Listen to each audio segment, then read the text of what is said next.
Hello everybody, we're live. How's my audio? Peaking a little, I see. Hang on. Let me just move the microphone back a bit. There we go. I think that's probably better. Although that'll be too far away when I'm looking at my screen. Oh right, how's that? That looks like a happy medium.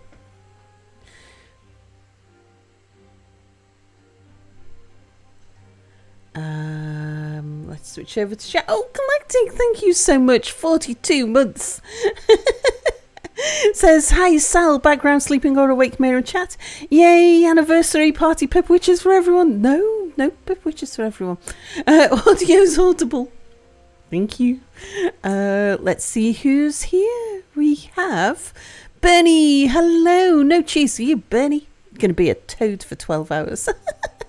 Vetifoller, hello. Michael, hello. A Galactic, hello. Again. Goremi Bear, hello. Sparrow, hello. Sylphia, hello. No Pipwitch delivery drivers. Deuce, hello. Farry, hello. Some guy, hello. 50 stream streak. That's some good going. Death, hello. Who says, salutations, salty salamander Sal. Chat is like fries, crunchy on the outside and soft on the inside. Indeed. Oh, Juice has the pip. Juice pets the pip.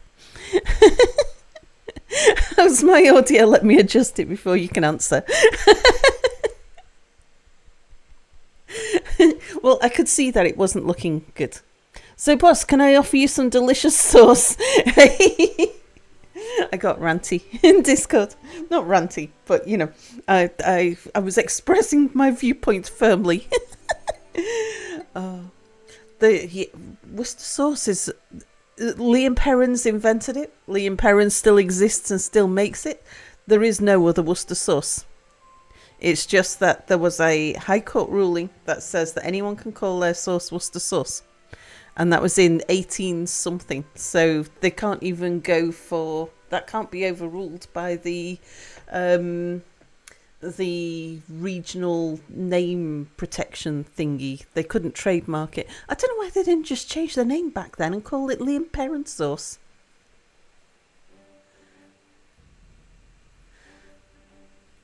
Or something like that. But yeah, you're not going to get me buying none of that Heinz sauce shit. Liam Perrins. Mind you, Liam Perrins in the UK is very cheap.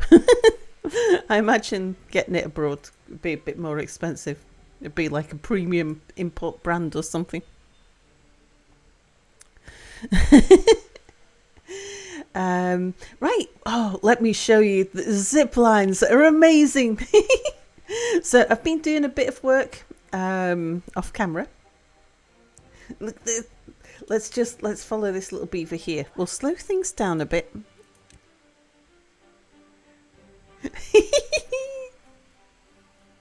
He moves so much faster on the zip line. And the best thing about the zip lines is it doesn't slow them down.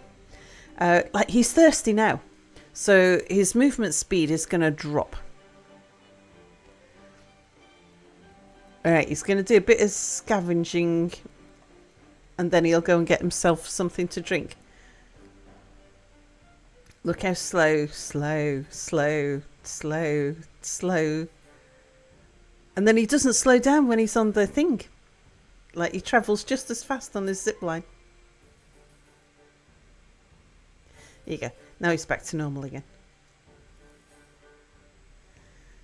It's just so good. Oh, have we just had a raid? We have. Jaunty Pepper, hello. Thank you so much for the raid. Did we get a shout out for Jaunty? And Farming Snob, thank you for following. Yes, Jaunty Pepper was playing Stardew Valley. Thank you so much for the raid. Liam Barron's is the brand you grew up with. You've always bought it. Yeah. I'm doing very well. How was Stardew Valley? Thank you again, Bernie. How's Stardew Valley? How's your stream? Did you have a good stream? We've just got started, so yeah, I'm following the little beavers around on the zip lines. They're just amazing. I love the zip lines. He's going to bed. Telling your viewers one of my top 5 streamers to watch. Oh, that's lovely. Well, you're joining us in a very chill game. So this is one of my chill nights. What would happen if you cut the ground path? Then the zipline stations need to be on a path. So you still have to have a path going out there. But they don't use the paths. Like, I haven't seen anyone walk along this path. Yeah, the zip lines are just so much faster. Stardew was great, just getting into it. I haven't played Stardew for ages. The only thing that puts me off Stardew is I'm no good at fishing in Stardew. And I'm no good at fighting in Stardew. Now, generally, I find fishing in many games to be not my strong point. Although I had a fishing game on my phone. It was one of the first games I ever actually fished. And fighting in many games is not really my forte. Although I was really good on Tekken 2. Fighting in Stardew, yeah, you go down into the mines and you fight the things so that you can go mining.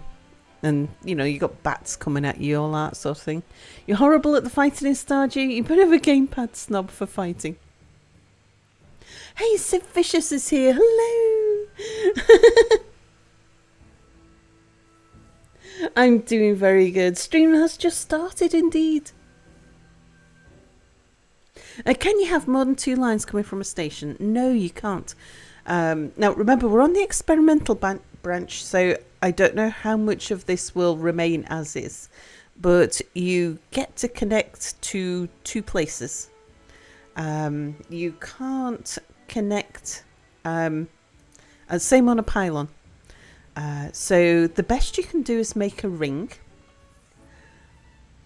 Now, what I've got set up over here, I've got a station next door to a station. And so that they can easily interchange. Now, doing that, because of the way things were set up here, because if the lines can't interfere with each other, so you kind of got to set one back from the other as well, or slightly offset them or something. And I might set this up so that it's an easier interchange between them, because I figure what we can do is have this line, which I've got just so that they can skip from one side of the get over to the far side of the houses, so they can get to work really quickly. Look at them all go. But yeah, we can now take this one off doing things if we need to around here and stuff. But that's not our focus today. We've got the zip lines working well enough to be able to get over to where we're going to build the robots. So we're going to do an underground robot factory. That's today's goal. I don't know if we'll get it all finished, because there's going to be lots of blowing stuff up. So I cut the Badwater trench. That's right down, if we go down. Yeah, it's all down on the very bottom of the map. This is as low as the map goes.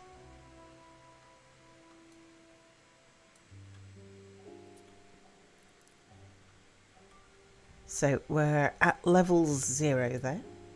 Oh, look, there's another Badwater pool over there.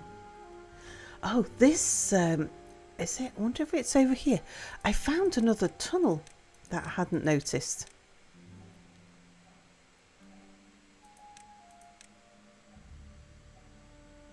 Ooh. Oh no, that's our, yeah, that's our drill. Where's that other tunnel? It's over here somewhere.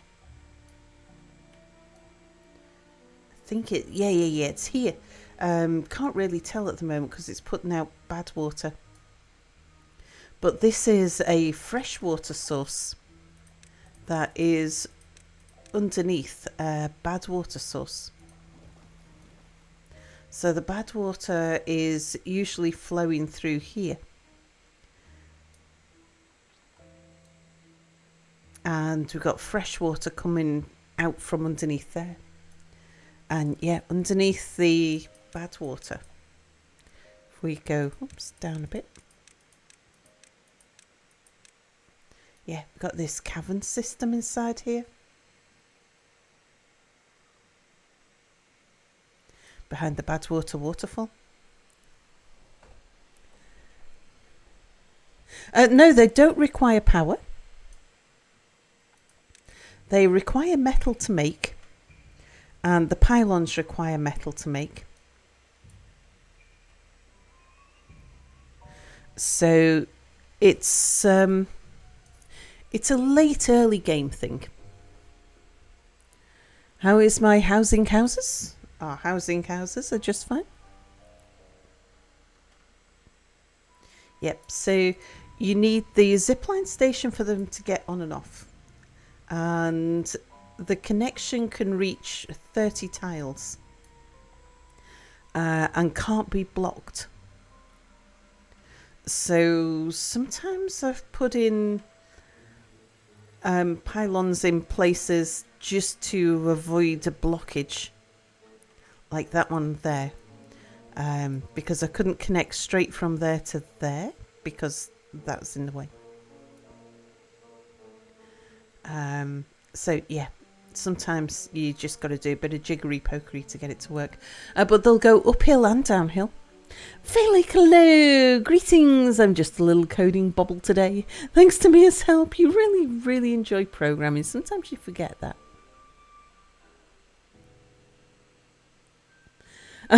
Bernie says, I have a very special ability. I can predict with 100% accuracy what's inside a wrapped present. It's a gift. Oh dear. Yeah, it does consider elevation, no smooshed beaver.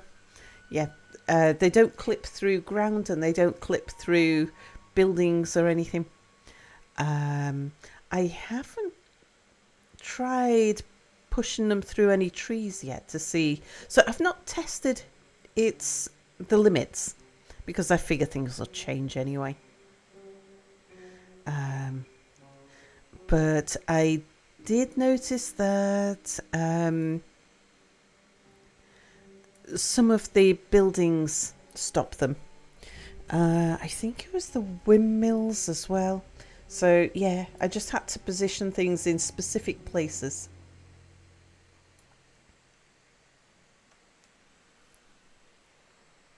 Shug, hello. Oh, says thanks to Opposable Thumbs for your sub gift. Oh, that's very kind of Opposable Thumbs.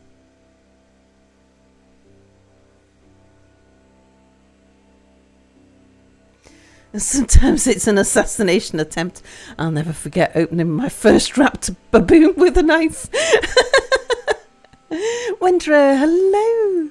Says Bernie, you were the chosen one. You were supposed to bring balance to the puns, not leave us in darkness.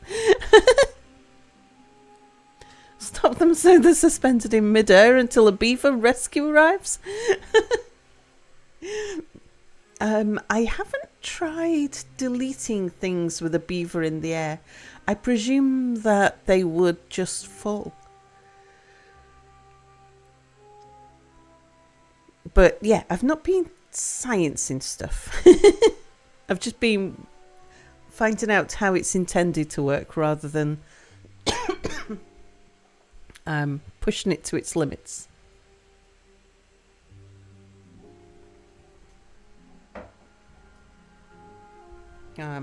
Yeah, and I should explain, I've got some sneezy powder soup, which might be making me sneeze and cough a little. For science! No, we're a little bit busy for exploring what we can do with this. We can for science later. I'm a little bit rushed, I suppose. No, not rushed. There's a little sense of urgency about this playthrough, because I want to make sure that we explore the things, like get a decent build done before it switches over to, before there's an update to the experimental branch. What happens if the pylon's in water? I don't know, because I haven't tried putting it in water yet.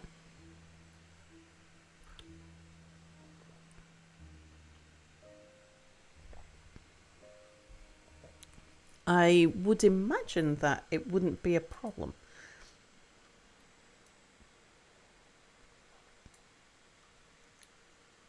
And because they're fairly expensive, so I haven't played around too much with them.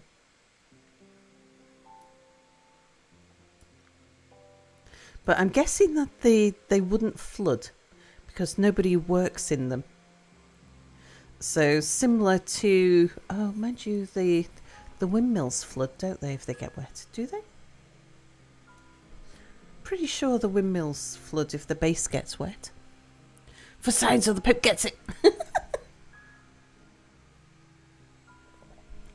What we don't have the ability to test on this map yet is what happens if they have to take a dip, like if the line goes through water. Like what if the entire pylon is underwater? So we'll maybe have a look at that.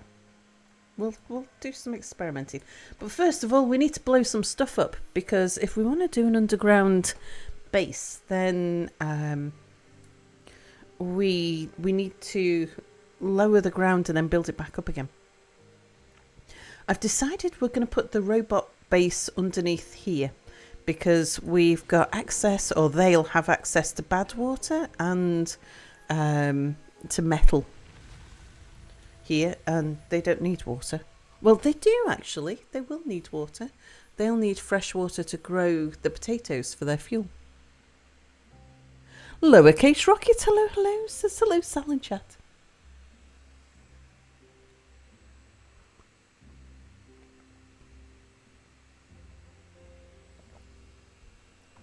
Oh, and Lab Monkey's here. I didn't notice. Sorry, Lab Monkey. Hello, Lab Monkey. Am I doing more Stardays in the future? Yeah, absolutely. Yeah, crafting batches size are going to be your friend. Took you a while before you realised it existed. Yeah, indeed. So with batch sizes, they still take just as long to make 10 as they do to make one lot of 10, but it reduces the hauling. Yeah, we'll be getting... I'm just rushing Timberborn at the moment because we're on the experimental branch. There's high likelihoods that that future updates will break the save. So we want to get something done before that happens.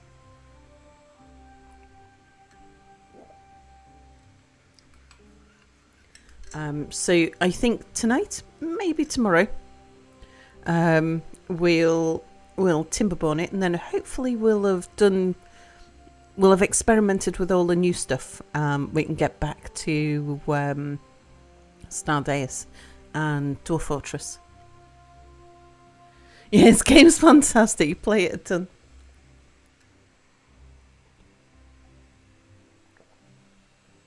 Yeah, I play Timberborn quite a lot. At the moment, it's the game that I play. It's my game of choice when I'm playing stuff offline. When I have the opportunity to play a game offline, which isn't often. It's like during Christmas and tax season and stuff like that. I like to play something which I wouldn't play on camera. So things where it's just the same old. It It would be boring for a chat to watch. Sometimes I think Sal has a plan more to have something she's not doing. It's true. Right, anyway, yeah, let's start blowing stuff up. So we are going to build our underground robot base under here, but that means we're going to need to bring power over. So we need to connect the power from here. So let's bring the beavers down here. Now, which is the closest way to a zipline station? Or the easiest way down here? I guess we'll be digging backwards, so probably best come into that one.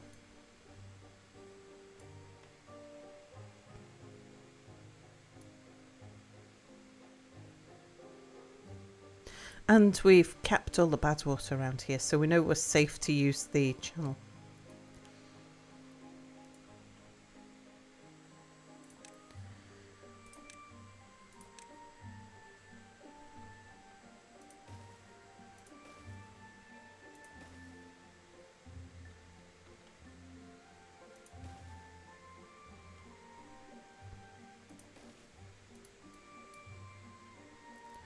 Let's give them a bit of path so they can start building that.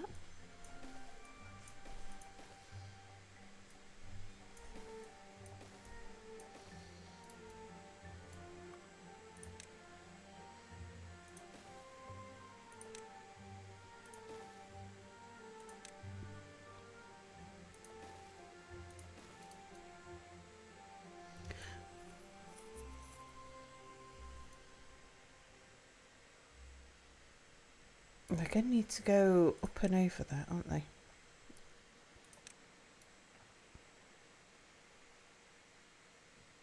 Although, I think what we'll do is we'll come across there, because I'll need them to come down this side as well as down this side.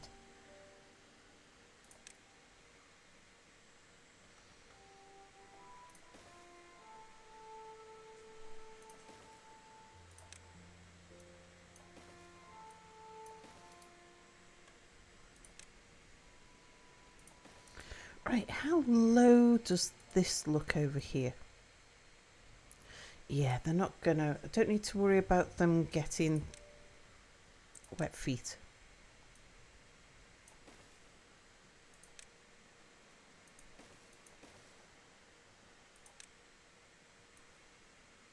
Okay, that takes us to that bit.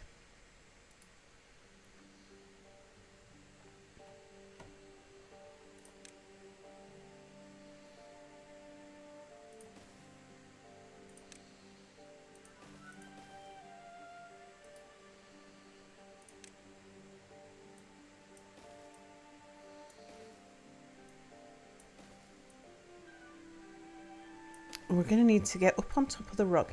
I'm going to try and leave the terrain fairly as unmodified as possible.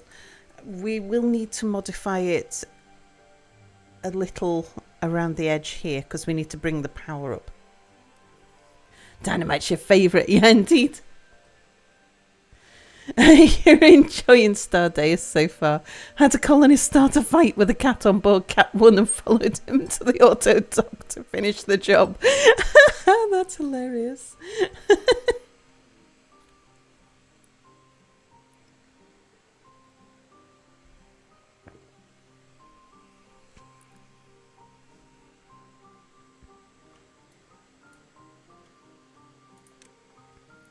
Okay, we need to blow up.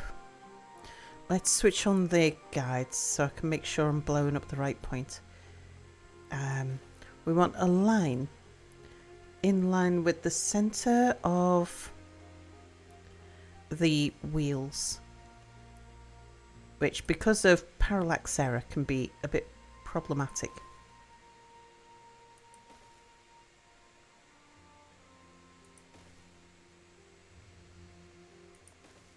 But the guides really help with this.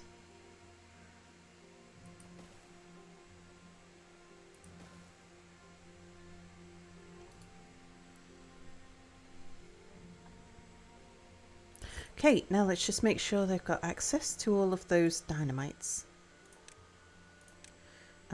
You guys are fine. You can get to it from there. They're fine.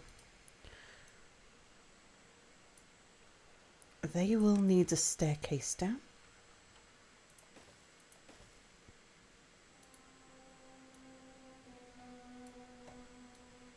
I mean, I should probably put all the staircases back from the front because we'll be exploding backwards and building upwards.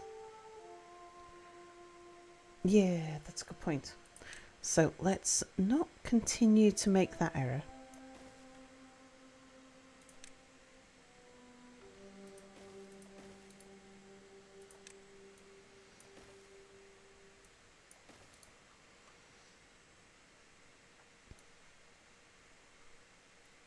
Right, what we're going to do at the front edge here is mimic this setup.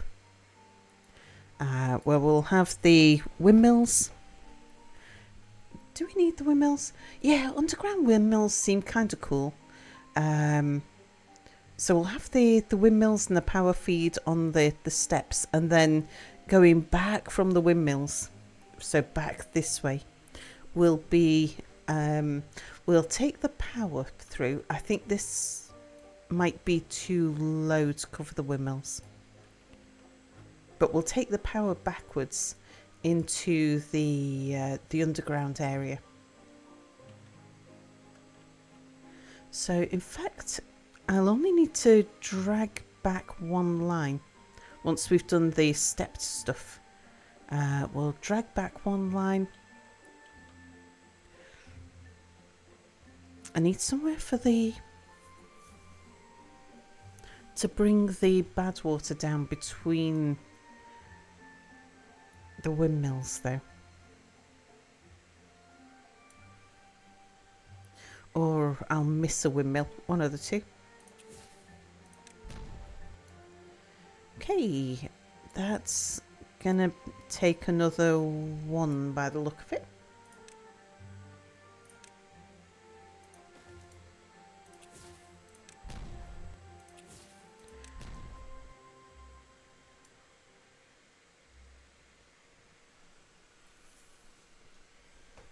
Yeah, I'll figure out what we're doing with like getting the bad water past windmills. We'll sort that out in a bit.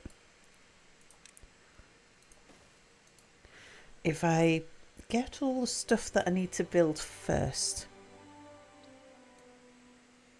and then we'll dig a channel to drop the bad water down. I might even bring the bad water down here. Just bring it straight down to ground level.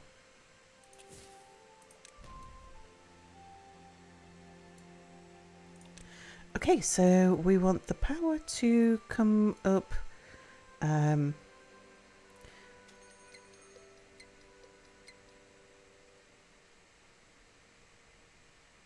was keeping it off the ground because this bad water channel rises a bit.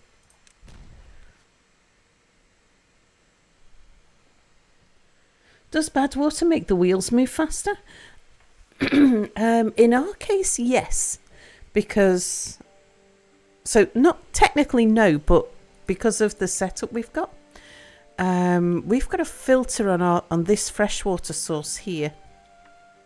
When it's freshwater, it's going down here and irrigating the trees, and it's missing the wheels. But when it's bad water, it's falling down this hole and coming out of that tunnel there, and then flows through the wheels. So we get more water going through the wheels when it's bad water. Only the blood of our enemies does that.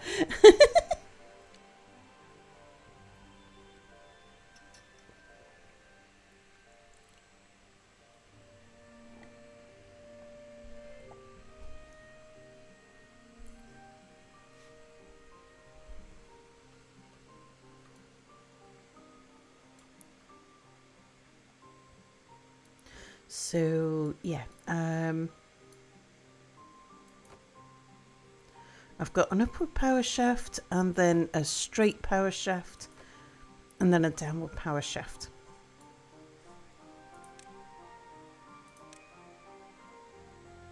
Let's make sure that's facing the right way. It is. And then vertical. And then downwards.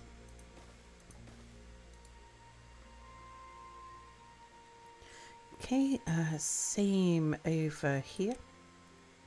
Upwards, vertical, downwards.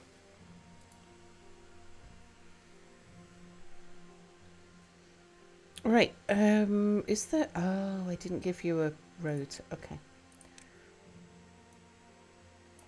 There they go. So do you think beavers know what they're doing? Or do they come up to a river and go, absolutely not?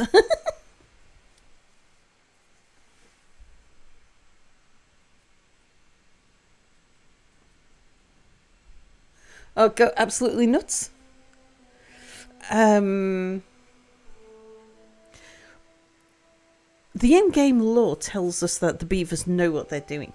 They are the remaining sentient creature.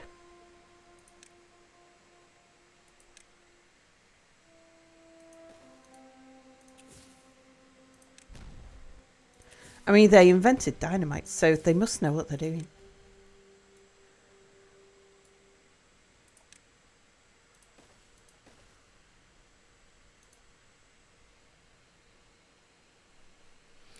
Their instincts tell them that the sound of running water must be stopped. I think studies show beavers actually cannot stand the sound of running water. Yeah. Instinctively, they build dams. So, IRL beavers, this is. Instinctively, they build dams to stop water from running because it drives them to do that.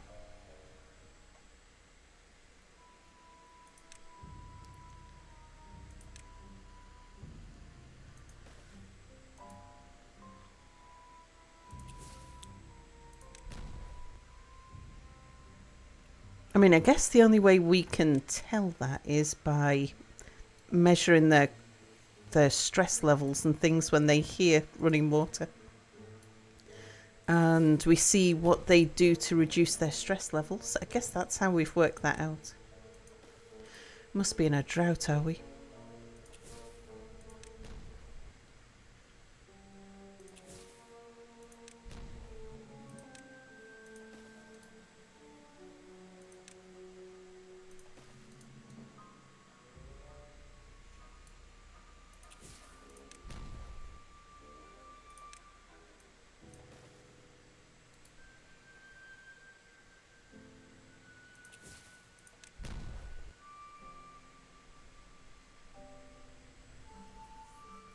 I'm going to have to deal with the bad water before we get in the windmills because they'll need to be able to get down to the base of the windmills.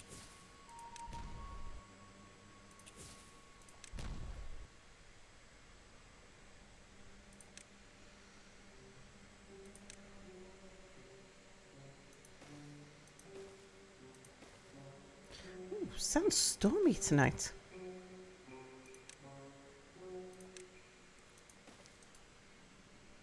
I mean, outside IRL. We seem to be in an attention drought. Whoops. Irungle, hello. And Strixie, hello. Sorry, I didn't pay attention to who was saying what. Sal's measure of sentience inventing dynamite. I suppose sapience was what I really meant. The man who created the words that we use to define the progress of humanity as a species. He invented dynamite. That's true. That's true. Irungle says, I sell and others. Babe.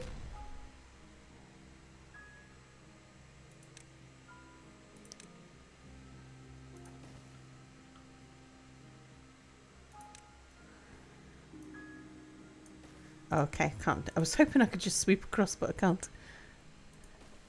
AB default. Thank you for following.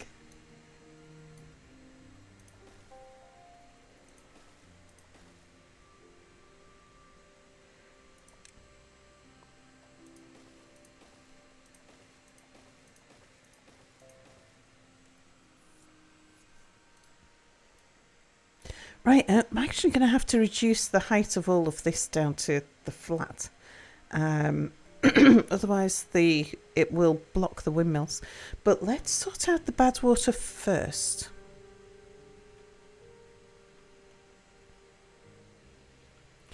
The bad water is flowing over this cave and then coming down this channel.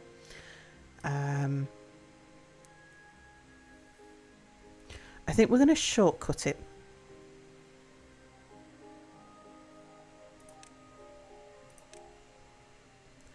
We should be able to get away with a 2-wide channel. We'll make it 3 wide. No, actually, 2 wide's going to have to do. But we'll do it one at a time so that they can get to it.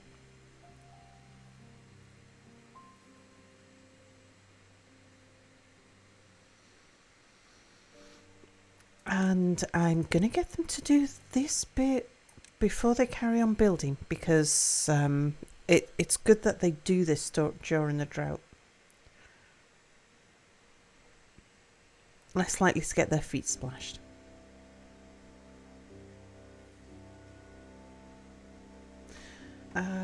Now the other thing is we've got 17 vacancies, partly because I've got lots of people working on dynamite and lots of people working on earth. But we've got plenty of water. Have we got capacity? Do you know what? I don't think we need all of you in there. We'll drop you down to 1. Because I've only recently switched over from the 3 small pumps to the 1 big pump. The 1 big pump's far more efficient. But yeah, we're holding steady on water and food, so I think we bring in some more beavers.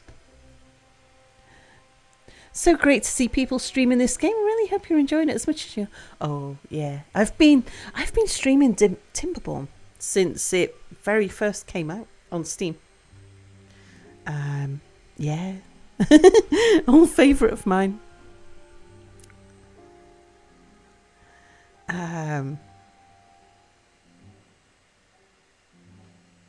Okay, bing. Oh, we didn't get any bangs. I feel cheated because the sound is part of the joy. Okay, come and do those. Yeah. We're going to open up another house though. Let's get some more beavers. Now's a good time because we only had 1 vacancy and 1 child. So now would be a good time for a flush of children. Yeah, easily in my top 5 games, indeed. So my favourite game of all time is Dwarf Fortress. My second favourite game of all time is Stardeus. And then my third favourite game of all time, I call it my top 5, but actually there's about 10 games in there. So it's a bit of a misnomer, but Timberborn's in it. Nell, hello. Nell is here. Hello, Sal. Having fun with Ziplines. The Ziplines are great. Civ 5 is your favourite, to be sure. This is also in your top 5. My favourite game has to be Valorant, at which I am a pro. Definitely Sal. And yes, for new viewers, this is not true. This was an April Fool's joke, which chat fell for hook, line and sinker, and it was hilarious.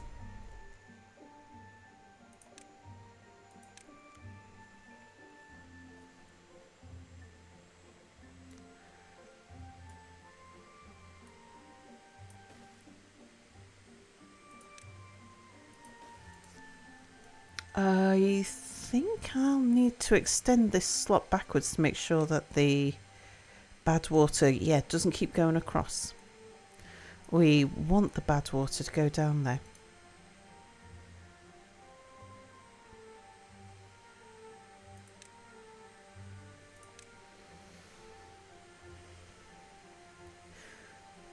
Should have done this bit. Ah, that's too tall. Okay. Let's just come across from here, because they only need a couple of platforms. Just to be able to... Oh, no, because I've got to get them all the way across there. Yeah, I should have done this while we were in a drought. I could have just put a stair down, a stair up, and then we could have panicked. Making sure that they did it before the bad water started again. We were honestly blown away. It felt like we'd entered a parallel universe. Based on the past 2 years, Timberborn is Sal's favourite game, followed by Stardeus. Well, it's...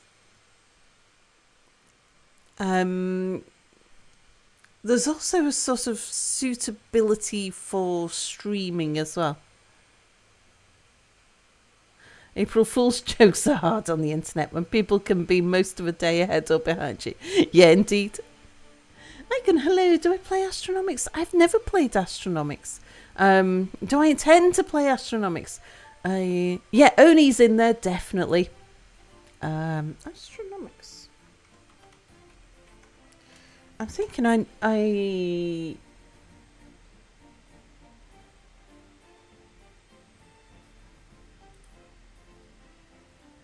I've heard the name.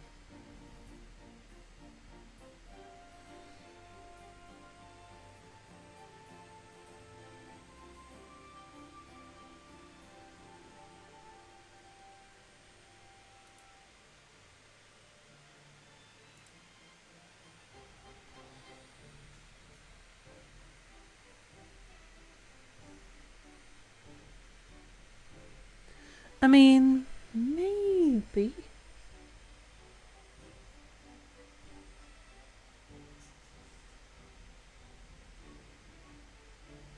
It kind of looks like my kind of... Well, actually, is it...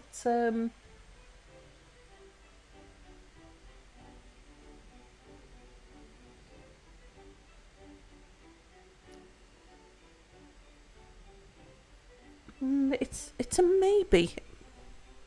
It doesn't fall straight in with my genre. Dwarf Fortress, Stardeus, Timberborn, Oni, Minecraft. Going out in EA today seems very my vibe. Maybe look up Microtopia while I'm looking at stuff. Microtopia.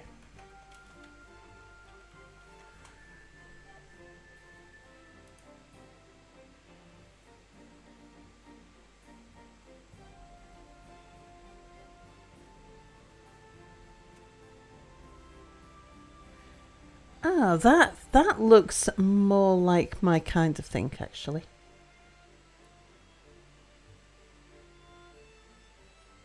Colony management, city building, logistics management.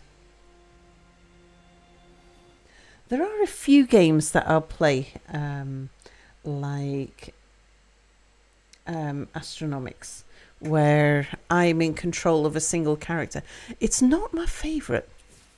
And certainly not my favourite to stream. Yeah, misplanned that, didn't I? Because now how are we going to get across to get those two? That's because I decided to cut the slot late. I'll deal with those two spots in a bit.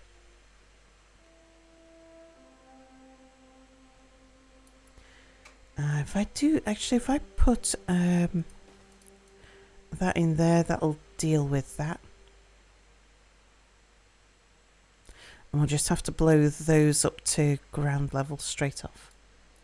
Satisfactory is fun, but only in co-op indeed. Might enjoy Civilization for that gradual expansion. Oh, I've played so many Civ versions.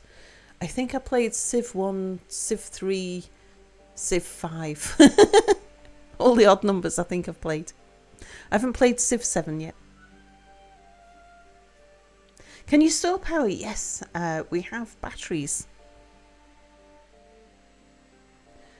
And Satisfactory, I prefer Foundry over Satisfactory. Foundry's up there. I really enjoy Foundry. But Civilization, I mean, Civ has been a bit of a stalwart of my gaming history, but actually I prefer Millennia. Did I play Planet Crafter? I tried the demo.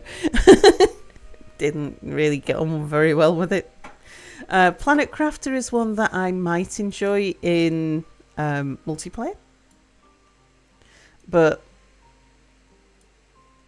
I just didn't click with it in single player. Yeah, no way to tunnel horizontally, at least at the moment.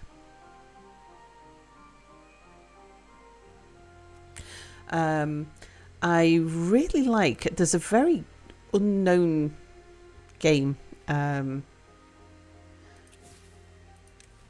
called, gosh, I can't even remember its name now. Settlement. Hang on, I'll have to have a look and see. It was made by a bunch of fans of Banished. Settlement Survival. Yeah, which I haven't played for ages, but I would count this as one of my top 10 games. They took Banished and kept all the things that are really good about Banished, and then they added an additional layer of logistics to expand Banished. Have I tried Dotage? I haven't.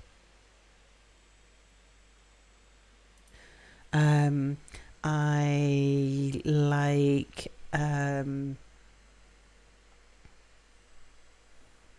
City Skylines. I like City Skylines. Civ 7's not really getting glowing reviews. Gonna have to hold back and hope it gets the No Man's Sky treatment. First paced and kind of games are harder because Sal can't sit back and sip coffee while other people do the back-breaking work. This is true. This is true. Dotage. Let's have a look.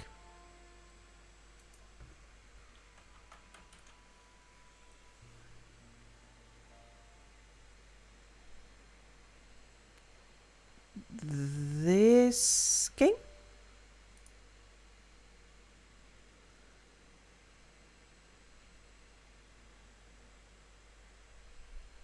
That one?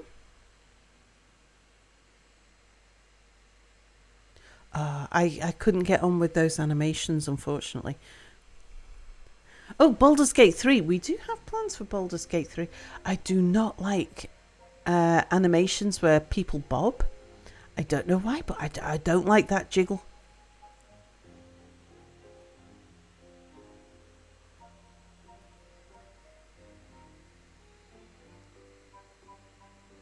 Yeah, I just couldn't get on with that. Oh, you meant Prison Architect. I like Prison Architect. They do be undulating rhythmically.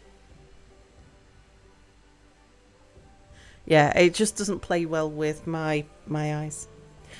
I do have abnormal eyesight, so that could have something to do with it. Like, I'm a bit colourblind and a bit sensitive to motion.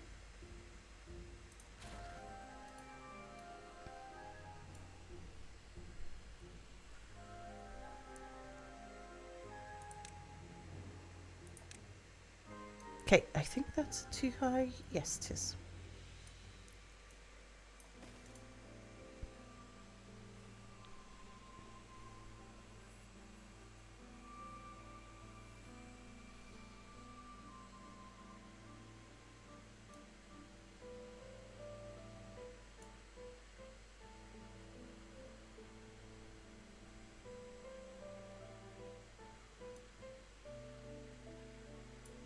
A one wide slot looks like it'd be enough, but giving it two just makes it, feel a bit more substantial.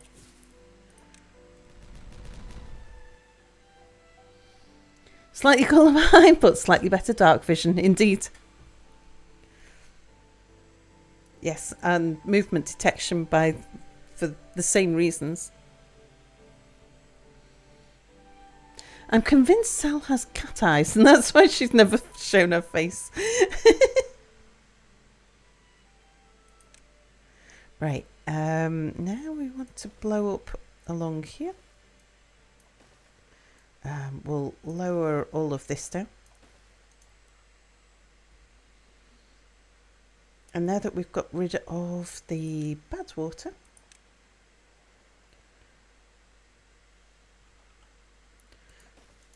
we'll put the entrance back there. You assumed I looked exactly like my picture.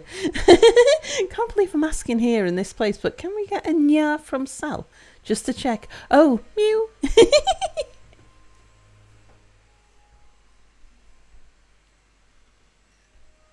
Yeah, you've seen Sal's face. Can confirm absence of cat eyes. There is a picture of me on Twitter. I never cancelled my Twitter account. Oh my god, confirm Sal is cat.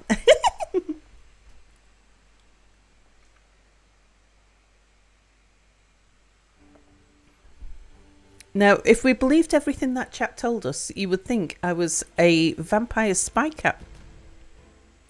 Which sounds like something that they should make a cartoon about.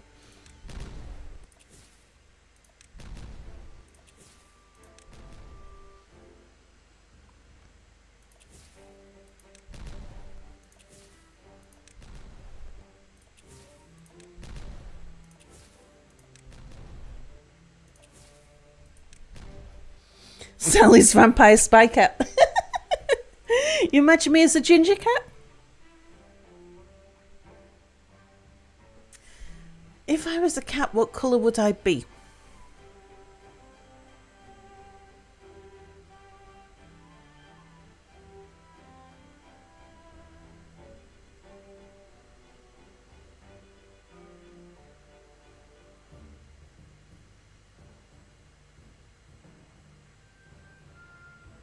I'll have to think about that. You got the pics from one Nidaway still floating around your hard drive somewhere. I've got you.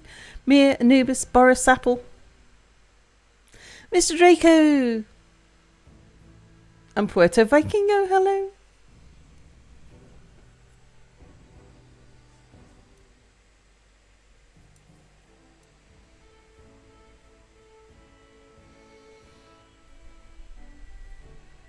We need slightly risque fan art of vampire spy cat Sal shipped to a Jessica rabbit. At least you know Sal is not half spider with how Mia will even walk into the same room.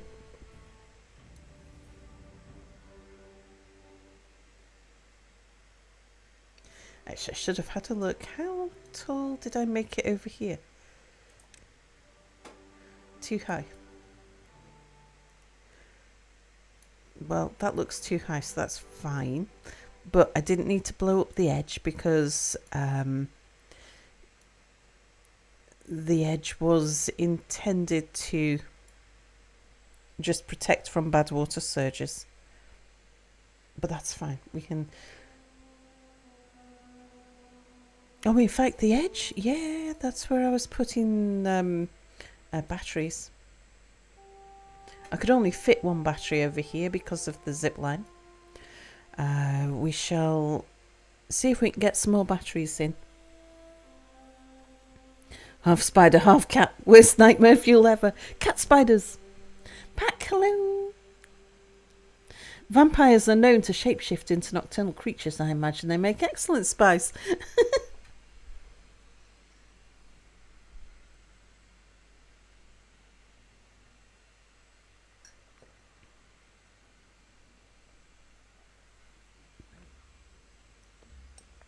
I think if shape-shifting vampire spies were a thing, though, every government office would just smell like garlic.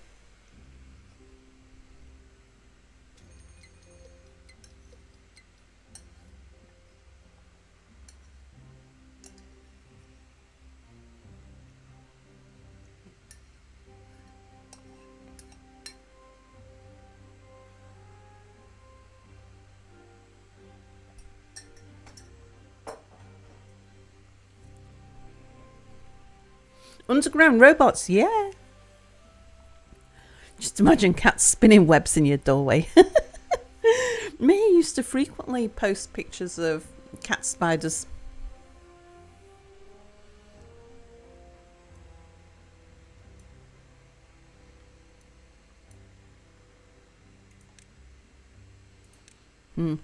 Let's build that back up before I forget.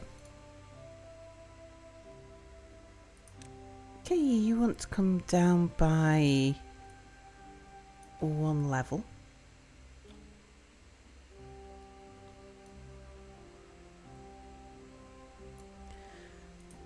For consistency, I'm going to put that back up by a level. Oh, hang on. No, you're right. Yeah, we don't need to knock you down anymore, do we?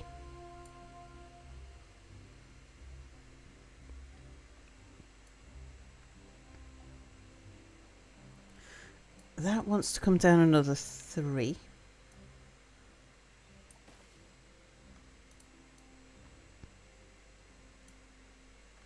And I think that's already the right level.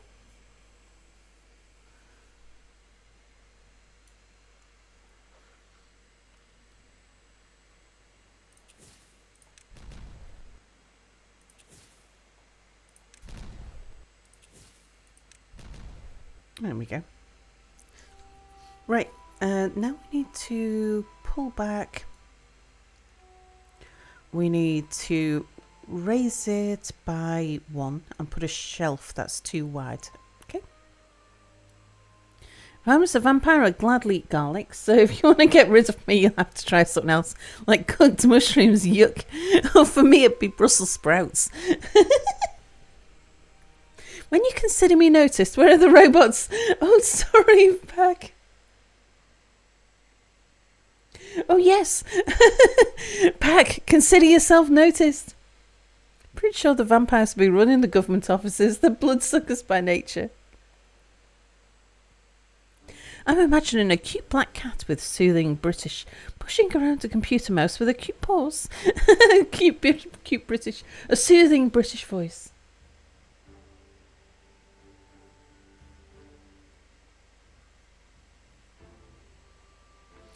So the underground robots, that's what we're building.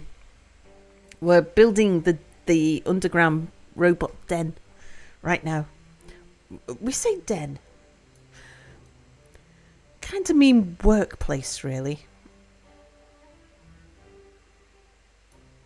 I think that needs to drop down by 2. Let's see if it's 3. Yes, 3 from the bottom. So that means we need to knock it down by 2 here. Oops.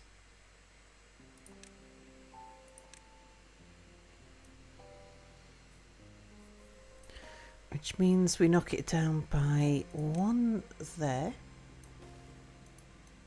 Yeah, and this is where I should have put the way down further back.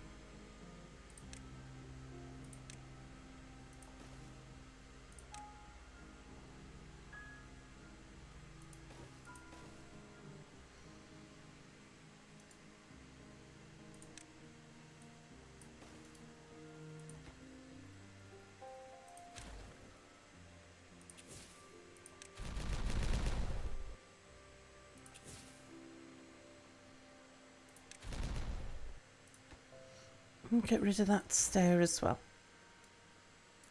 I'm going to need to get rid of you too.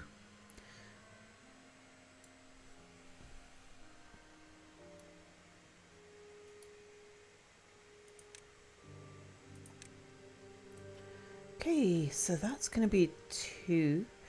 That one needs to be a drop of 1 and a drop of 3.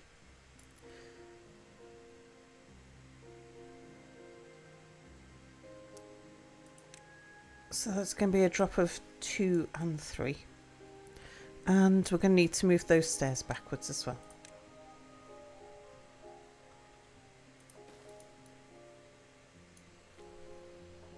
Are they evil robots? We would call their place a lair. If they're good, we would call it a retreat. Think more kind of robots who are doing the jobs that the beavers don't really want to do.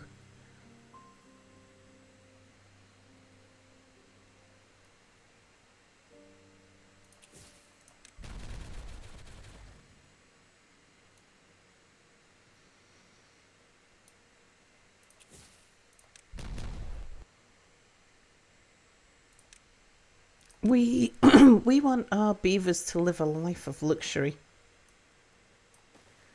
And to do that, they need somebody to do all of the work. A farm, yeah, or a mill, maybe. An industrial mill.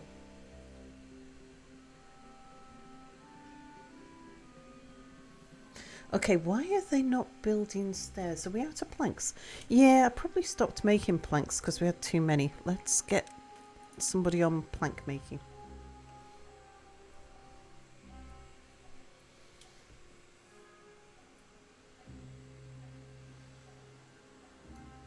Have I got somebody still making cogs? Ah. Yeah, I'd spent a lot of cogs, so I was just building them back up again. Those dark satanic mills, indeed. Exactly that.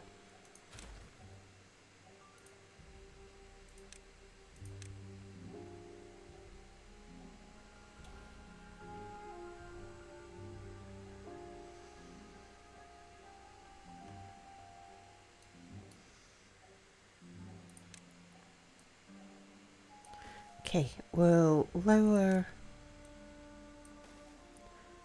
these bits here that they can get to.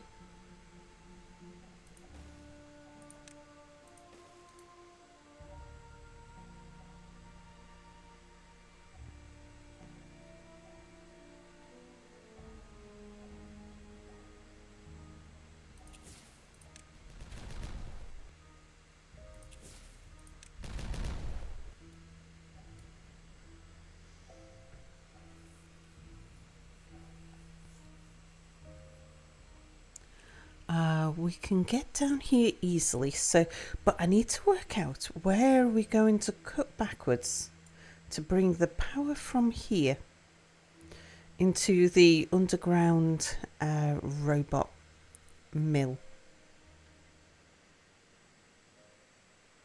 And bear in mind I can't cut underneath that and I can't cut underneath that. I'm trying to clear away this so we can cut underneath that. Because we're going to need quite a large area. Rickantsley, hello, hello.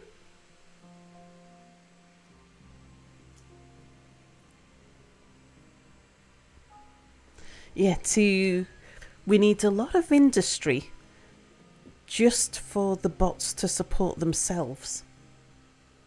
And our beavers will live off the side products. I think Sal's ideal map will be a solid block of rock with as much booms as she wants. Well, in this one, I'm trying to keep as much of the existing landscape as possible. I have to widen a few channels here and there. But yeah, I'm not trying to flatten it or terraform it excessively compared to my normal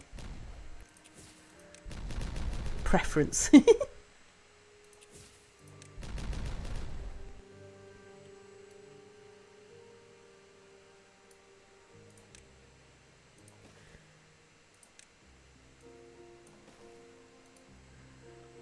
Oh, missed one.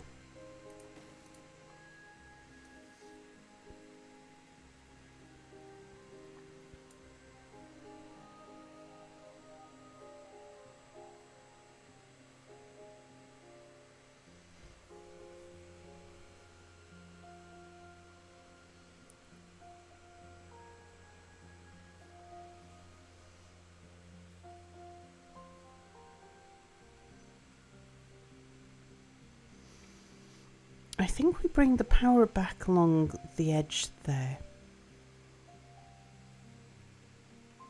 Although if we brought it along the edge of the channel there, there'd be less blowing up and less backfilling. It'd be the path of least resistance.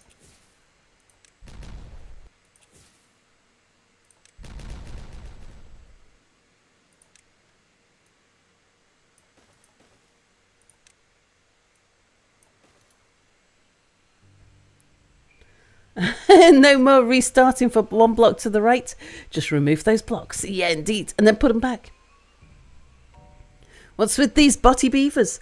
Yes, we're going to build a robot factory.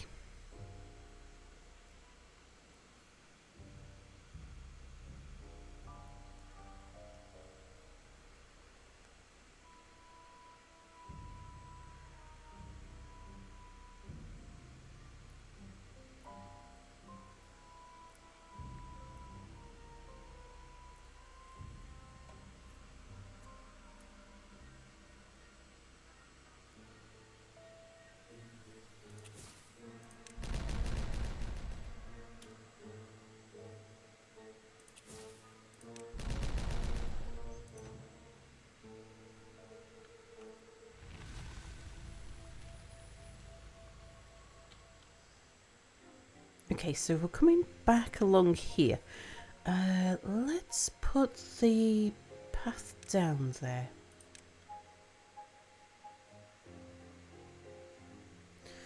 If I put a path down there, can I put a windmill alongside that path? Yes. Oh, yeah, but then they can't get down. Well, that's okay. They can build that on their way out. Mesmerah, thank you so much for following.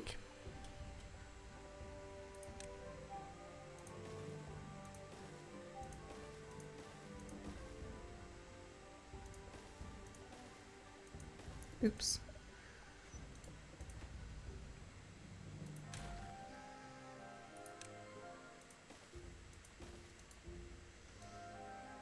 I don't need to blow you up, and I might put power there anyway. Battery there, so yeah, sorry. Can you take that away?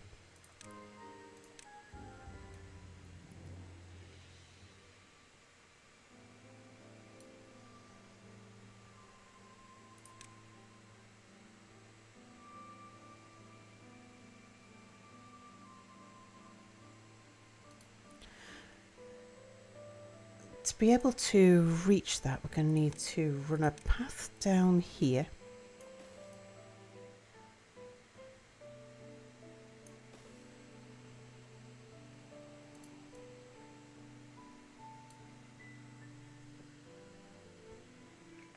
Right, are we going to have enough of everything? We might not have enough paper. Let's switch on a paper factory for a moment. I haven't done the sums.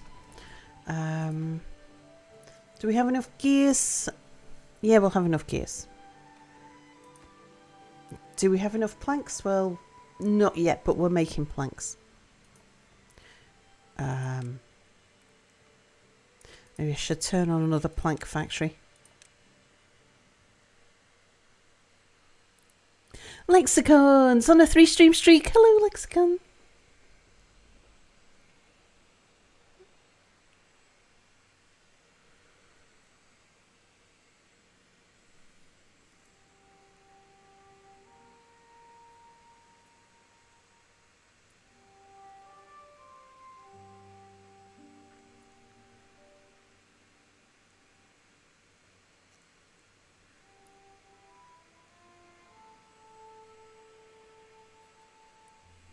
What's 1 plus 1?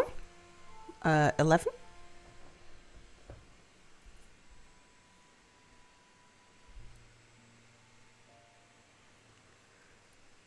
A question?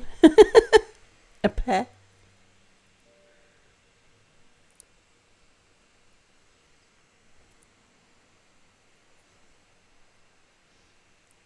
Three? 1 0? 1 0? A pip witch? No, galactic. Bad galactic. Hello, Mesmerah. Okay, Bernie, you're going to explain why it's 3? This is something I should know. I'm sure I've heard this one before, but I can't remember.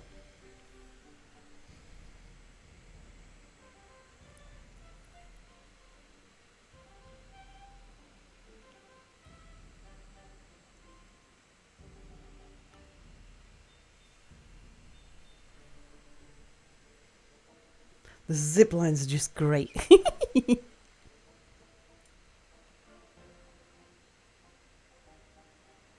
Look at them go, they're just zipping around everywhere.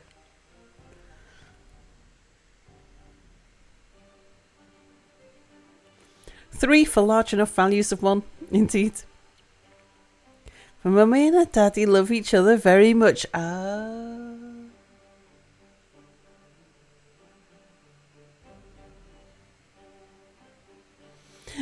You clip then, yeah.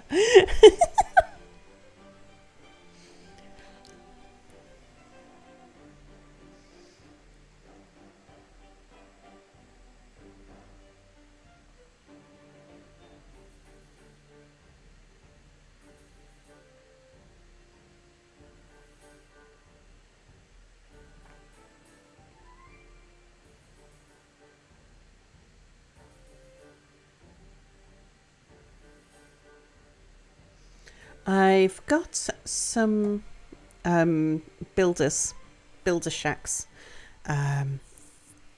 that are absorbing the extra labour.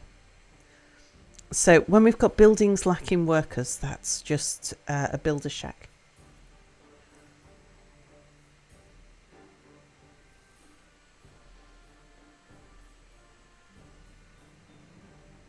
Wish we could tell the buildings not to warn us like we can in Star Days.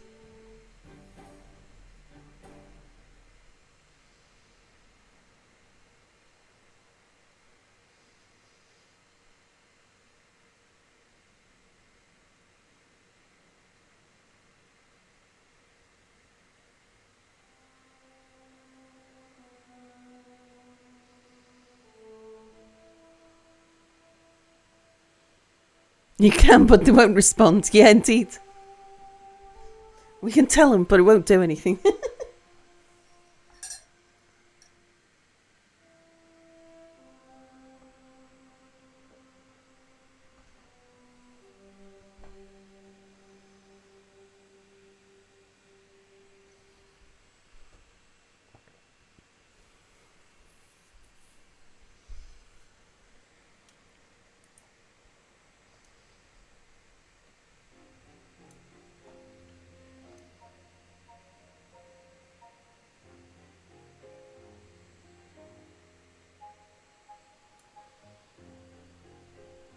What do you mean, not warming?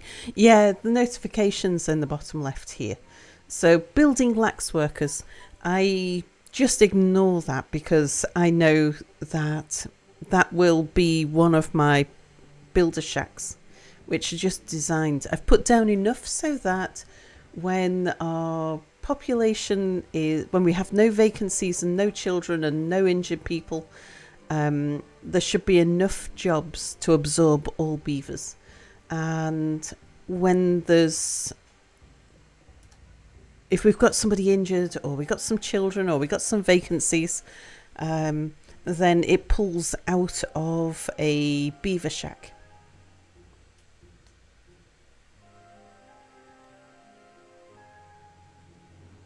So a beaver shack, a builder's shack, a builder's hut.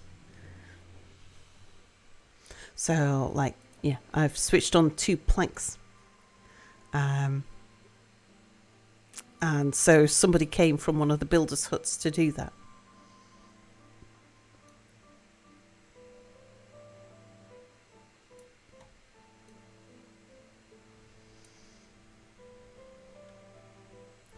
There's a lot of stuff over here that needs to be removed.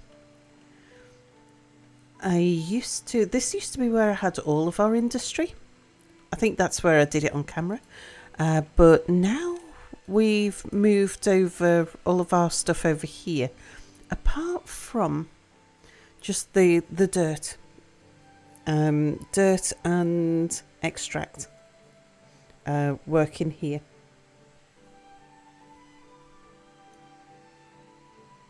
And I'll leave those there until maybe we get the bots to run dirt for us. That'd be nice.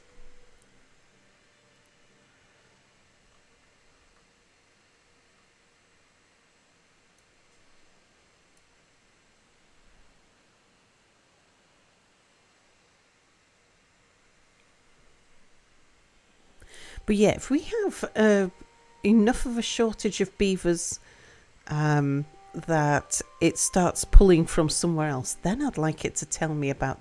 I'd like it to tell me that a building lacks workers when it's an important building, rather than one that's designed to lack workers. Unlikely result. Hello. Hey Sal, how goes upstairs, downstairs, beaver edition?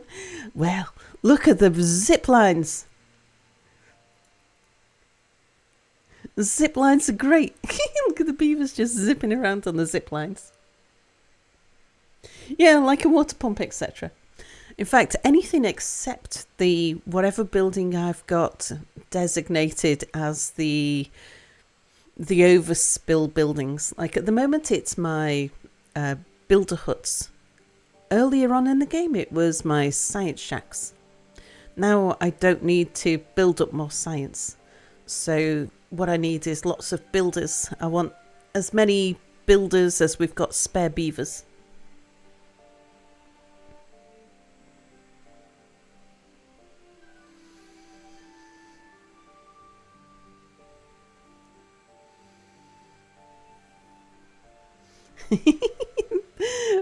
The zip lines are just great. I love watching them going to work in the morning.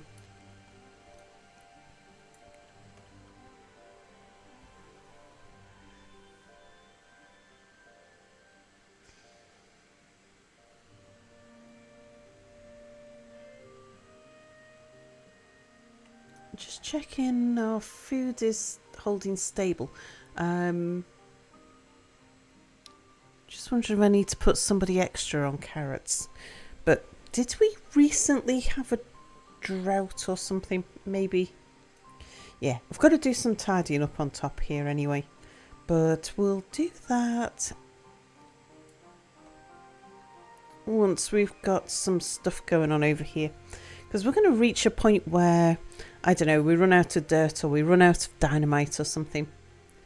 And then, or I just put down a big lot for them to build and then we can just sort out the top. The skedaddling. You beat tonight. 2 hours of snow cleaning today after 40 centimetre snowfall last night. Oh my gosh, Pack. That's a lot of snow. We're doing pretty good here. We haven't seen any snow, I'm pleased to say. I don't think we've got any snow forecast either in our little village. Oops. We've got snow in the mountains, snow on the hills.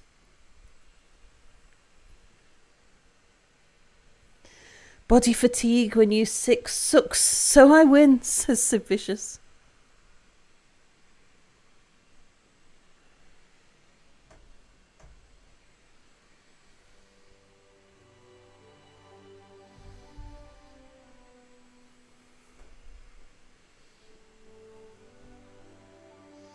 Okay, right, we got those built. We'll get rid of the path now.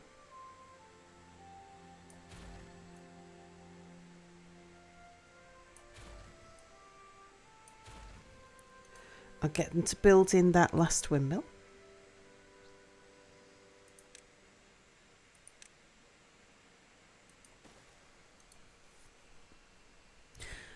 Snow up high, but not in low areas. I forget, you say where I'm at? I'm in the Highlands of Scotland. But I'm on a little archipelago that sticks out into the ocean.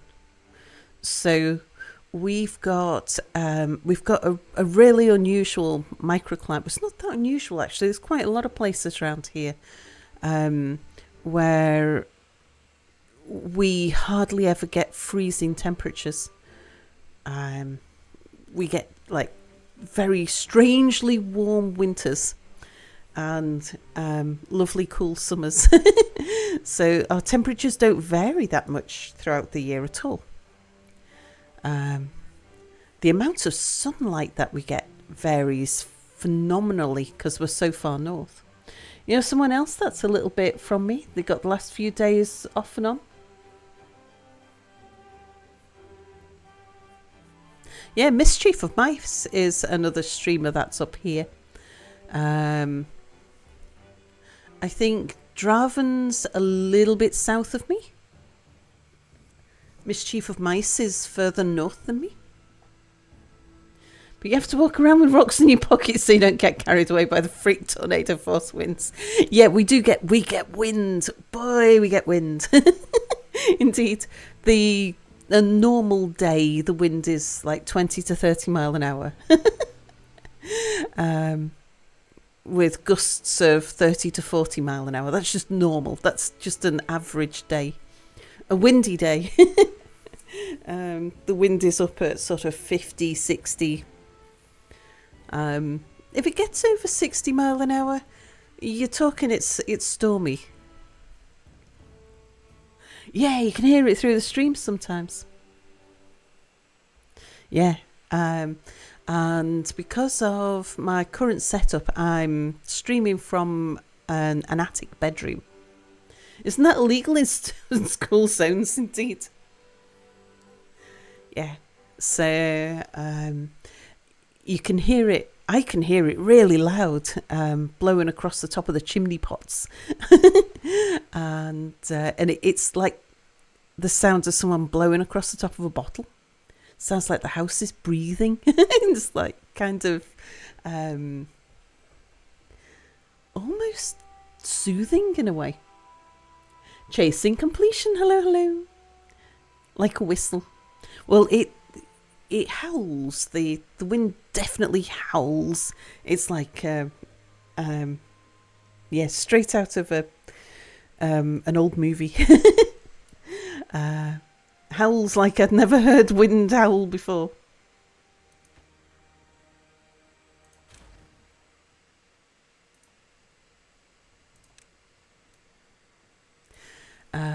But yeah, the terrain around here is changes what's going on with the wind remarkably, and it's because the wind is coming. Usually, it's coming from over the top of the mountains, and then it drops and bounces. But our house is right next to a hill. We're in the shadow of a hill, and so sometimes the wind doesn't hit our house, but it'll hit the next street down because we're still in the like the wind hasn't hit the ground where we are, and sometimes it'll be there's no wind at the front of the house, but there is at the back of the house. It's quite bizarre. I've never lived anywhere like this. I'm fascinated by the weather conditions here.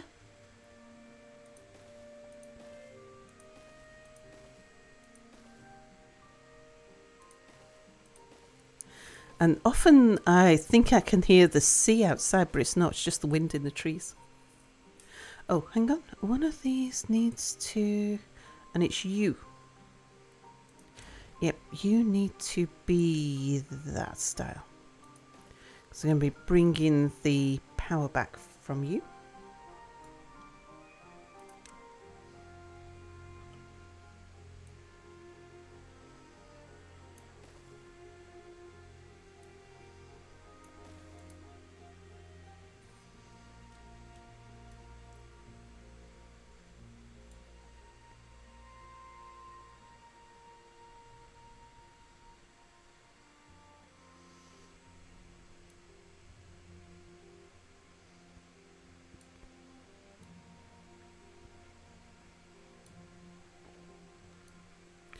Yeah, if I want to put batteries along here, I'm going to need to knock a hole there. So we'll do that now. Because I need the power coming up to be away from the windmill.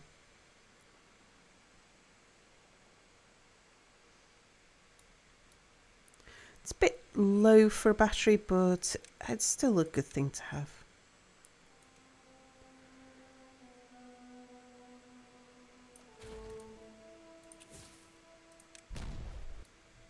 Oh, that was too much. That was a bit of an over-enthusiastic boom. Okay, we can fill that back in.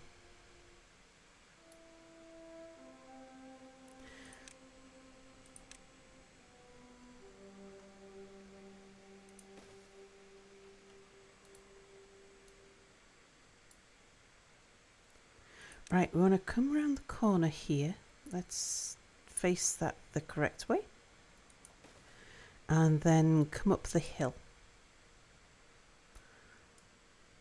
Yeah, just checking that was the right way as well.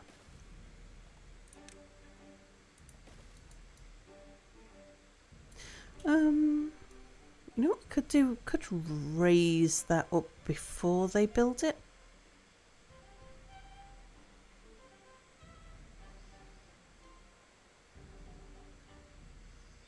No, we're trying to keep the terrain where it is. Yeah.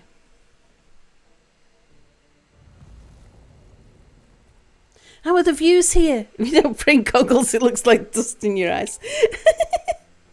No such thing as an over-enthusiastic boom. The views from our house, we've got a pretty countryside view of a very steep hill immediately in front of our house. There's like 2 streets in front of us, between us and the hill that goes up. And the hill has cows and sheep and horses in the fields. But in summer we can't see that because we've got trees in the garden. And the not that way.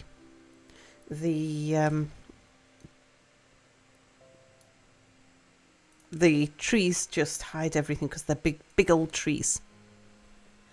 But yeah, walk down onto the beach and we've got like a big sweeping silver sand beach, which is just lovely and looks out onto, we've got a rock reef, like a coral reef but made out of rock, that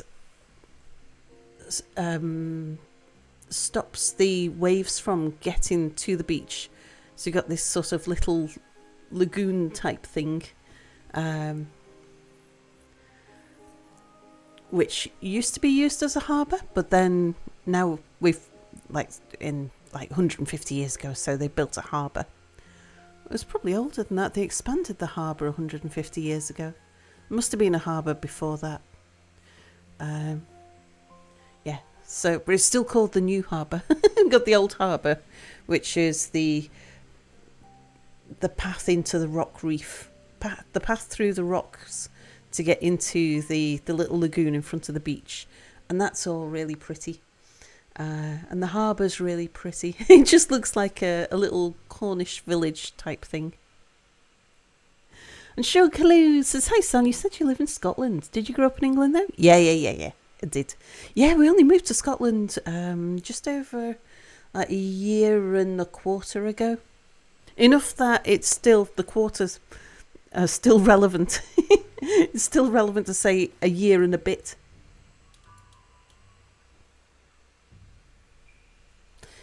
One reason you miss your PC is the calming music that it's in it. You also got Wandering Village too. Oh, I do like Wandering Village, yes. The hill that goes up. Thanks for that one, Sal. Have I got... yeah, but if we... Like, our house doesn't have the best of views. It's pretty. Nice views. The back just has the views over the houses that are behind us. It's a tiny little village. We're right in the middle of it and also on the edge. The main street of the village is, well, I suppose it's like a...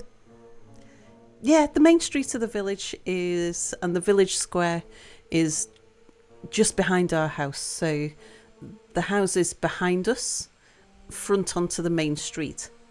But yeah, we're right on the edge of the village as well. Let me see, have I got...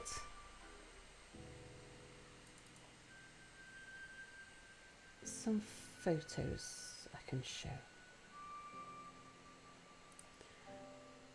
Congrats on change. Hope you like. Oh yeah, love where we are. It's It's lovely.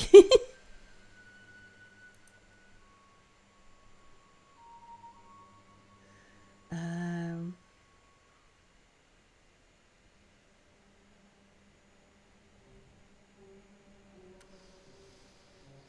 and we had a reasonably warm welcome into the village as well. Although it's quite hard to understand.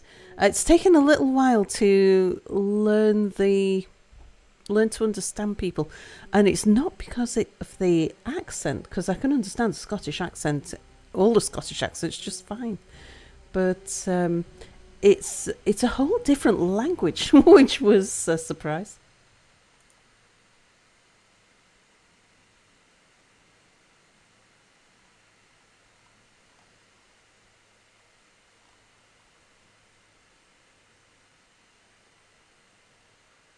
Oh, there's the silhouette of the hill. There we go. So that's looking out of the window. You can see the line of the hill in front. So yeah, and this looking out of the bedroom window. Yeah, it's right in front of the house. It's just a very steep hill.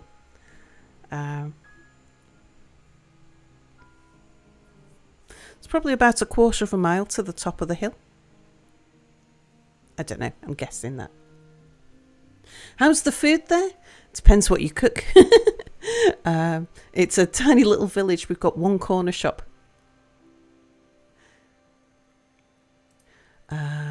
But sunrise. Yeah, actually, I think that might have been a sunrise I was taking the photograph of. This is the view over the fields, looking out to the ocean. That's an autumn picture. Yeah, when they're cutting straw. Yeah, very pretty. We've got so many different biomes here as well, because we've got cliffs and beach, and there's puffins. I still haven't seen a puffin. Puffins in the cliffs.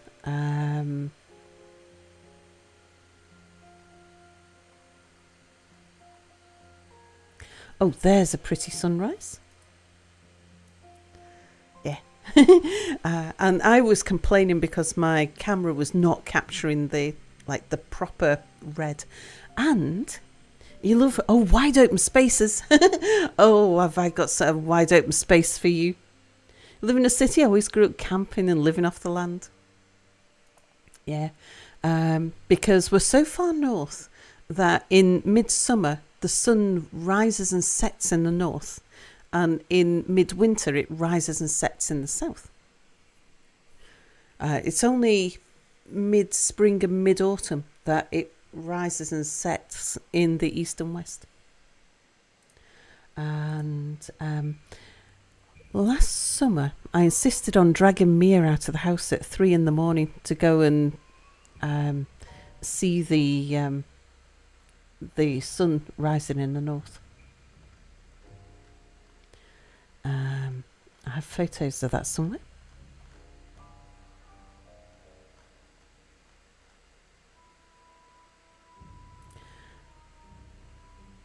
That's actually, this one's a sunset.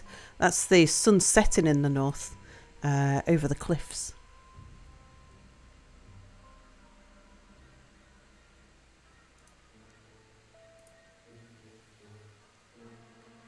I only know it's a sunset because I remember being there.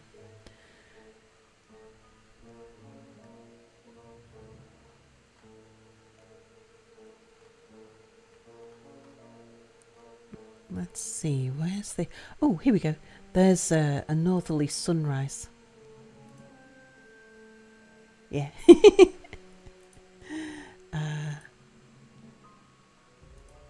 We went down to the harbour for this one, and there's a pier, and you can see, because we've got ocean on 3 sides of us. And you go out into the pier and you can just see all the way round. There's land all around us as well, but it's beyond the horizon. You can't see it. You sometimes can. You sometimes see distant mountains, but it's usually too cloudy to see mountains off in the distance. Just once in a while I catch a little glimpse of the distant mountains. And this is a very grainy photo of the Northern Lights, except the Northern Lights were south of us. I had to turn round to see them.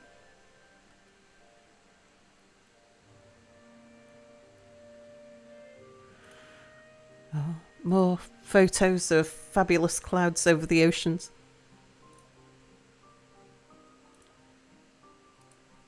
Yeah. I like my sunrises and sunsets over the ocean. We've seen dolphins and seals. Apparently we can see killer whales and orcas, sorry, and humpback whales and sperm whales and pilot whales and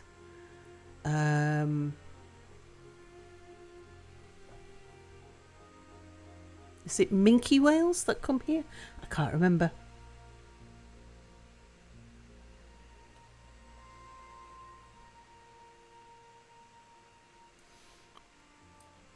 But yeah, the views are great. Was that last year when the aurora was visible quite a lot more places than usual? Yeah, I mean, if they're visible in the UK, they're probably going to be... we're probably going to be able to see it. Our problem is, because we're far enough north to be able to see the Northern Lights quite often, because we're the equivalent of halfway up through Alaska. Wait, would the Northern Lights be south for you in Stevenage, or are you low enough? Stevenage is quite a bit further south of us, quite a lot south of us. Oh, haven't got... hang on, let me see if I can... The only photos that I managed to get of the dolphins... I haven't got any of the seals. There was one time a seal popped up out of the ocean and looked at us, and it was so close. It was just right there, right in front of us. Oh, that's a nice picture of the beach. Can I share that, or is that doxy?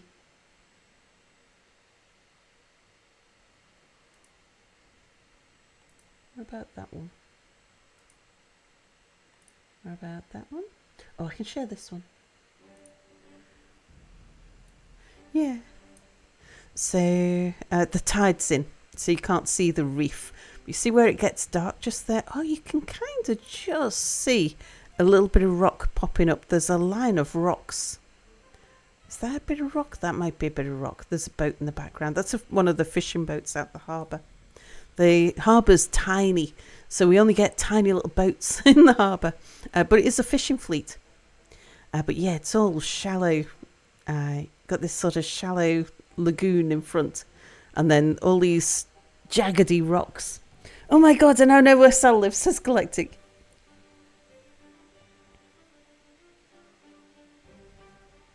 During that whole thing, there was one night where you looked up and it looked like you were looking through a clear glass bowl as someone poured water in it from above. Wow. I haven't been swimming out there, no. Although people do. We often see people swimming. But I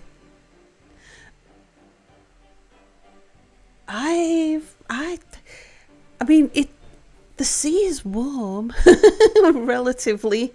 It's not that warm. If I was a kid, I'd definitely be swimming. Absolutely. Yeah, you wouldn't be able to keep me out of the sea. But yeah, I'm not a kid anymore. Right now, I kind of like my... I like my home comforts. Get Mia to do it first.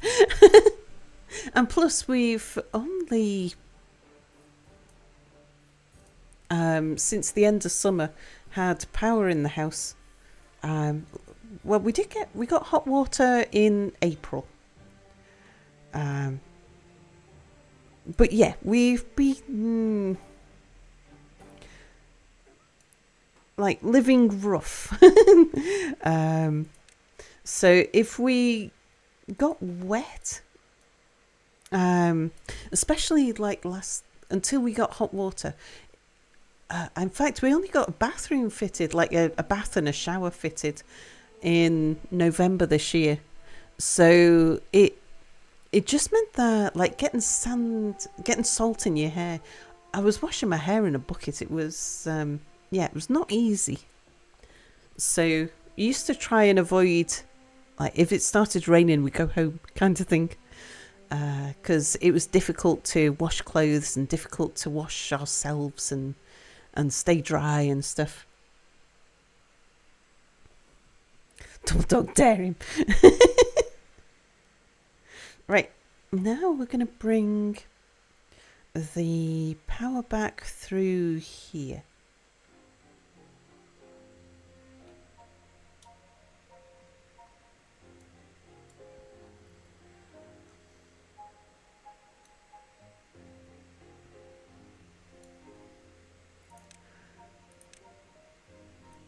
We'll put the terrain back where the terrain is higher.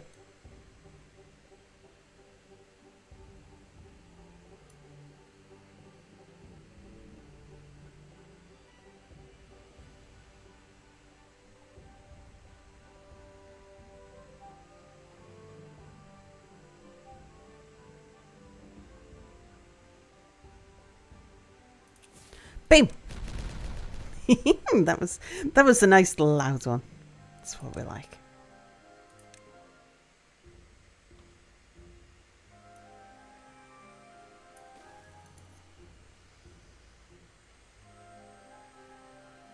Bam! Q blind who? Hello.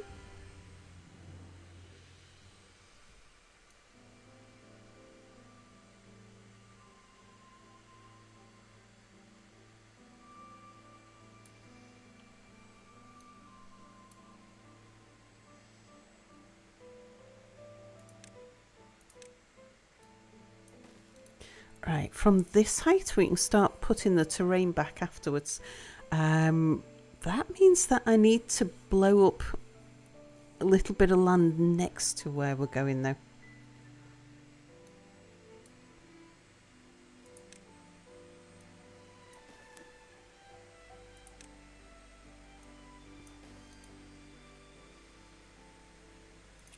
Boom!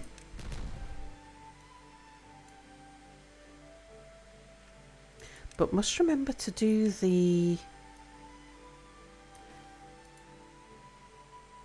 power shaft first.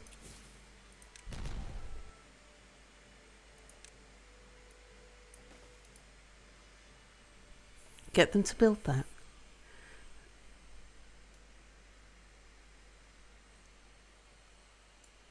You just surpassed the critical achievement of modern life.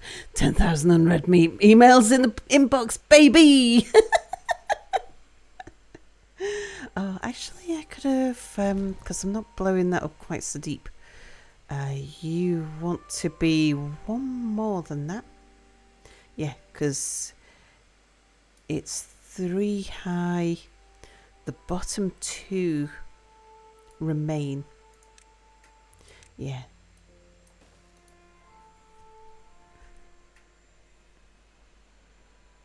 Congratulations, we'll send you the money email soon. Ziplines are great. Hang on, I'll show you the ziplines in just a moment.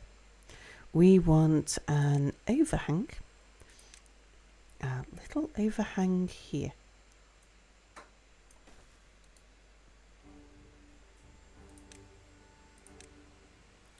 Ooh, I just had a thought. Oh, hang on. No, that's not right. The overhang goes one lower. Okay, recover that. At least we got it recovered before they've finished building it.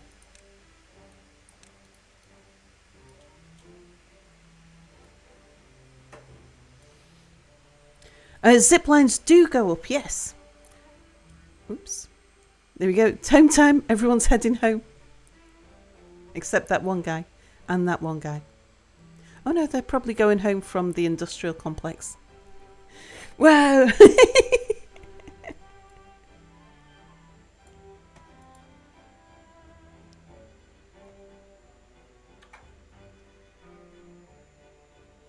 Yeah.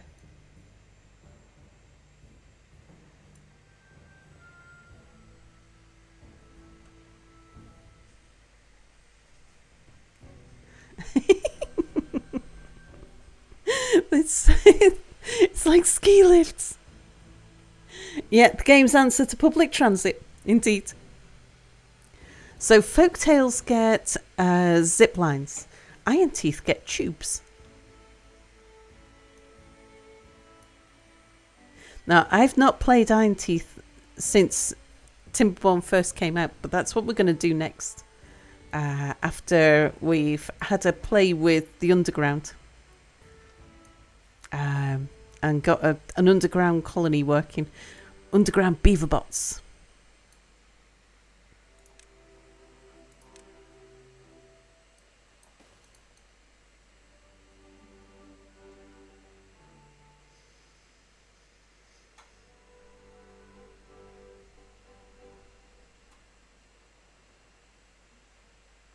So I was right. No, I could have just blown it up by 3, couldn't I?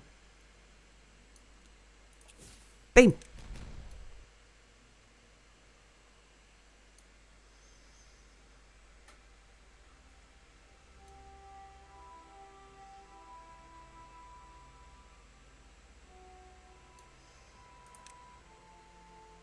And yeah, I'm just thinking this is going to leave us with a tunnel that maybe we should make use of.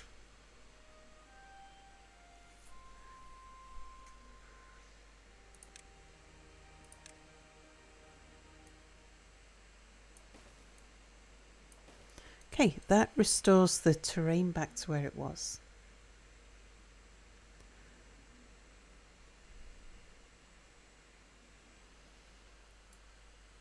Take note of the resources it takes to build the ziplines to check with the tubes to see which takes less.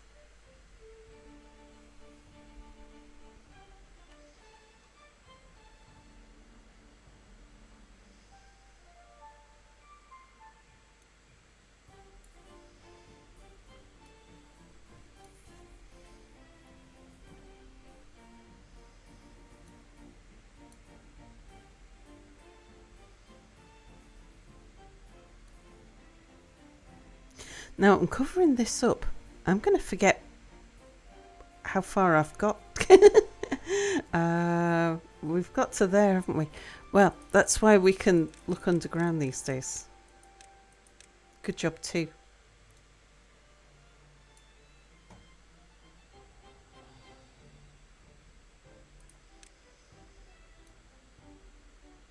Okay, so we've come in by 2. I'm probably going to need to leave some of this exposed until we've got where we need to go, otherwise I'm going to forget.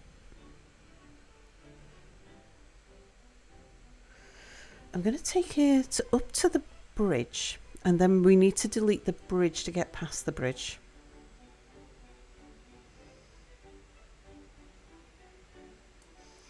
I can't remember how deep this needs to be, but let's... You need to be removed.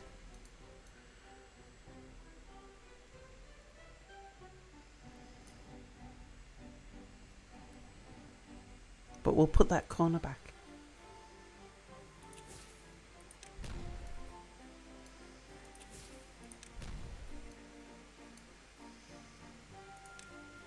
One more, I think. Oh, no, it's there. It's okay. We don't need that. Don't worry about it. Yeah, power's there.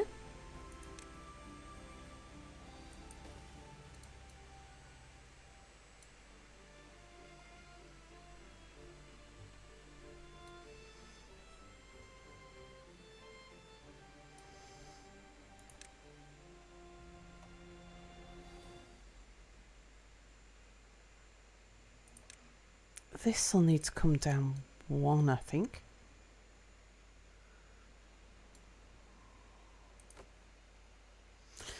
Oh, I thought you were connecting. No, it must be one further down. Okay. I was wrong.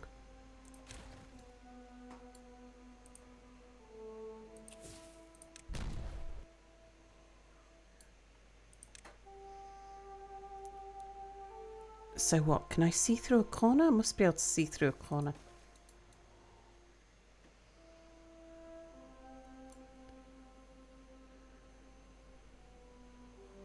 An airborne trolley with an infinite number of cars at any station? It looks like they rope themselves to it. Okay, let's have a look and see. I have to lower the terrain to see what we're doing. Oops, that was the wrong key.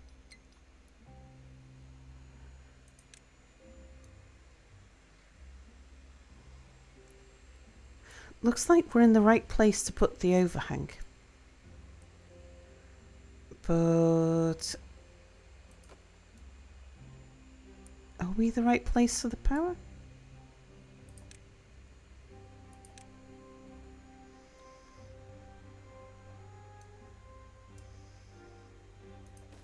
I think we're the right place for the power. Yeah.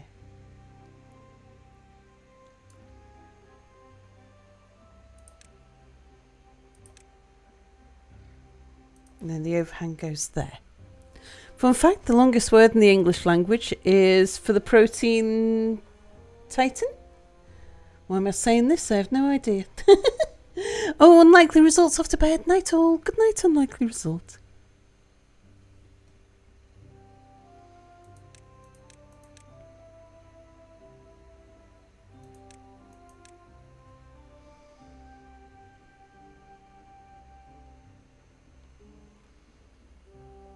You feel free to write it if you wish. Did they build the... Yeah. Okay. Maybe I don't put the earth back yet. How far back do we want to go? I guess this area here is where we start building the industrial hull. Character limit's too low. Much too low.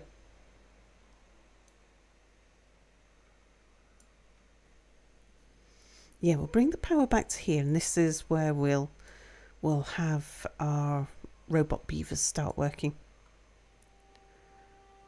We'll need to wait for the robot beavers to get down there, because they'll need to get up and down to the mines. Yeah, I think we'll be alright.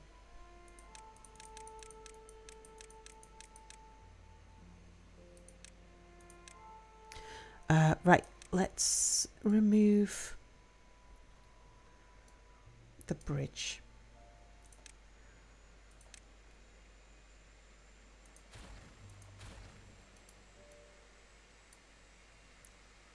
Oh, I just removed the path on the first one. And I've removed the bridge from the wrong place anyway. Okay, come back.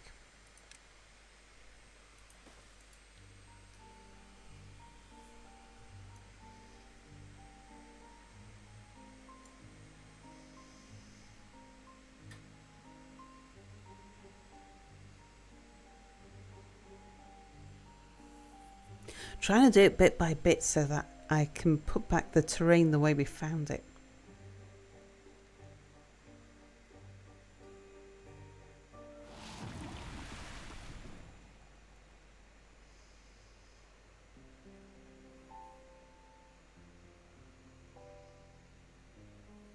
So I know this bit goes in line with that bit, but this bit goes in line with that bit.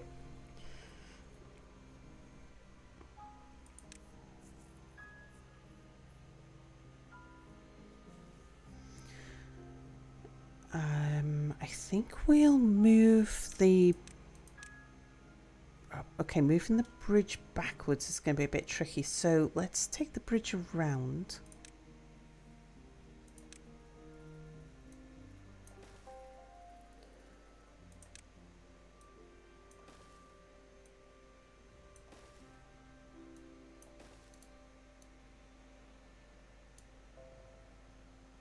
Because I need to blow up this bit as well.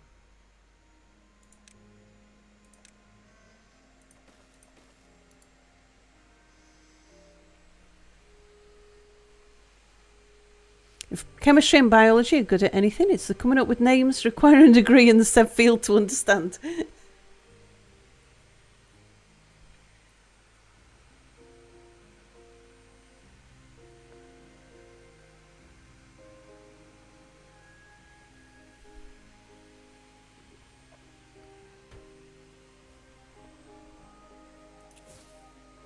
Now we do have biochemists in chat.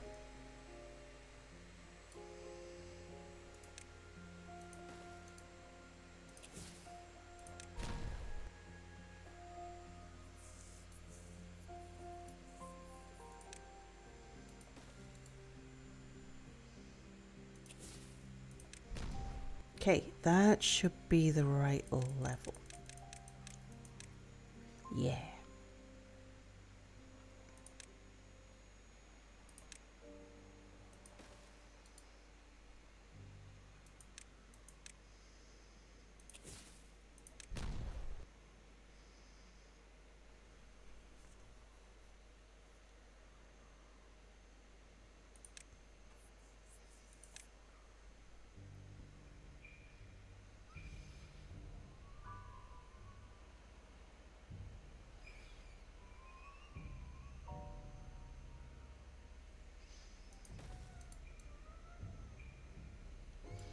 Science! How is that word? Science!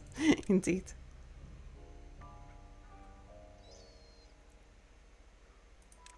Okay, if I do the landscaping on the level behind where I was, then I should be able to easily keep track of where I was and also keep track of the height of the ground.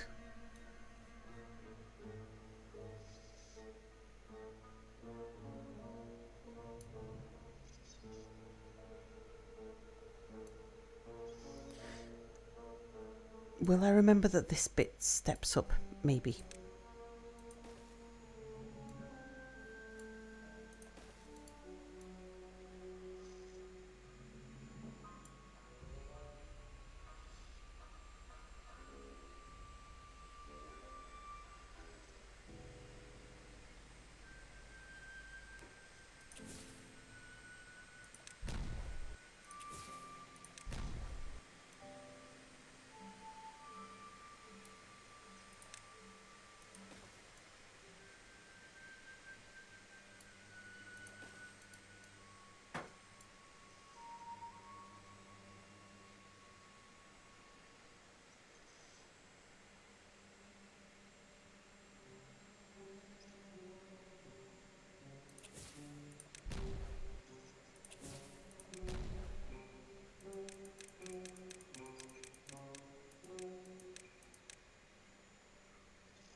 Bizarro, hello.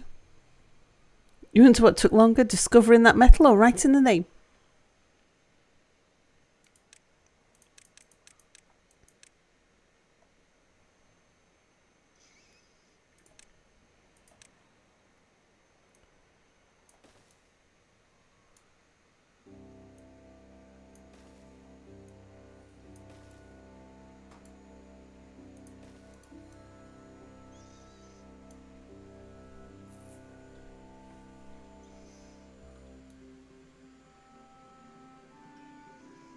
Okay, so now all we need to do is track across here. And I can put the bridge back now.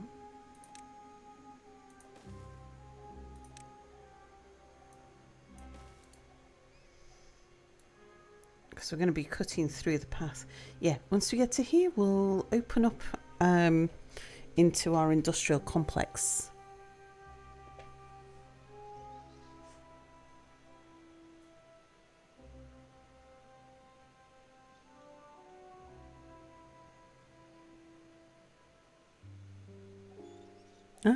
Lexicographers regard generic names of chemical compounds as verbal formula rather than English words. Not gonna lie, they could hire Sal to help with their naming system. They really need some work.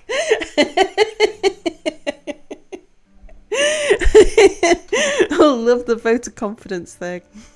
Pedophile, that's amazing.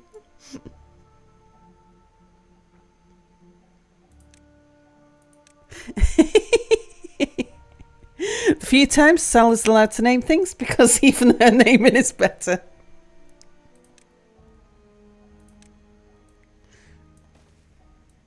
Right, that's where we're running the dynamite now.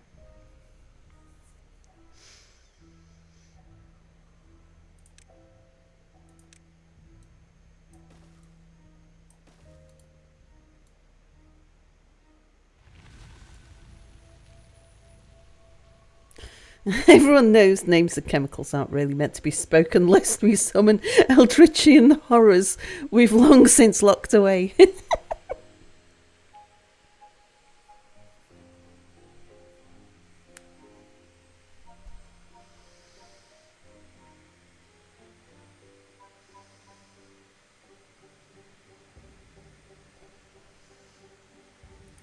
Boom!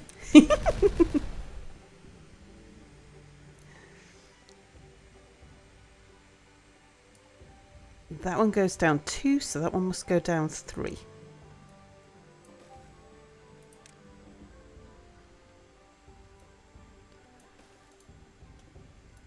I didn't pay it.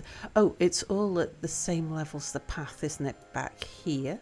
And there it's the same level as the ground.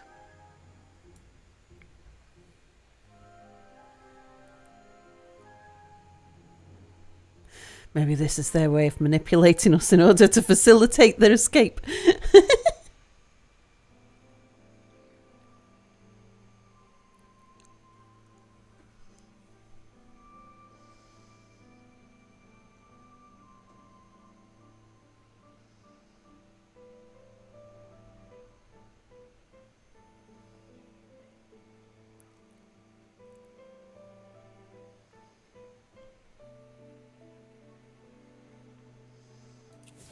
Boom!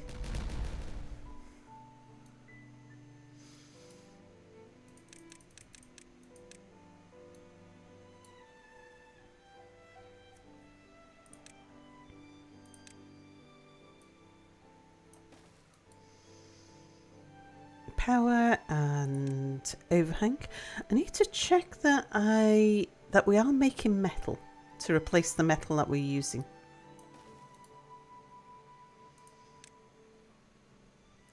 Have I got any of the smelteries switched on? No. Let's switch on a smelter. We're doing okay for dynamite. Well, actually, I think I'd like to keep the dynamite running, but store more.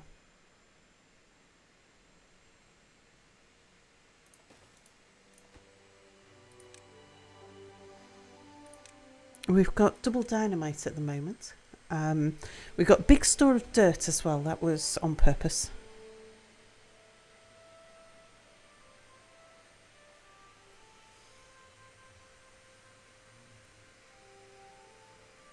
Oh, we can switch off paper. Yeah, forgot I'd left you running.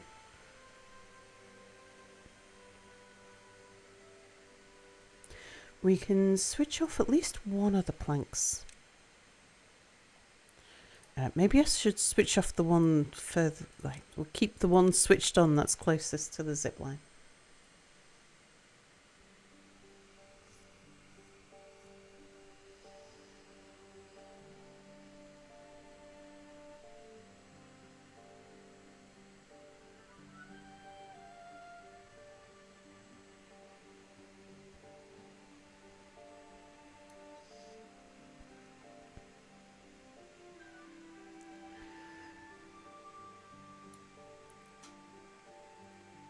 Right, so the dirt.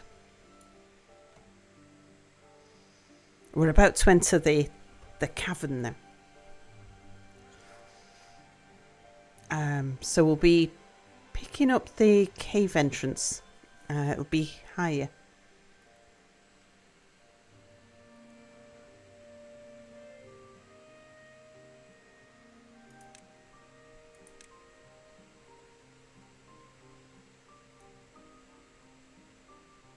I'll leave one of them exposed so that I can see more easily how far down to dig.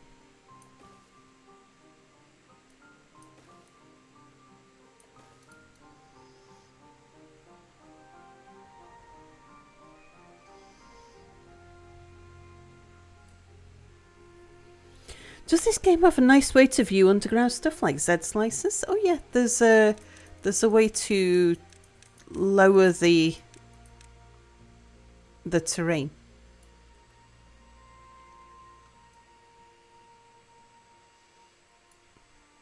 That's only available in the experimental branch though. It used to be that terrain was a solid block, and so you could lower the levels, but it didn't lower the terrain. It feels really nice now they've done this. Oh yeah, that's the underground storage that we've built. I wonder if we were cutting a hole, would we bump into our underground storage there?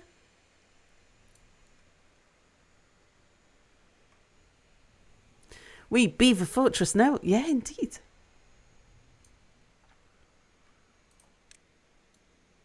But we can't tunnel. We can only quarry. So we have to go down and then cover back up to make a tunnel.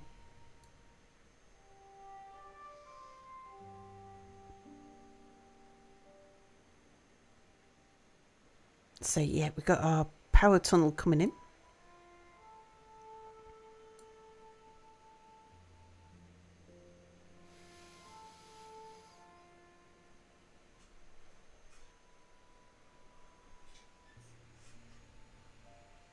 I seen you, Raider. Hello.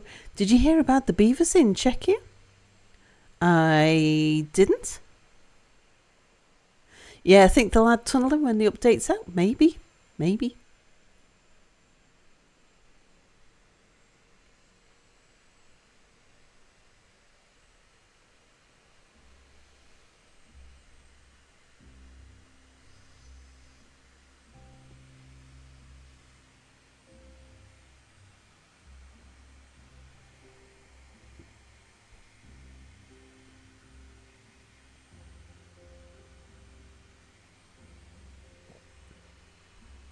$7 years in Czechia. They've been working a plan to build a dam that was going to cost 1.2 million. It's taken so long because of all the paperwork, and just when everything was ready to start the project, 8 beavers built the dam in 2 days. I had heard that. I didn't know it was Czechia.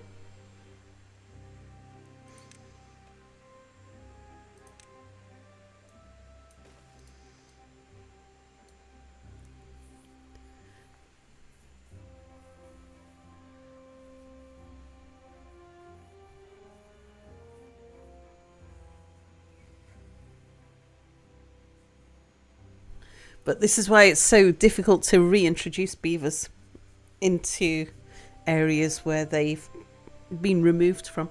Because give them 2 days and they'll build a dam. Whether you like it or not. It's a very stupid question. Are there actually beavers in Europe? You thought all your life they were only in North America? They went extinct in the UK, but yes, there are European beavers.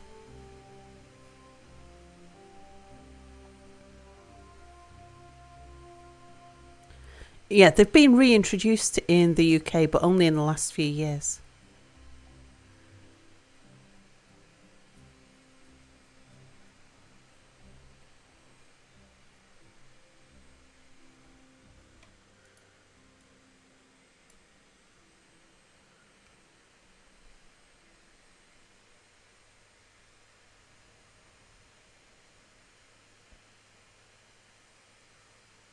I don't know the difference of European beaver versus... Because why were we so big on hunting North American beavers? If Europe versus USA beavers. The Eurasian beaver tends to be slightly smaller than their American cousins, but not noticeably so to a casual observer. The two species share many other physical characteristics as well, including brown fur, long flat tails and webbed feet. Animal Diversity Web reports. Okay.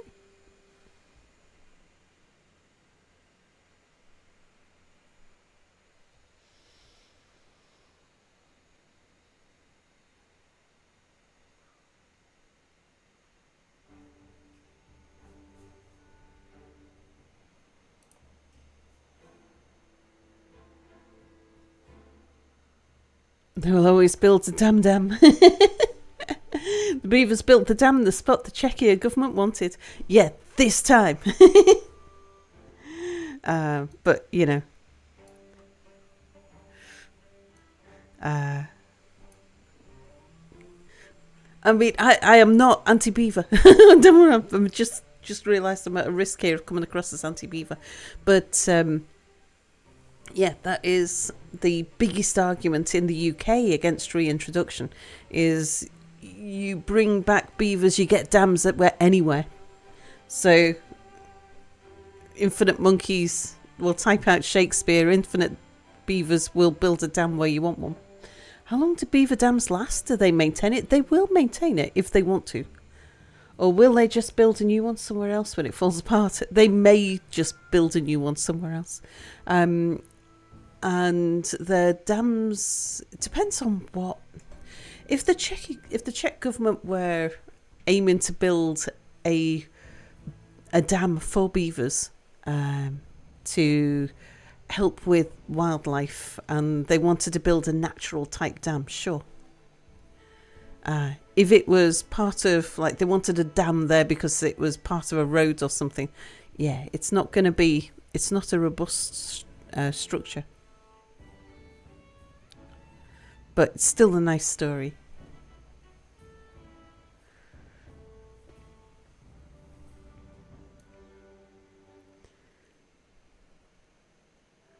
They maintain it until the colony moves. Beavers are very destructive to their environment, so their own presence overconsumes.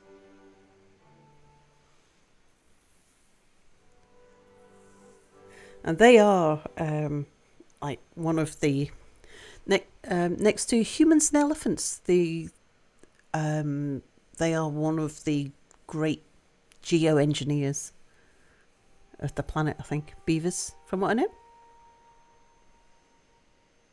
And Varco, hello.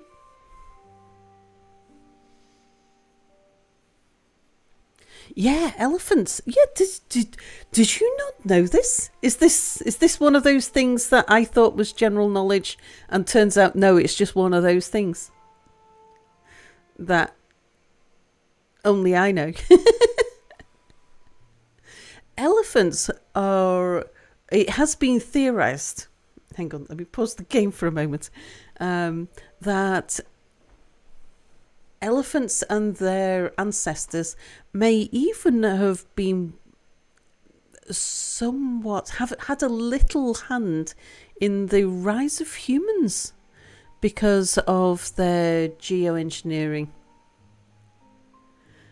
You know, a blue whale has an anus as wide as 3.5 foot across, but you know nothing about engineering elephants. So yes, elephants have a tendency in forest environments to make what it is that they have favourite fruits, and so there'll be a particular tree that the elephants will keep on visiting and revisiting, and if it's near a waterhole, they start, like, they create the paths to the trees that they like, and they create the paths to the waterholes, and then they dig out the waterholes. So it's their ability as bulldozers. Imagine before there was buildings and fences and people keeping things out and and elephants had only natural barriers to deal with. So they were just running rampant. The elephants made big glades in the forest, and they still do. And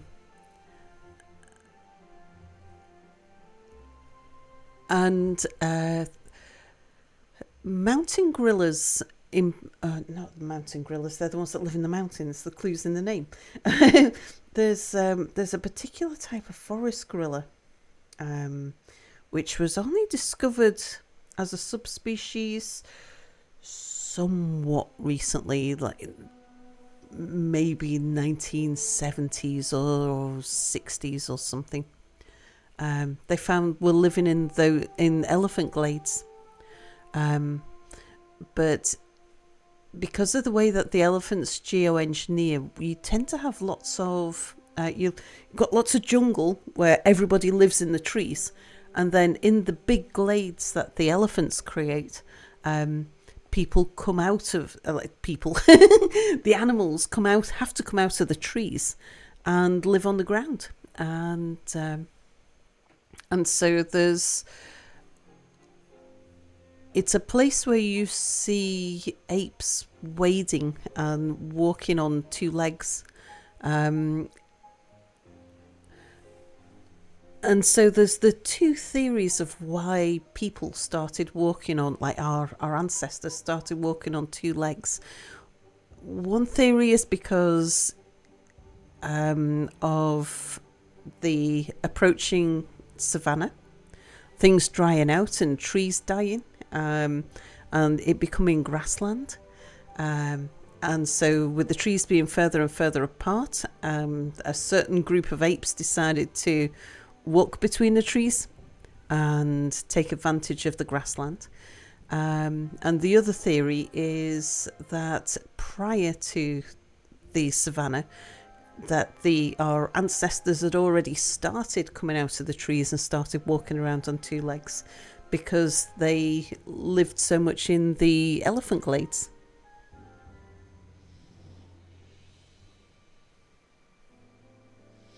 You know that male elephants' testes are contained within their body, so every joke about smacking one in the ghoulies is false and should be booed.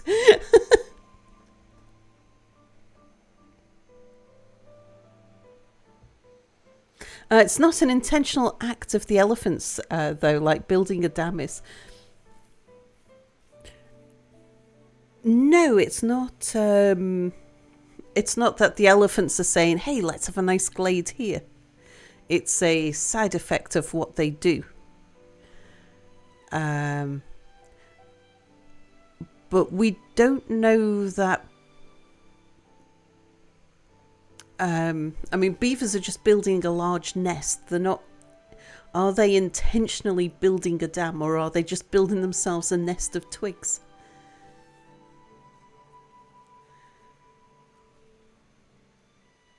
You're one of those people who's irritated by jokes built on incorrect premises. Yeah, beaver dam's instinct, not really intentional as well, indeed. And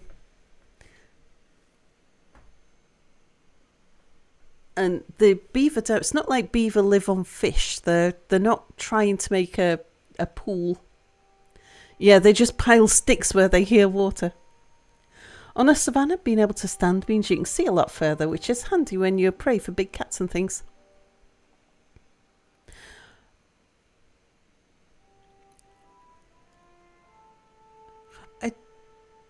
You would have a savanna where the grass is very low to be able to see that. Grass is actually really tall in the wild. Krippaloo!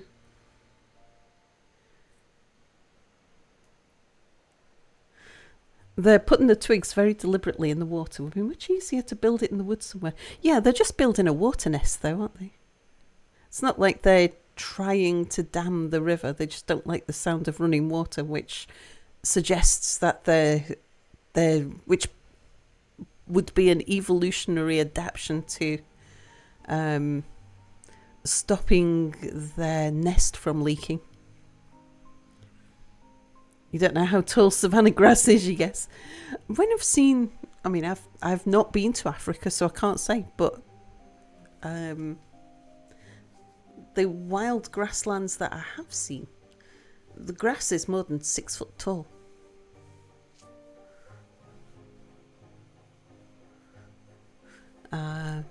Grass and shrub and stuff, but you can move better. Isn't the water they pull with the dam used as an entrance to prevent predators as well?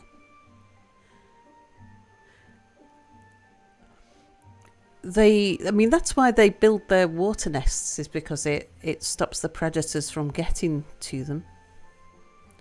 I don't know whether it's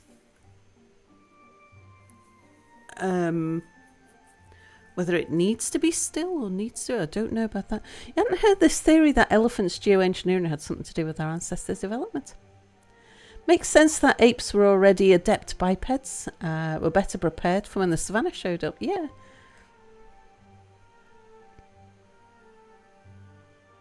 Bit different than just a nest. You've got 2 separate structures. One of them is a beaver house. It's usually a pile of logs on top of a burrow with only underwater residents. The dam is just a pile of mud and sticks. The hominids that came before us were very tall.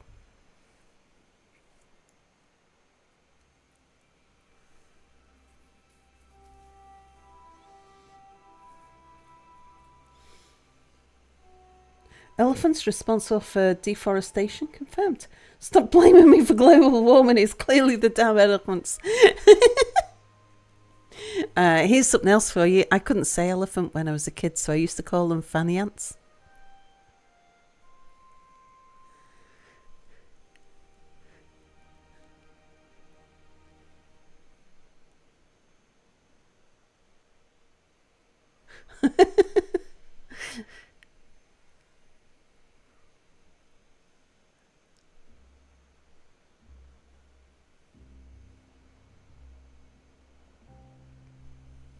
Yeah, I think I don't know whether or not the theory of forest glade apes wading around on 2 legs leading to the development of our ancestors has since been overturned or what, I don't know. Is this like Benedict Cucumber and his penguins? Don't worry, Sal, I'm laughing at you, not with you.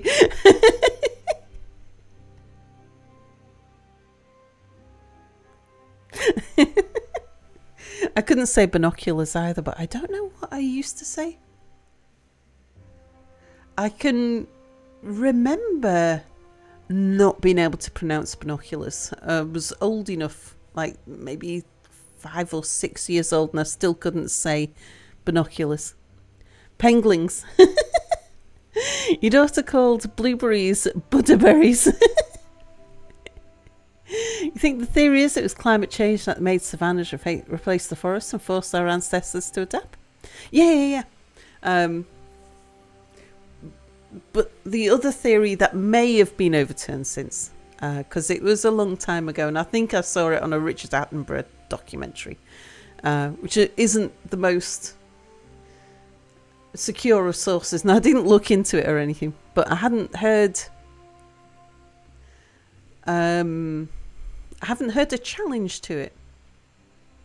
Was the forest glade theory, which was that apes had already started walking on 2 legs because of the forest glades. Because we see them doing it today as well. What was my word for elephants? You didn't hear? Fanny ants. Your younger brother called cucumber tapper tapper. When your stepdaughters were very little, they called the hibiscus plant hibiscuits. Family ants. No, fanny ants. Like a fanny pack. Or yeah, fanny ants.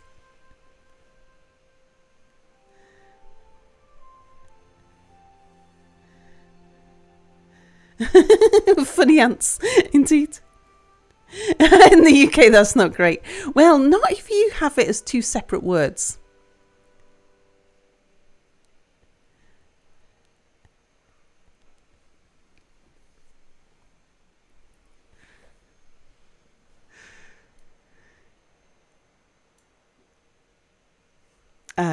Anyway, we were in the process of blowing things up. We need to blow some more stuff up. We've got the power back to where we want to run our underground robots. Yeah, what typically happens with evolution is multiple things pull together to make a major change. So it could well be both things. Indeed.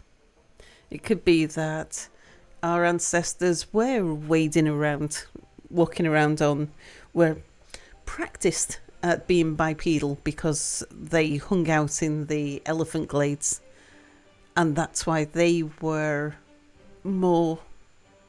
they adapted more easily to the savannah than some other ancient ape.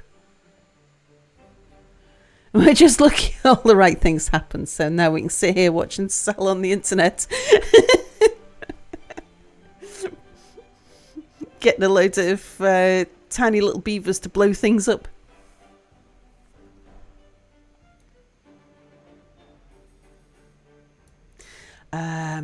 I kind of need to decide.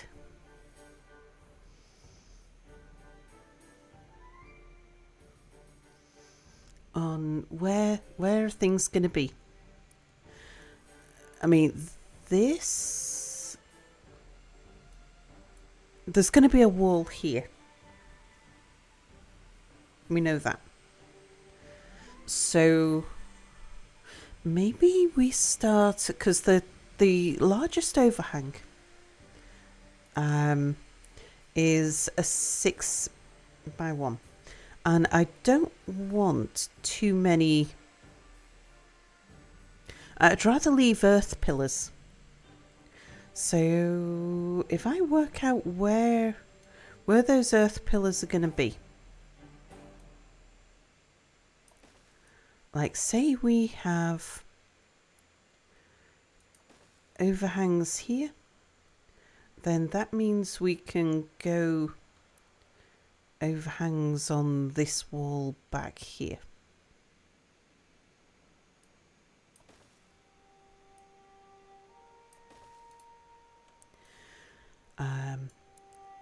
So we'll make that the line, like the edge of the cave.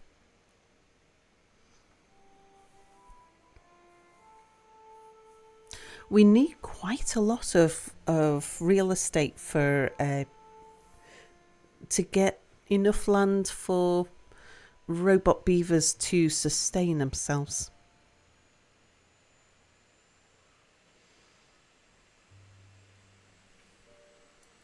And every so now and then we'll reverse that and have it go the other way.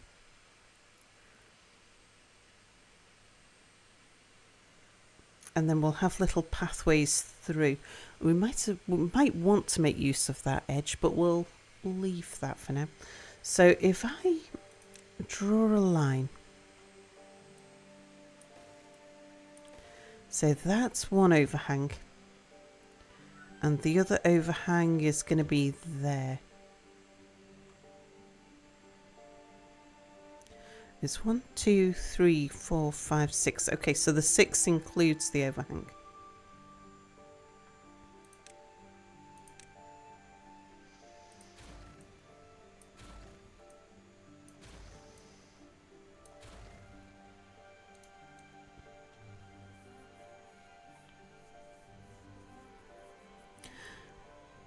Do we want the overhang to peek out of the edge? Yeah, I guess so.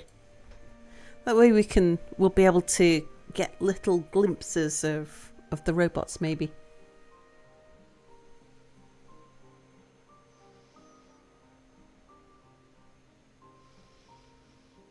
You've been told you had a hard time learning to say shirt. You started out as yit, and then after some practice you figured out the shit bit, and the took quite a bit longer, which embarrassed you every time you talked out loudly about your shirt in public. Sal is the focal point of human evolution. Oh, I want to wear my shirt. Land quickly becomes the most precious resource in this game, indeed. How does shit look on me, Mum? We really need even bigger maps. Well, I am just working on this one particular terrace. There is plenty of other land. Um, Plenty of land that we could expand into, but yeah. I think we might need this whole island to get a fully sustainable robot colony.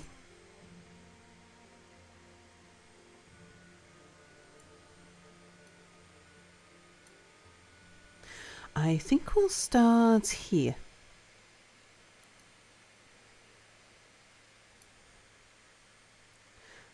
We'll start bringing the cavern back, and then once we've got, see, we need enough space to be able to put down the whole robot stuff before it's worth starting. It's no good just getting some beavers making legs until we can make their heads and chassis and assembler as well. So yeah, we've got a lot to build before we can start on it. Wonder if they'll bring out maps with giant caves in it. Yeah, because we've already got some. Can we make underwater air pockets? I don't know. Kids are great, mortifyingly embarrassing, endlessly frustrating and disappointing, but still look great. There are caves in this map already. So they've modified the existing map to have caves. Like we can see there's a cave there. Hang on, I'll just let it turn daytime because it's easier to see in the daylight. Okay, so yeah, there's a cave there. We can see through and see the wooden stairs on the other side of the cave through the bad water. You can see the overhangs that they've used, and there's a bigger cave system over here. Yeah, you can see the overhangs there. Under there, and if I come out of this, you can see it's bad water over the top, and then fresh water coming out of the cave. There's a cave system behind that waterfall. If we go down, yeah, there you can see the. I mean, it's not a massive cave, but it's an interesting one. Say this is an old map. Is there a limit to how deep underground you can go? Yeah, level 0. Which is as far down as the channel that we've cut for the bad water. So this is all at level 0 here. Where this bad water channel is. So the bad water slot that I cut there, yeah, cut it down to 0.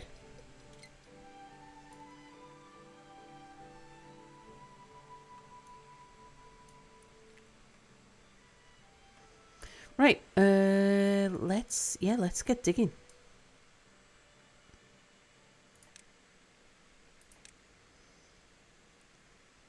One, two, 3, 4, 5, 6. We'll start on that side. We'll need to give them a way up. Actually, hang on. Oh, yeah, that's fine, because that does connect to... Oh, this side of it will connect to the power. Do I start with that side first?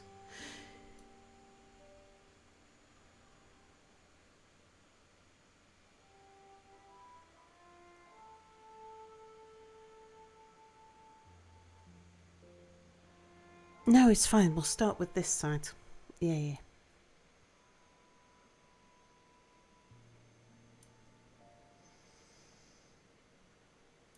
And we'll be able to expand it anyway. This is one of those where getting started is harder.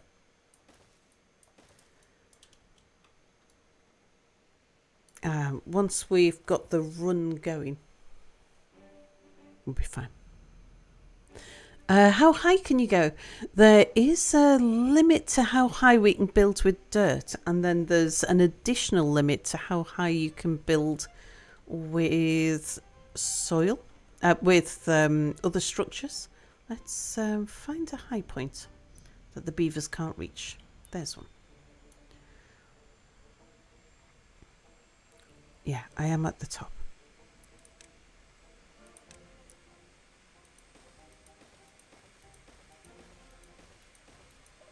Okay, so that's as high as we can go with soil. And then we can go further up with other structures quite some ways. Oops. There we go. So that's the build limit.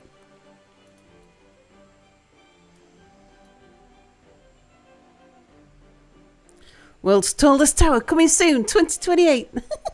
Can you completely clog a water source? Like build dirt all around it and plug it up? You can. And if you uncover it, it kind of explodes water everywhere.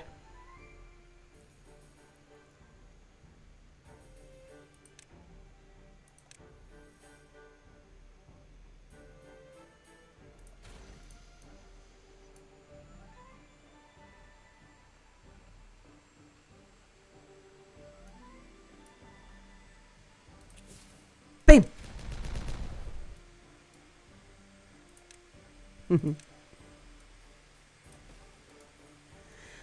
Right, they need to be able to get access all the way around.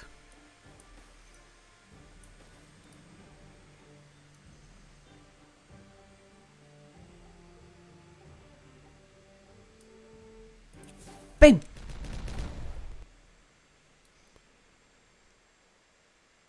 How far down is that? It's definitely another 3.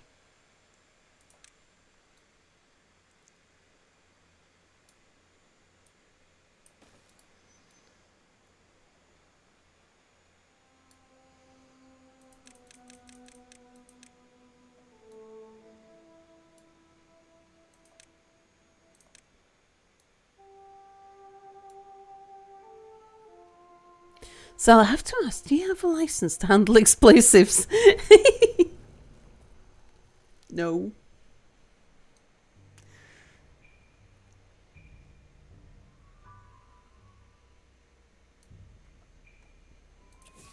Boom.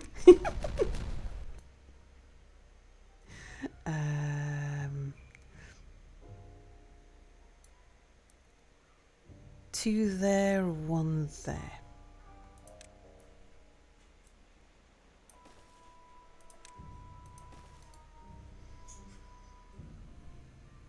Another question, do the beavers get life insurance? I do my best to not blow up the beavers. Boom! Okay, now that should... if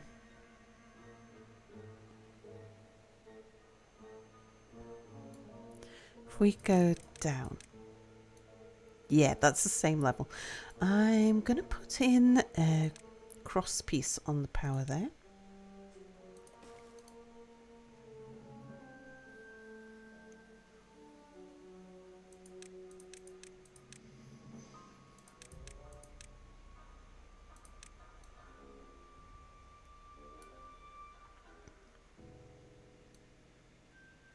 Oh, now here I want to build the overhangs actually much taller. Yeah, so I didn't need to blow up that much, did I?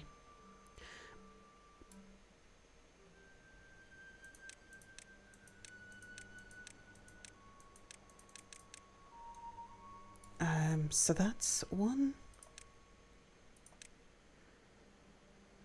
2, 3, 4, 5. Can we do 6? Yeah, that's still plenty deep. Okay, so if we have that 6 off the floor and then the overhang.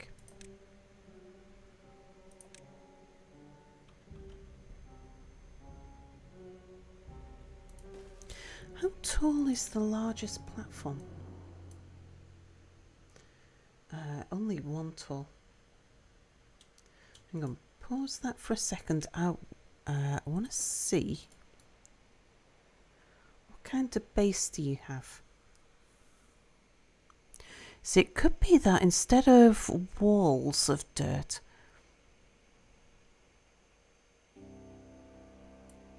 we have pillars of dirt with the platform and then overhangs.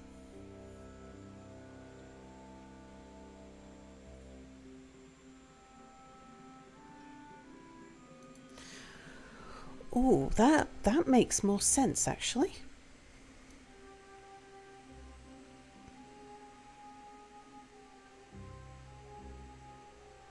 Because then we just need a 1x1 pillar.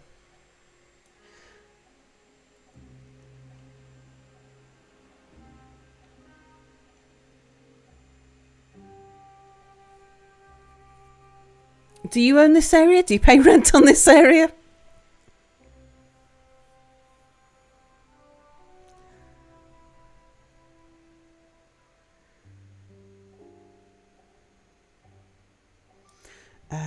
Can we put... Yeah, we can put dirt on top of the metal platforms. Just checking, because that's a new thing. And I don't know what we can put dirt on top of yet.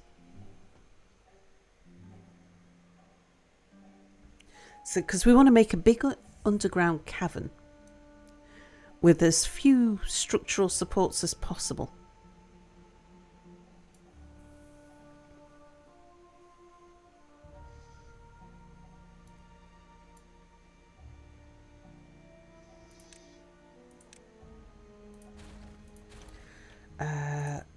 I might need a reference design.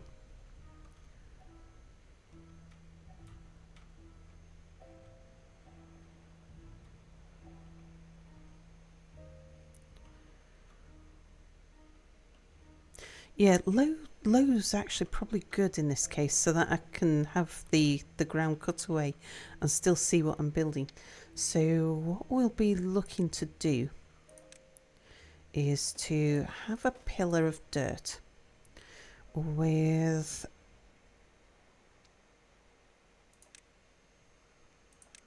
a platform on top of it,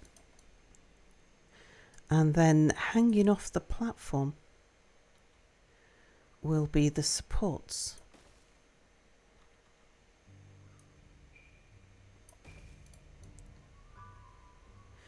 And so we'll have one of these platforms every 5.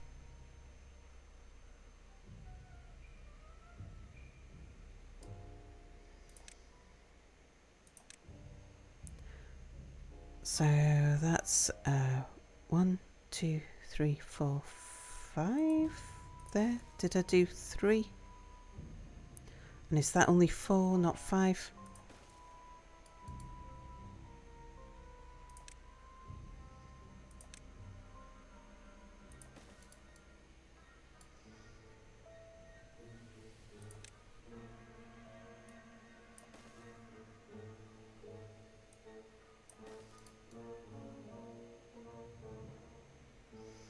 Yeah, so that's what we want to build. I'll mostly fill in the inner area with soil. Might leave a couple of paths here and there.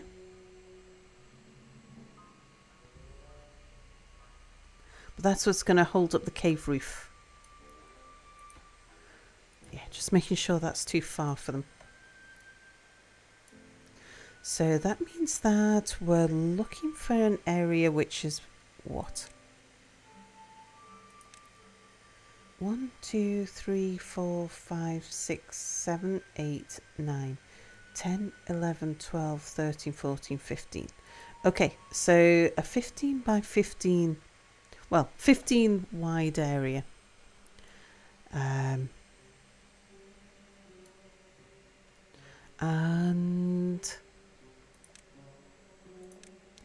the narrowest is 1, 2, 3, 4, 5, yeah.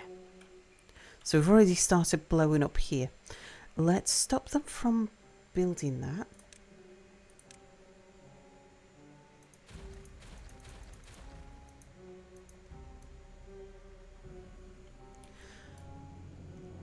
We're going to make it 5 wide.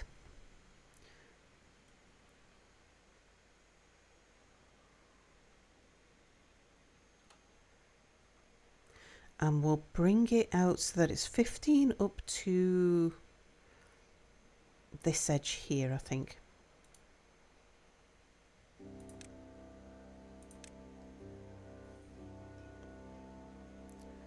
One, two, 3, 4, 5. 1, 2, 3, 4, 5. 1, 2, 3, 4, 5. Okay. And then 1, 2, 3, 4, 5.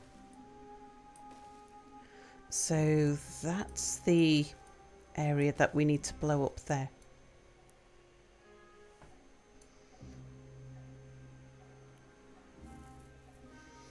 You never know, I might remember what some of the terrain looked like, but I'll do an estimate.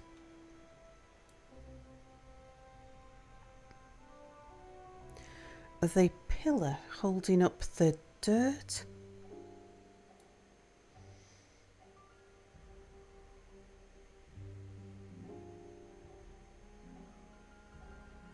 I have no idea. In fact, I think I might just remove it all down and then build it back up again. Because I think I might need to work that out from the bottom up for the first attempt. Cozy Timberborn while you harvest organs from the latest bandit raids. I'm Riz, hello. Won't the mine there interfere? Yeah. We can't explode underneath that. But,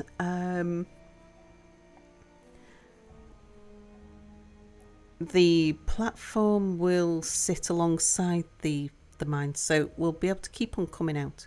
In fact, I might have the next pillars stick out. We'll see. Happy with this one though.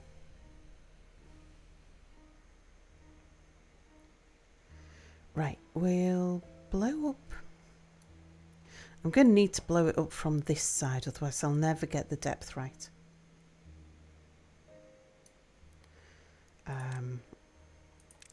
We'll level the floor there. How much dirt did they put back?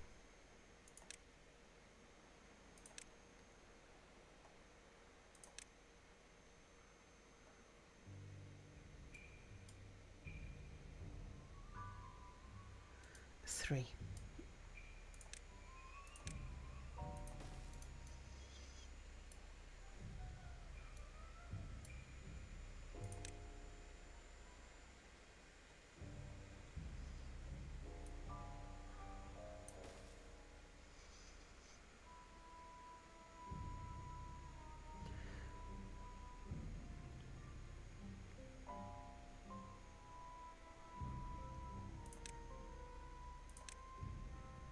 That'll be the last row that we blow up, so I'll connect that.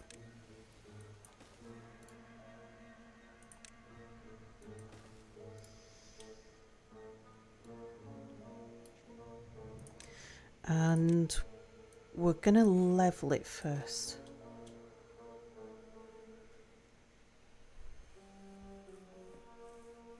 Oh, a Skyrim Cannibal Run. Oh. I was assuming you were playing Rimworld.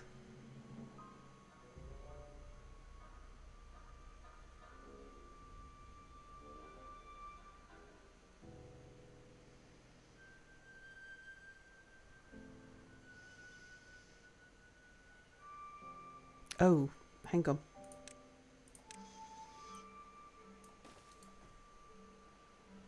Because I also need to blow up that one there.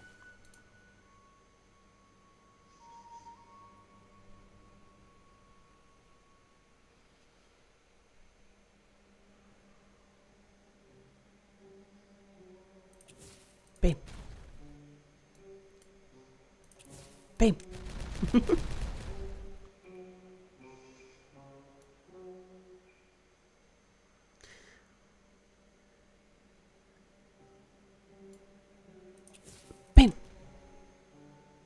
blew that one up too deep. Bing! When I should have blown it up one deep.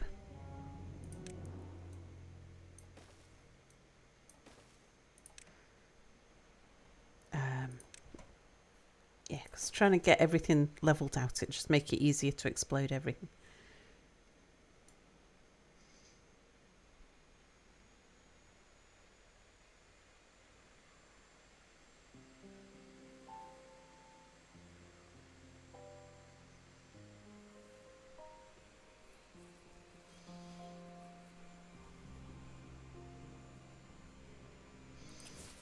Bam!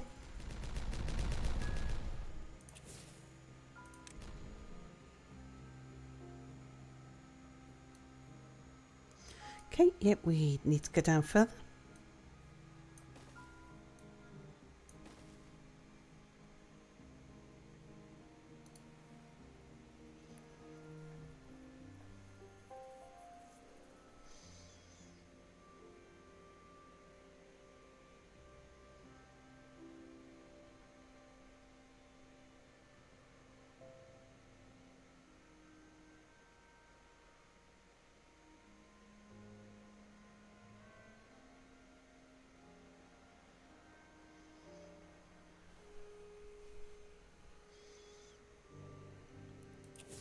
Bam! Okay, how much further is that? Is it 2? Yes.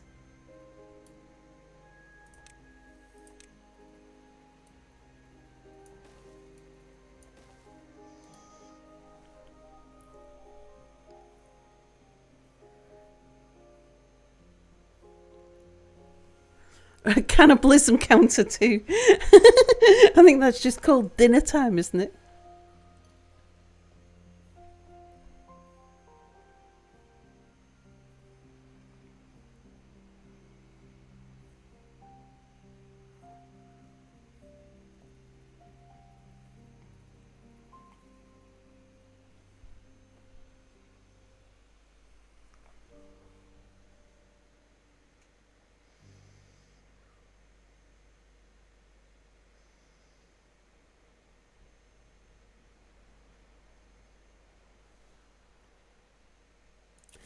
Bing! Oh no, we didn't get the noise. I was too far away.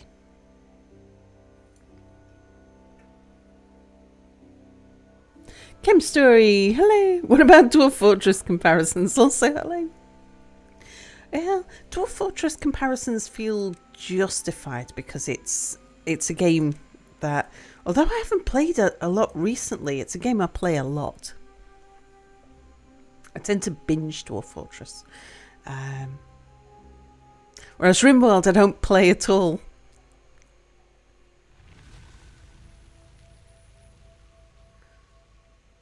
Too wide? Am I too wide? 1, 2, 3, 4, 5, 6, 7, 8, 9, 10, 11, 12, 13, 14, 15. No, I think it's fine. Too many bombs. It'll all get blown up anyway, so even if I have gone too wide, it'll just form part of the next thing as long as... Bing! Bing! Yeah, as long as I... And worst case, I just put it back.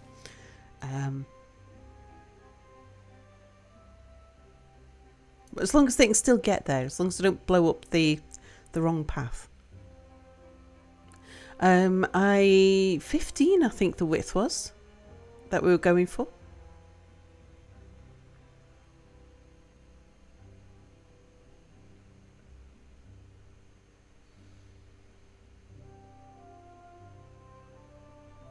What's even worse, you got a mod called East Empire Expansion. It allows you to have couriers take resources from the dungeons. So you basically use them as a bandit meat shipping company. Oh dear.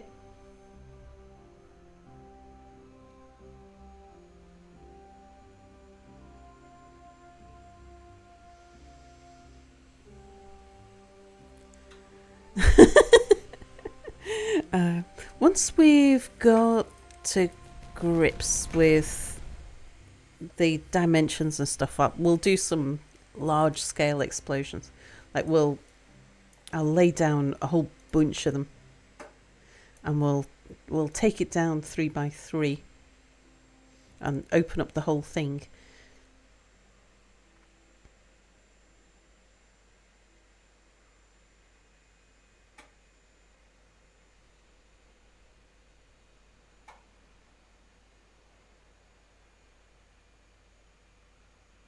So funny, because the EEE has morals, but I'm like, nah, here's a human corpse.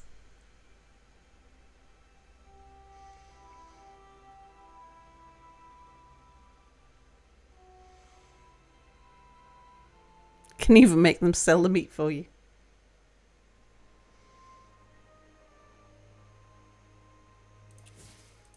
Bam!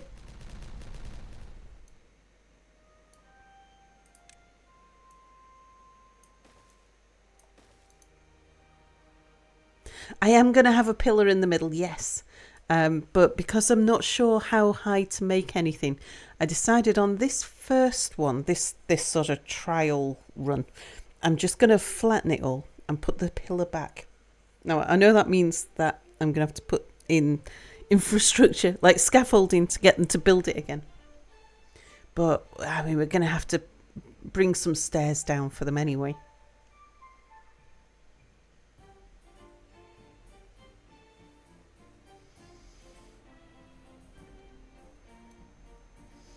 Once I've got the reference piece sorted out, then I can...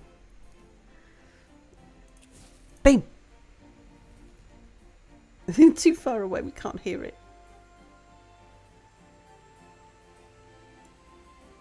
Why not just leave the pillar now? Because I don't know how tall it's going to be. And then I'd have to build infrastructure up to the pillar to reduce the height.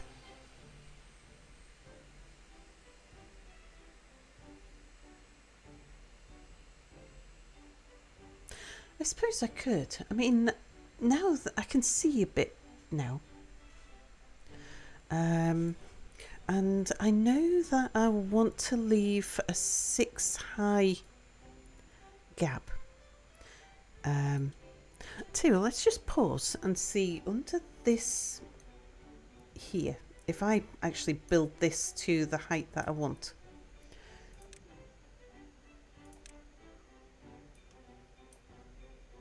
Also save, yep.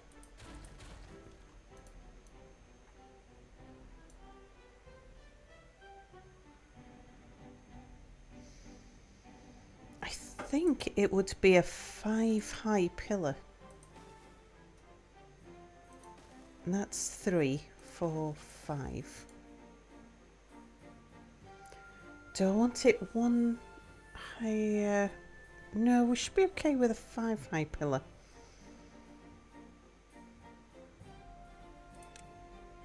I'll just check that all of the buildings comfortably fit underneath that.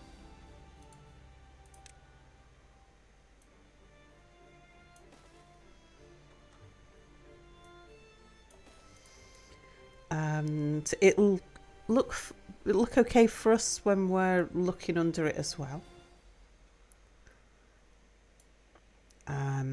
But yeah, I'm pretty sure we'll be able to put like zipline stations, and it's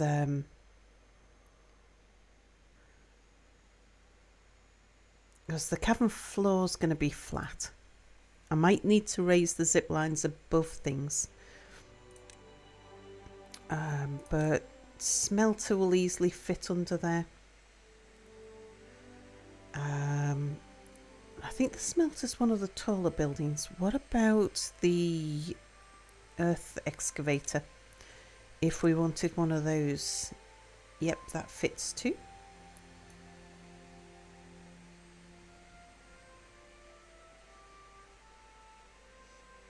What's our tallest building? Something about this project has you more engaged than usual. Sorry, Vegan. Oh no, it's fine now. All's good. Shayna's hello.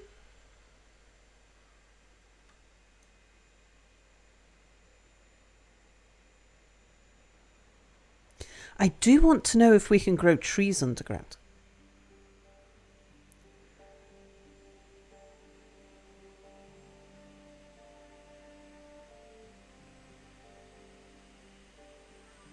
Yeah, I think as long as we can fit the pylons under there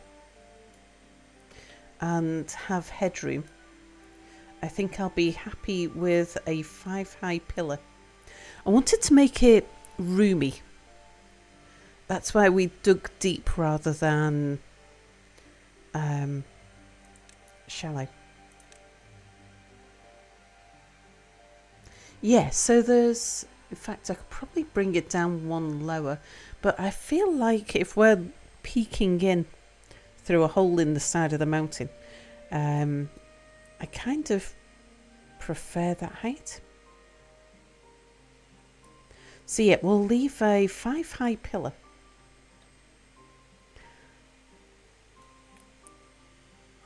I have no idea how to leave a 5-high pillar in the middle of this.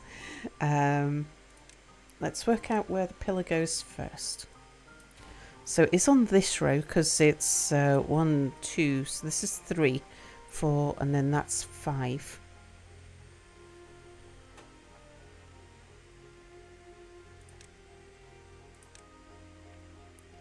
Pillar is there, I think. No, it can't be because that's 1, 2, 3, so it must be there for the pillar.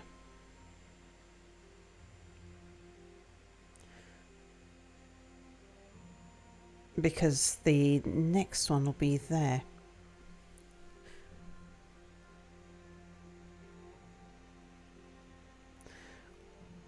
Oh yeah, that's the pathway, that's right. 1, 2, 3, 1, 2, 3, 4, 5, 6, 7, 8. Yeah, that's where the pillar goes. Okay, and then we need a pillar which is 5 high.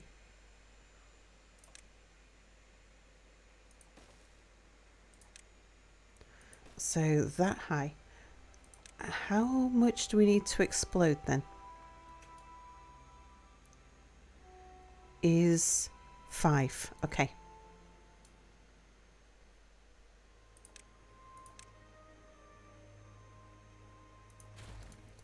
So this spot here, we're just blowing up by 5. Actually, I want... Because we're levelling it first. We'll take the 2 first.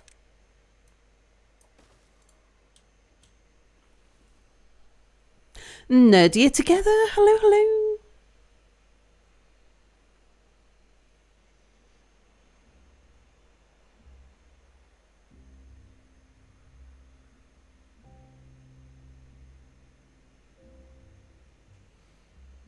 I'm doing very well, thank you.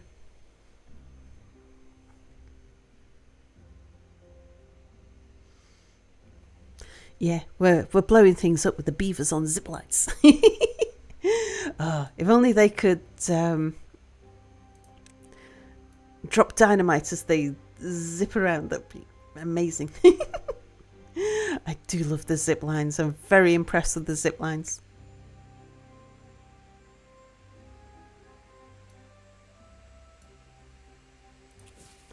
Beam. Beam.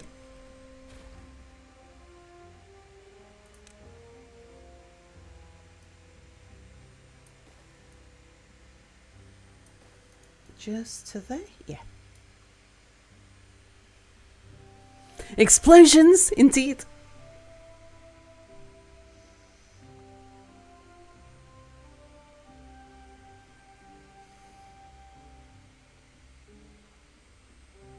We're building an underground cavern, or excavating an underground cavern, which we're going to house robot beavers in.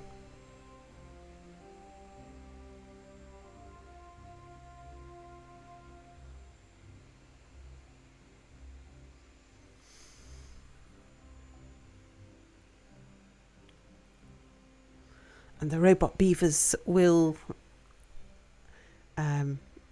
provide for our fleshy beavers' needs. Right, this is the one where I don't want to continue blown up. That's where we leave the pillar.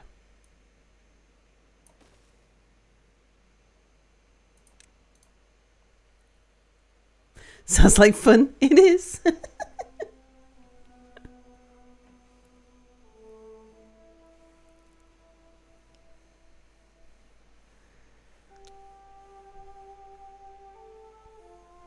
So far, what I've done is to dig a ditch to carry the water, probably most of the water from the map, at least half of it, is going past our water wheels. And we've dug a tunnel for the power conduit.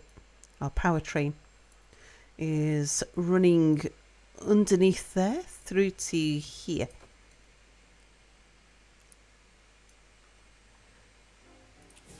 Boom! Boom! Nice. This should be too high now because the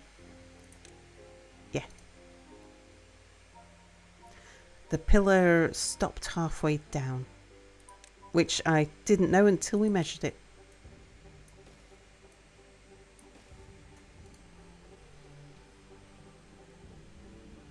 Hey, where are the explosions? We're game.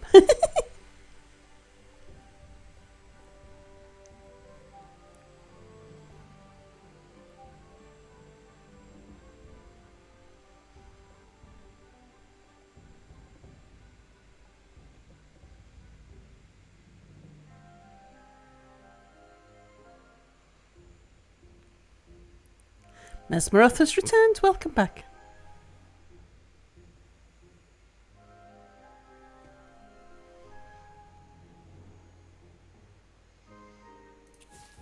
Bing. Bing.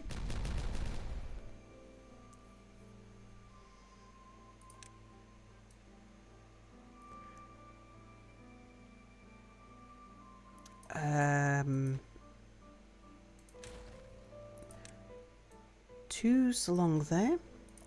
Three's up there.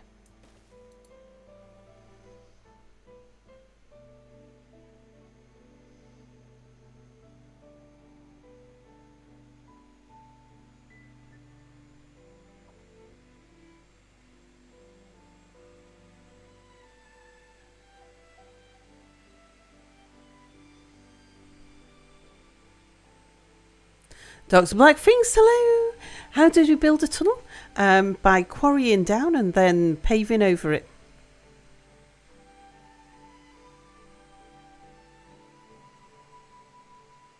Which is what we're doing here. We're quarrying down, but we're going to put a roof back. Beam. Beam.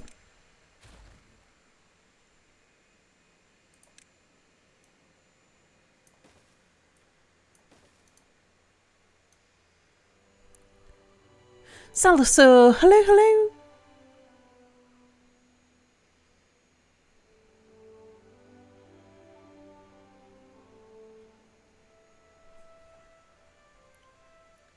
So our roof support is going to look like this.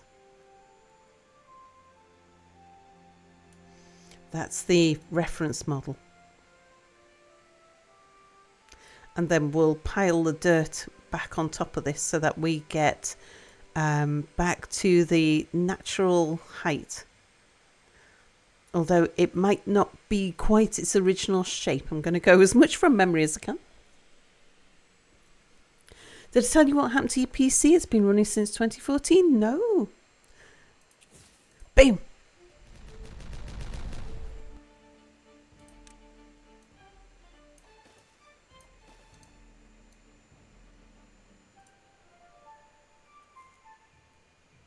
What happened, Damaris?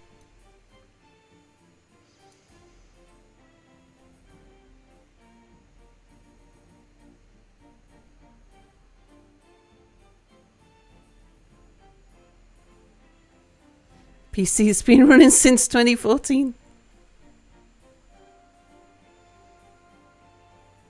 Yeah, in the experimental version. So update 7, you can put dirt on top of platforms and dirt on top of overhangs and things. No, this is new. This is why we're on the experimental version. On the experimental branch. So that we can play with these.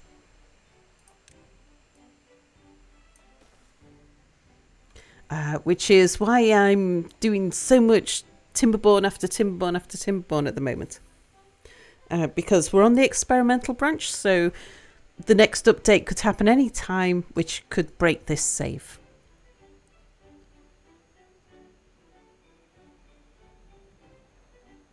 Finally had a critical failure and blew a ram stick, so now you're limping along on 4 gigabits, oh dear.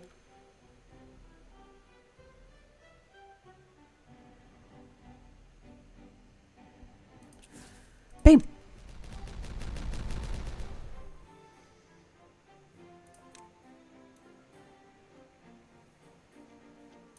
Right, go up there and blow that bit up first. This is where we're going to have to come around the back of the mine now.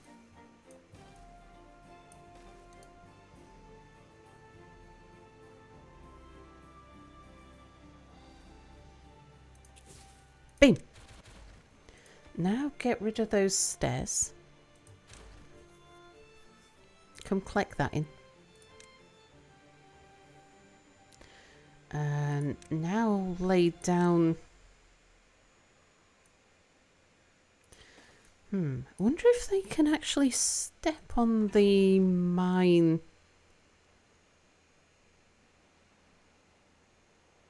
I don't know, let's find out.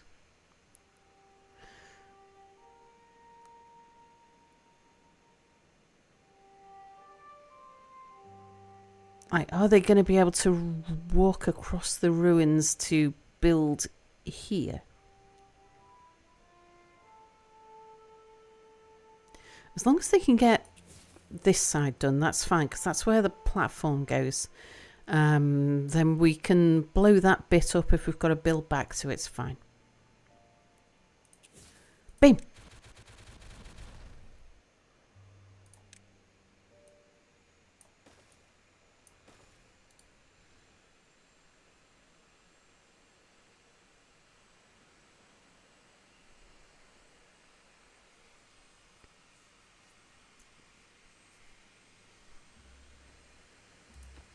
Yeah, they can't reach those 3. That's okay.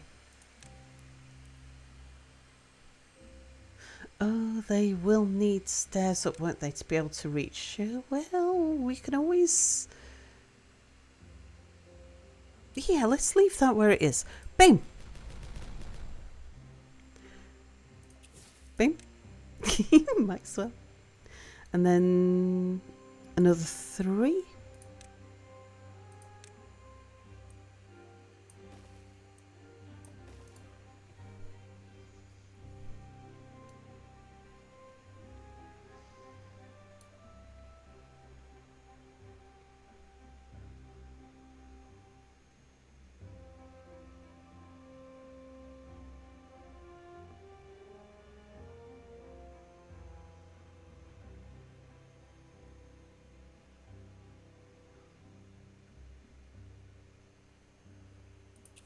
Boom.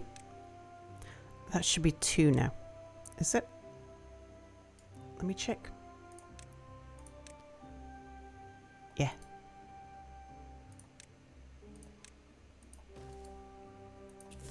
Boom.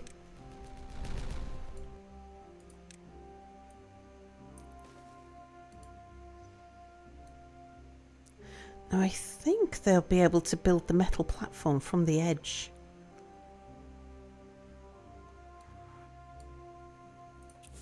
Boom.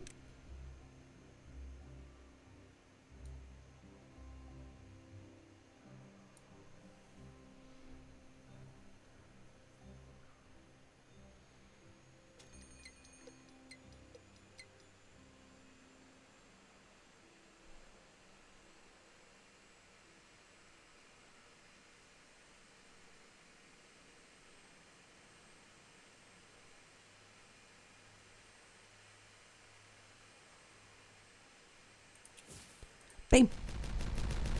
Oh, right. Now time for the metal platform. Can you build this from the edge? I think they probably can.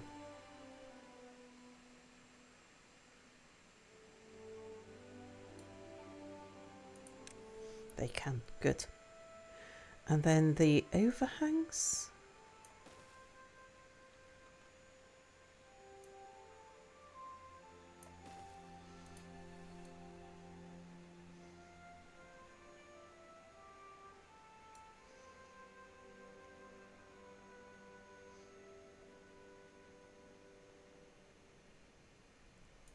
I'm going to leave the... Yeah, I think in the centre. I'm going to leave a path because there's actually a potential pathway through there. And then the rest of it will cover up with dirt. Yeah, and I'm going to try and keep the original level as much as possible.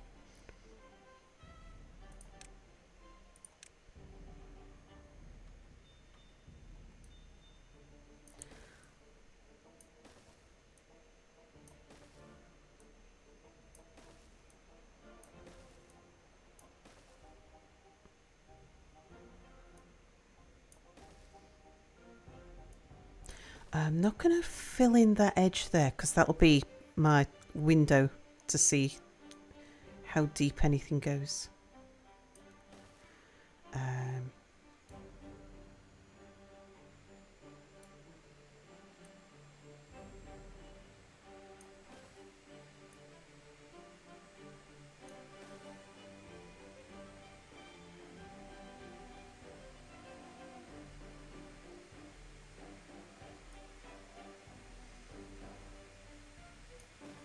I think it came back.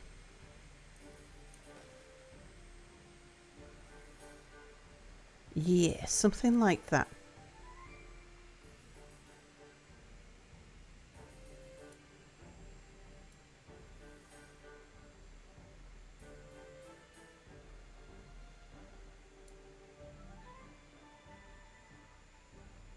And I'll leave this gap here for now.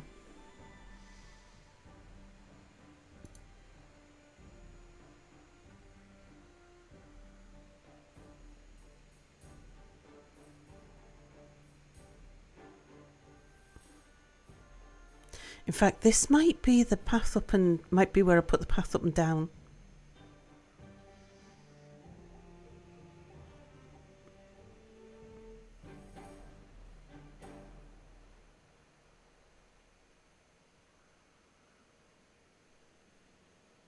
And to be fair, 11 years of solid abuse is getting pretty damn good. This PC's been asked to be pushed beyond its limits. There was some data loss though. You don't mind, things can be rebuilt, re-downloaded. Surprised though, apparently Steam's been holding on to Factorio save files in the cloud for you. There was saves in there that are dated for 2019. Yeah, I bet I've got some old saves of some old games in Steam.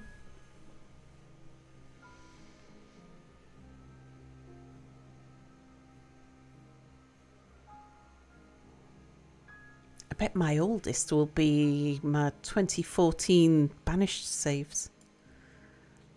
Because I've still got a game that's going on. Which one day I'll get back to.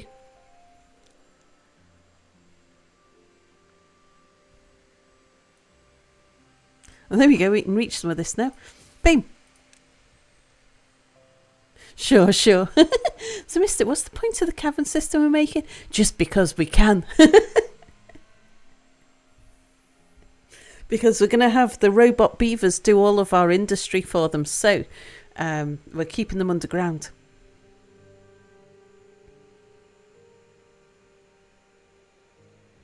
But it is just because we can. What this ability does for us is it makes playing the diorama map easier. No, not just like Mir. We don't keep Mir underground. A caste system, you like it?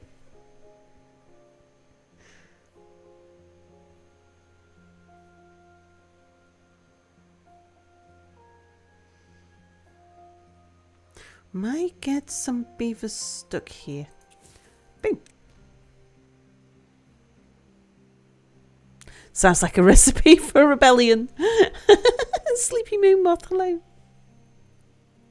The first bot beaver's got to be called Mia. No. I don't name things after Mia in my game because I'd end up with so many dead Mias on my hands.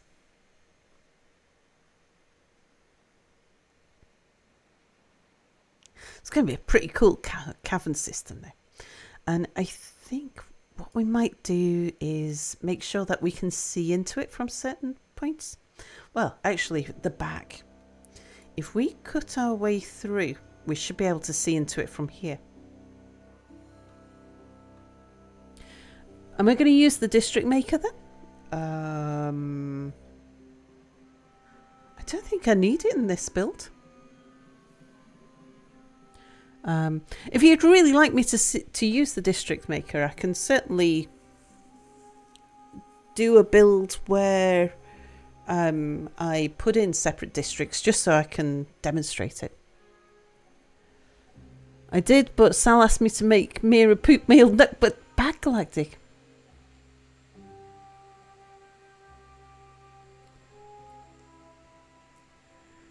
And W Middle, hello. You feel like this mechanic opens up the potential for deadly storms that the beavers need to shelter from? Yeah.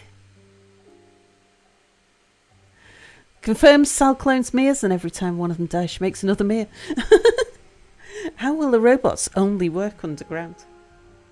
Because we tell the robots which jobs they're doing. And so we just give them the I mean, they won't be solely underground. Because we want them to work in the mine, which is above ground.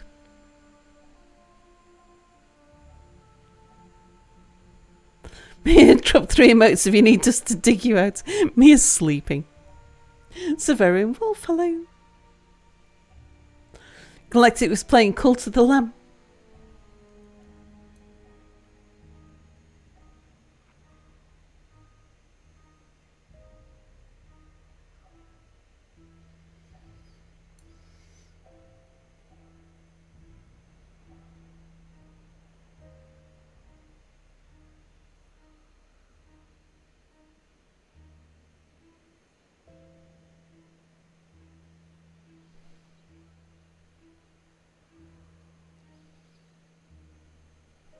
You didn't know that? You're bad at this. You usually get your beavers killed.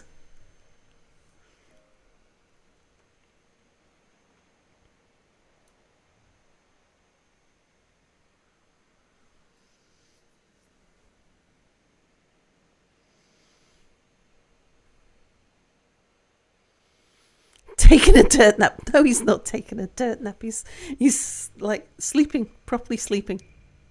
Not like sleeping with the fishes sleeping, but, you know. It's gone to bed for the night.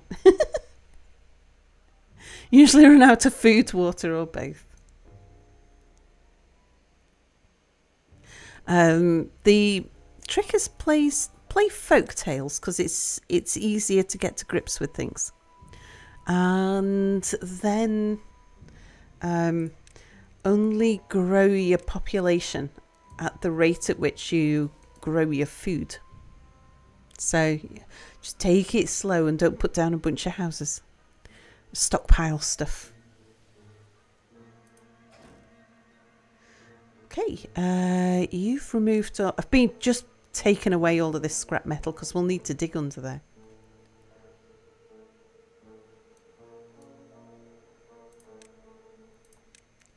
And I think we'll put in another one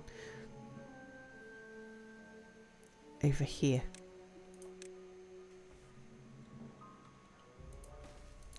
Get somebody to help out with that bit. Mia, inception into one of our dreams if you need help.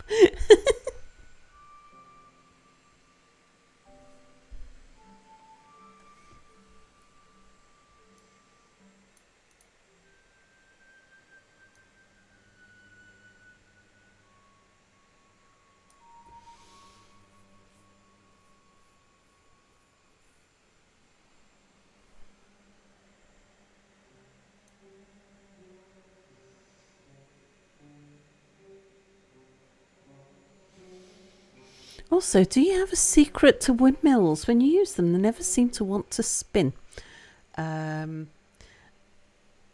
They, if you can place them, then they will spin, but only when there's wind. Wind is, depending on the map, wind is sometimes infrequent.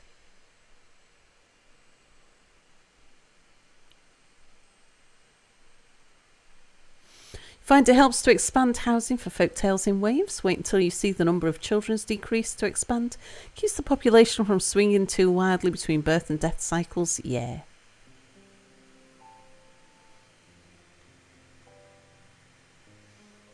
But go slow. Wait until you've got a stockpile of food and water before you open another house. And if you're struggling with the early game, just add 3 houses at a time. Just add a house for 3 at a time. Use the little houses. And then make sure you've got enough food to feed those people. Food and water for them.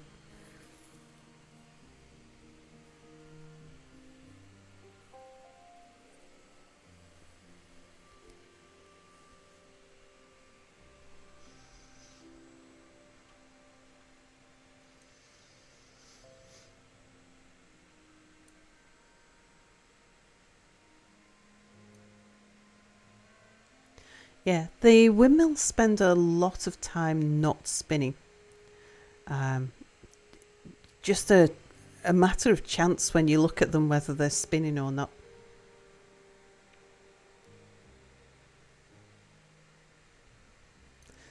I found that putting a battery in, so that like these batteries, because I suffer less from power outages once I've got a battery in. And so I don't get the notice popping up telling me that I'm out of power. I see them turning a lot more than I used to. I used to notice them not turning a lot more. Sort of wish elevation affected the likelihood of windmills catching wind. I kind of like the idea. I like the ability to build them underground, though. Oh, you can build more houses, just pause them when they finish building them. Especially if you don't connect them with roads, because then you can build them. And you don't have to be quite so trigger-fingered on the pause button. Because if the houses are available when they go to bed, they will start making kids straight away. But if you build them without connecting them to a road, they won't move in. And then you can pause them and build the road through them. That's my preferred method at the moment.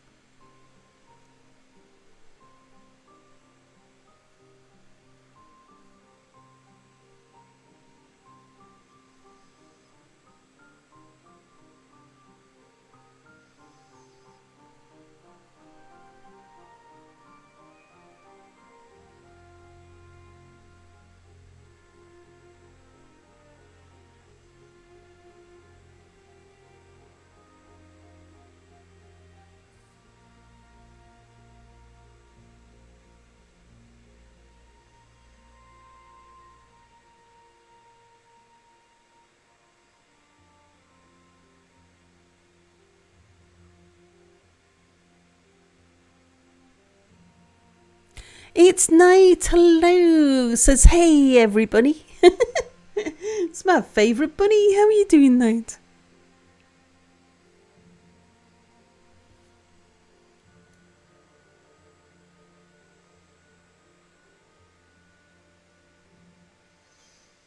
Oh, they're not going to be able to get up here because that hole there is where the path goes. Let's give them a pathway. Otherwise, we've got more likelihood of someone getting stuck.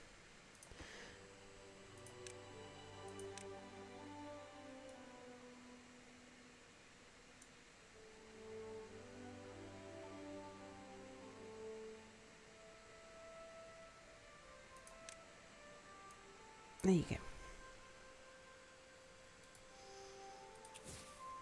Boom. I think that'll be 2 down the bottom, but we'll check that in a moment. I'll just sort out this end of the build.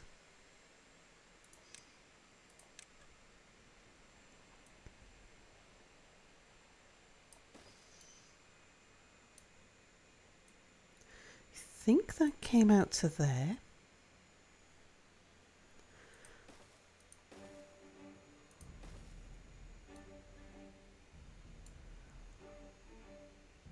We know that came out to at least there.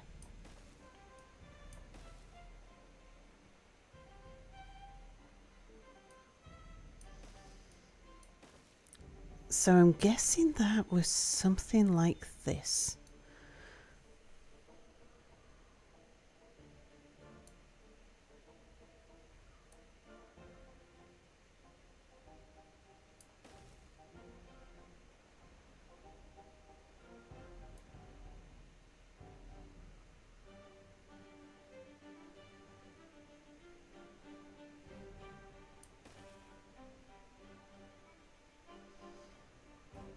There wasn't anything especially narrow, so might have been another one there. I just remember there being steps of 2 all the way back, but there must have been a step of 1 somewhere.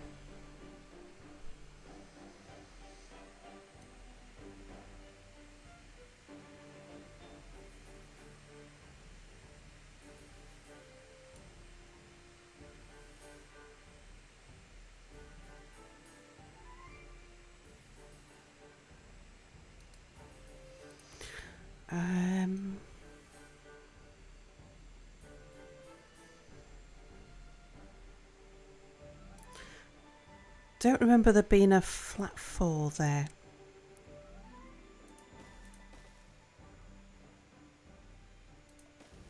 So I think we bring that back like that. That looks more like the natural terrain. I'll tinker with this bit once we've backfilled here.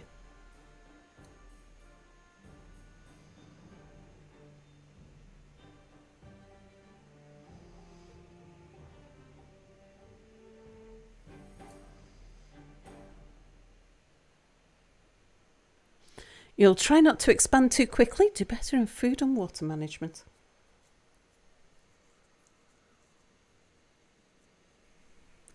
Yeah, it's getting... you're surviving the early game if you're getting as far as windmills.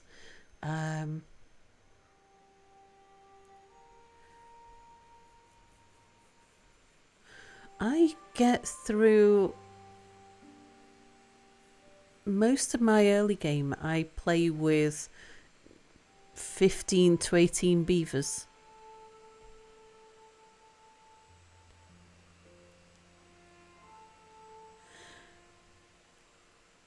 Hassenpfeffer? Is that our new name for night? Hassenpfeffer?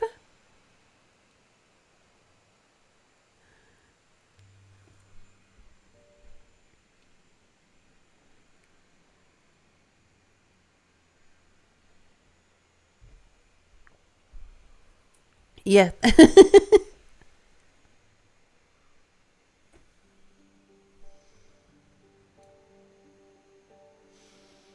Google it, Sal. Hassenpfeffer. I know it's something pepper. Hassenpfeffer. Oh, it's a stew. Oh, it's rabbit stew. Bad Galactic. No Galactic.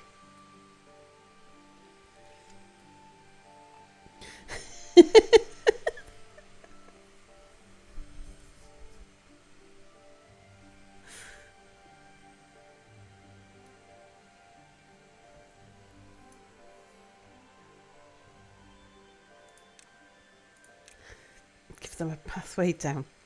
Bad Galactic.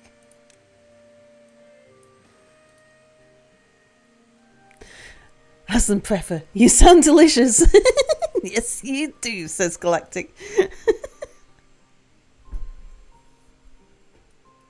Look at that, you'd almost wouldn't know that there was an underground cavern there if it wasn't for all of the holes.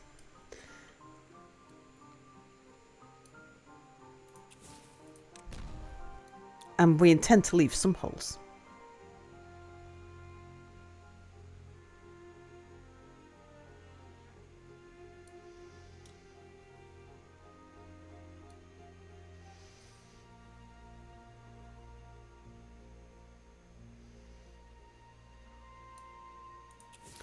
Bing! Right, let's go down and flatten the other bits. Yeah, I like how that opens up actually, once we get underground. Okay, so you're 3, these ones must be 2.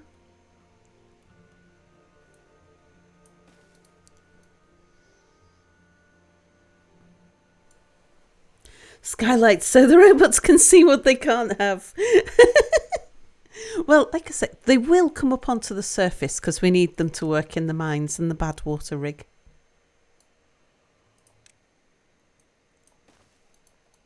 But the robot's primary goal is to produce enough resources to maintain themselves. And our little beavers are going to be living off the surplus. What's the plan for getting the production out of the cave to the surface? Ziplines! Bam! Ziplines are great. Bam! Okay, right, now I've got my reference model. Instead of going down in slots, we'll go down in swathes instead. I think that's the easier way to do it. There are no new beaver tubes in Folktales. I think that's iron teeth only.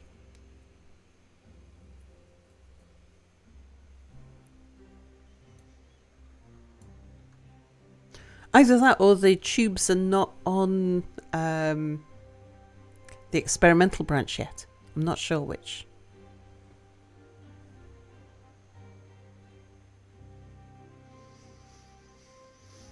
Right, so we need to blow up a block of 5 here.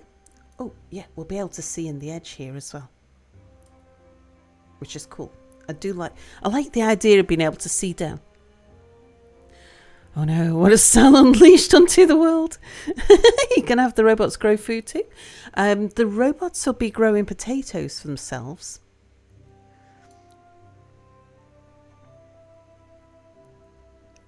Our beavers, we might have some beavers growing food for themselves. What we're aiming for our beaver utopia is that our beavers, our working beavers, work as few hours as possible. Tubes are iron teeth, aren't they? And Tristram, hello, hello. Okay, we are going to have to scaffold down a few times here. But it will be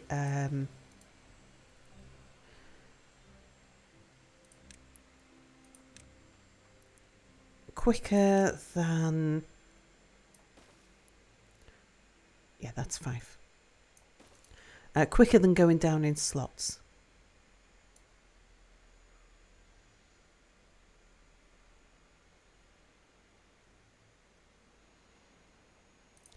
Bam!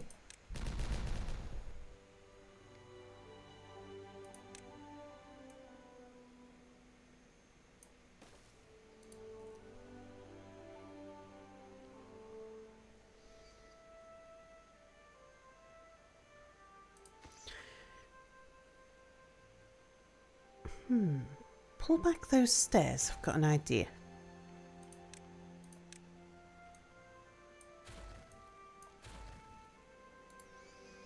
I think we're going to travel down with the dynamite.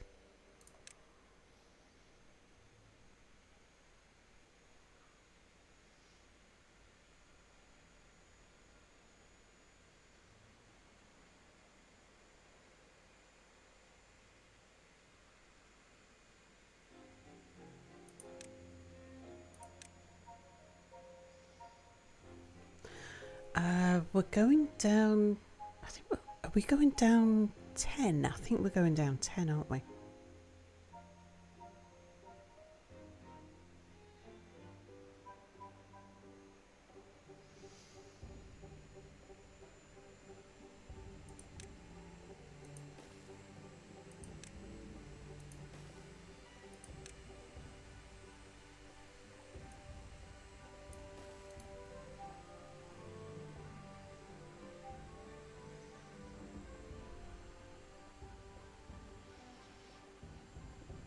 Oak Tree, hello, says hello, Salzmere, chatting our new robot beaver overlords.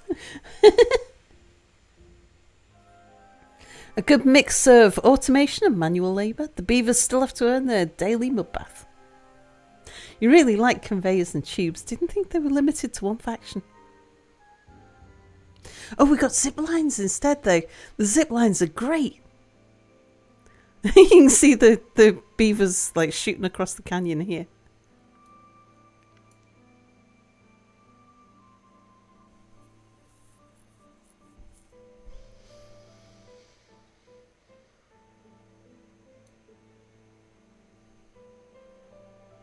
Mia's regenerating in the cloning vat. That's your head cannon now.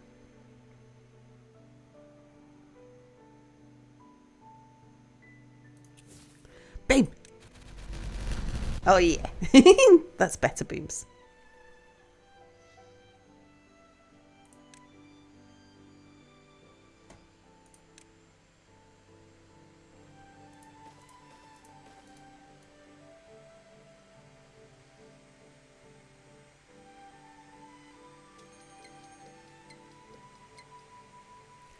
How far down is the platform? Okay, so the centerpiece, we only want to blow up by 2.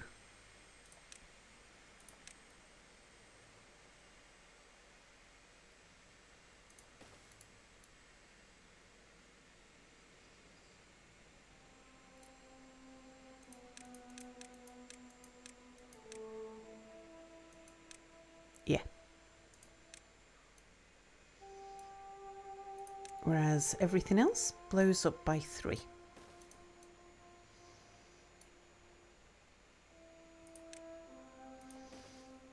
And then here we are travelling down with the rest. Do you need a path? Nope, fine.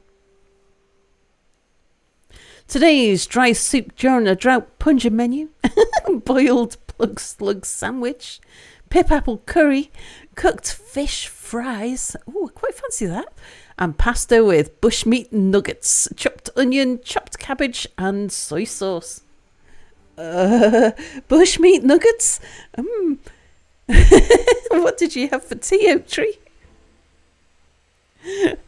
Pip apple curry. The thing about pip apples, pip apple is either a name for acorns, as in the apples that pips eat, or dirt, which is the apples that pips leave behind.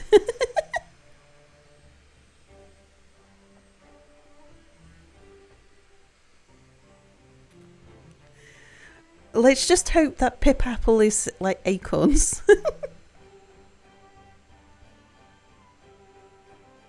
Today's Civic Coffee Bar offerings. Tuba beer, tomato juice. Cocktails are sewer brew and orange juice with little umbrella. Sweet potato wine and ginger ale with lemon twist. Not a fan of tomato juice, although I've been told you should try it on an aeroplane. Apparently, even if you don't like tomato juice, it tastes really good on an aeroplane. And I still haven't done that. One day I shall. I'd give all the others a go, though, I think.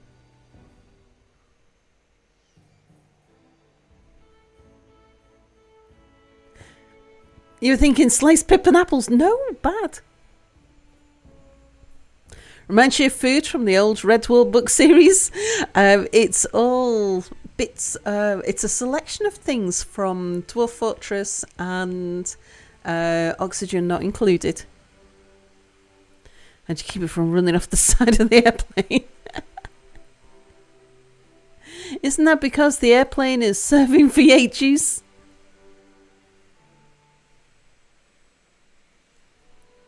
You recently discovered coffee tastes better in the shower.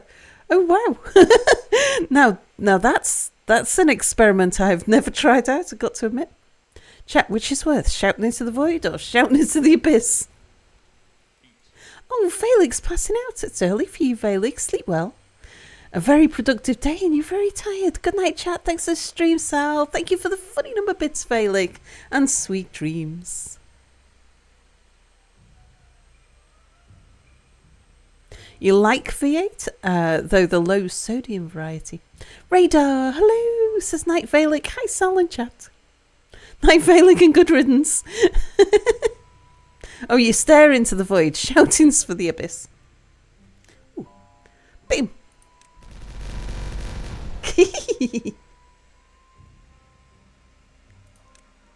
Okay, so it should be another 3.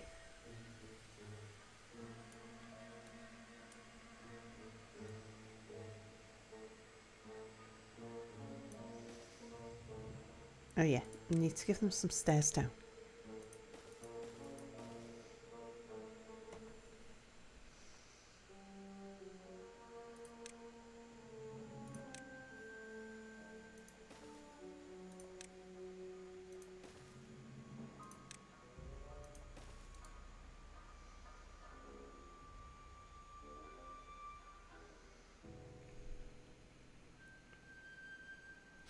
And Galactic points out to new members that good riddance is an inside mere joke, indeed.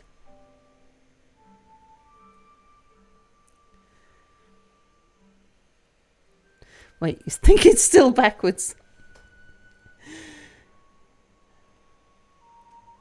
Which is worth shouting into the void or staring into an abyss.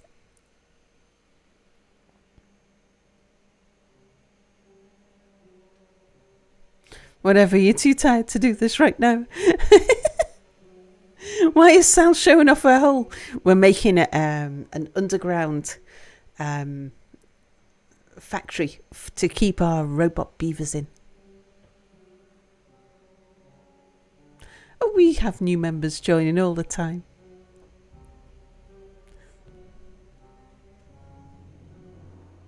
Fancy, yeah, indeed.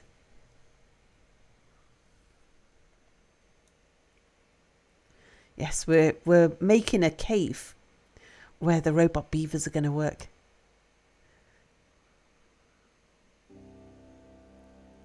It's way past Lab Monkey's bedtime. Night all. Good night, Lab Monkey.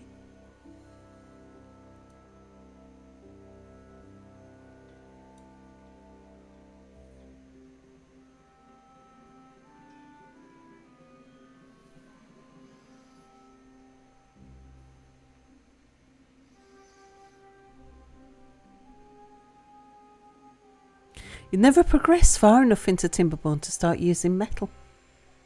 Well, we're playing on the experimental branch. This is new, the ability to put soil back. So we can create big caverns now, which we never could before.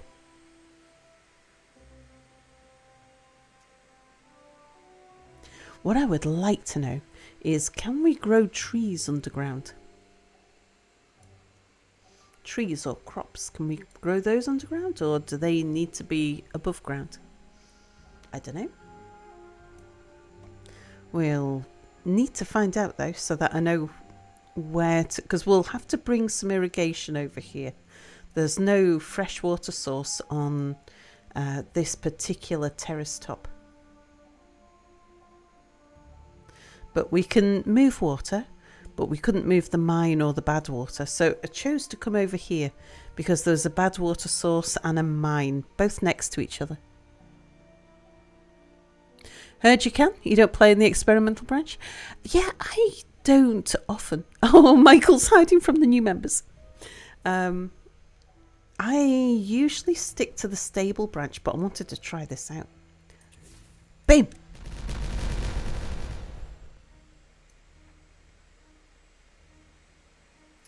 Oh, I am going to have to blow up that corner. I was kind of hoping I wouldn't, but I didn't actually add anything up.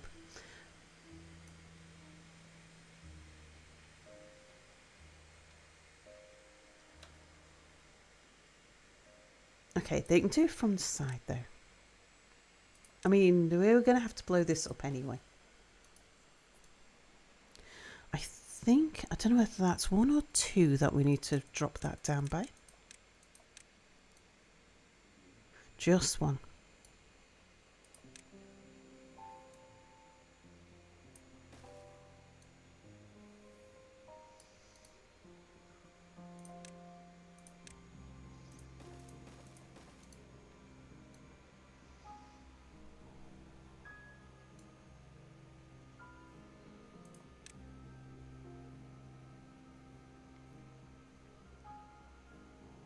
Yeah, the new features look so fun, indeed.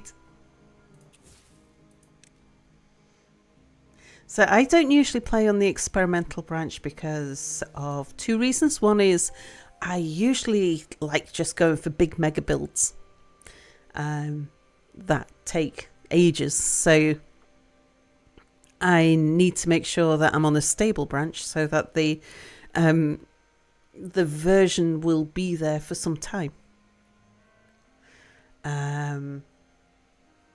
And then also for chat as well. Because it's no fun for chat if I have to keep on resetting my game because it's been... the save's been destroyed by an update.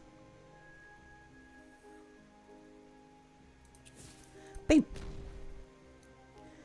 And that will be 2 at the bottom. It's still not gonna do it, is it? It will if I flatten that one. Just have them turn a corner, which is fine.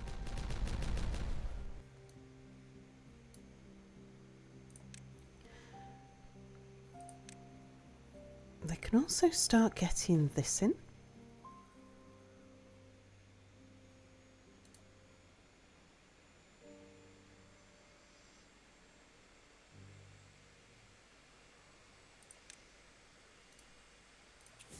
Boom.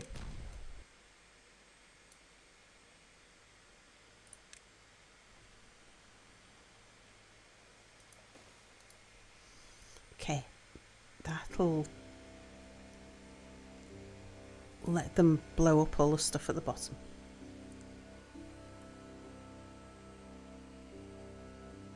Can't bear the thought of losing your marvels of beaver engineering, indeed. If the robots get too mouthy, flood the caverns. Yeah, we spent so much time wondering if we could. We didn't stop to think if we should. Boom.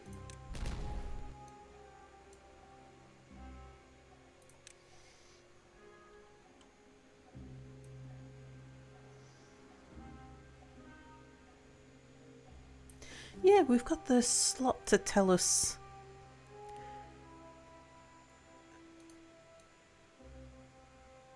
there where I can look down to see the heights. So actually that's going to be a much better measuring stick. Having the staircase. Now which way round? I think we lay down the soil from here.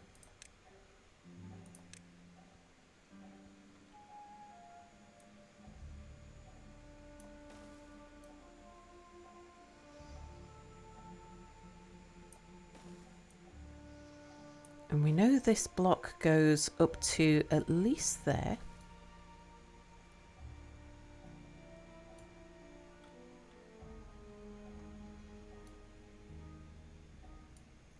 But some of it goes higher.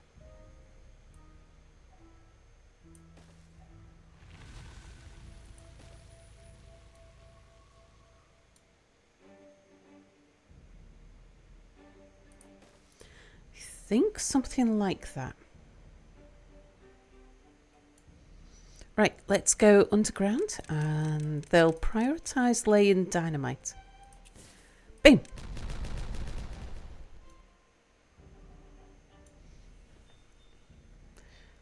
They might need that bit of path putting in though.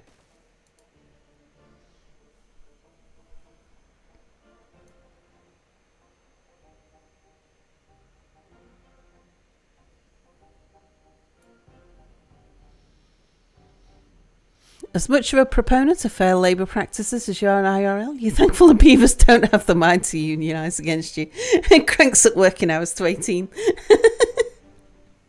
Yeah, my first couple of days in Timberborn, I have them working at 20-hour days.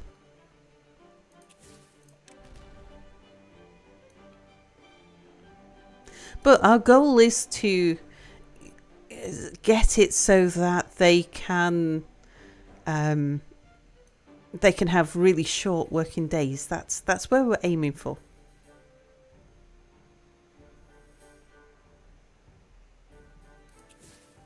Boom. Oops. You're fine.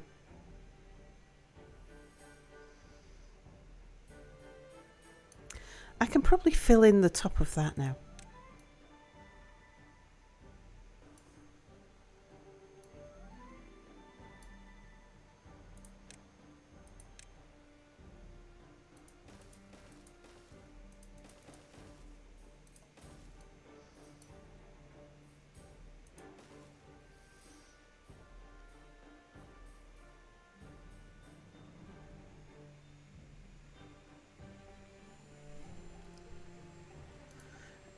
That's right, that was the same height as the ground next to it there.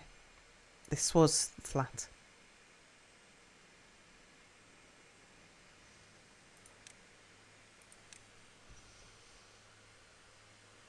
I'll let them build that and then we'll remove some of the excess road here. Oops.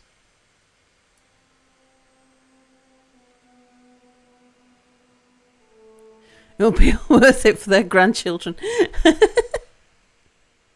Bim! In cells, fire in the hole, apparently. Yeah, bim! Indeed.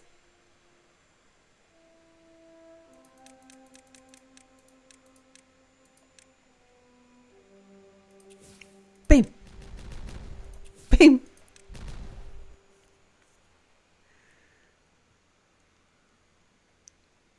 Right, now we'll need to pull up the pathway down because we'll be exploding backwards.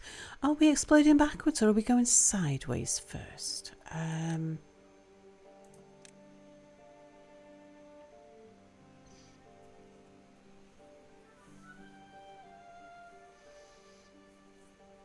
Sideways runs us into trouble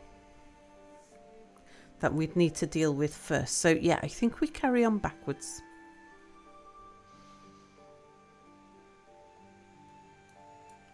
Have you been emptied? You have, so we'll get rid of you.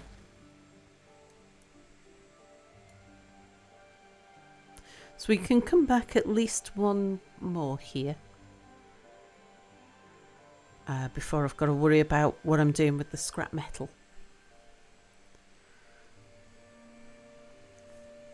And if, yeah, we can actually just come all the way back here.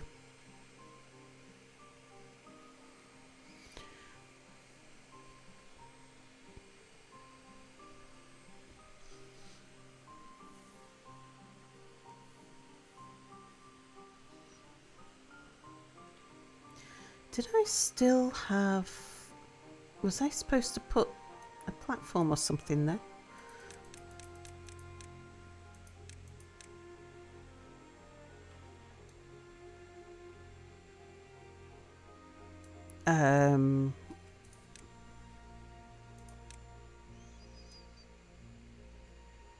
Oh. I dirted over the top. Oops. Okay, we are going to need to blow up that little bit there. Let's give you a path to help you avoid blowing yourselves up.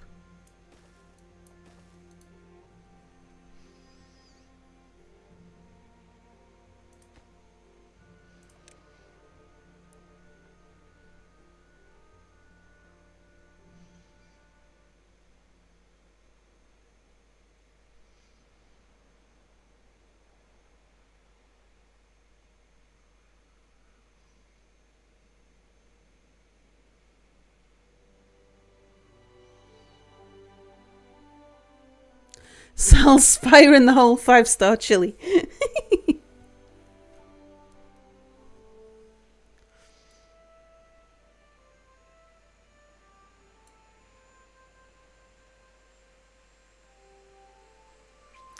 Yeah, I think... Babe! Oh, I was going to say, I might have to wait till daytime, but no, we did. We had a little spot where there was no beavers around.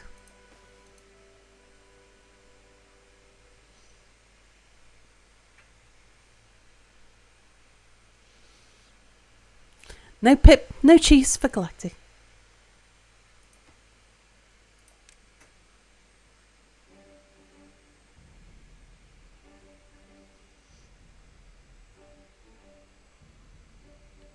Babe!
Okay, let's start planning the next bit. So it's going to be, we're going to do at least 5.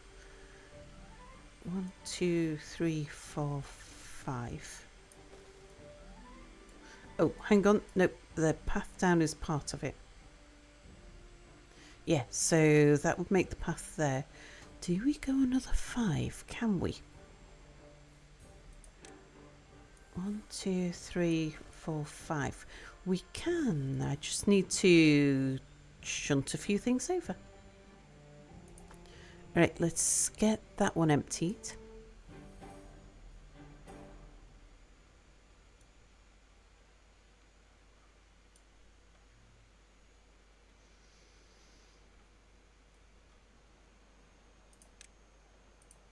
And this is this runs down the side of the 15.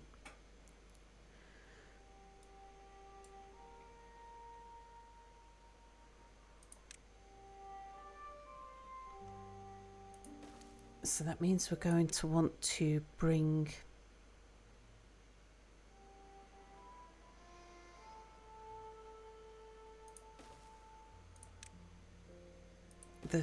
the scrap gatherers are going to have to go around a corner here. Are they? Am I going to need that? Yeah, I am.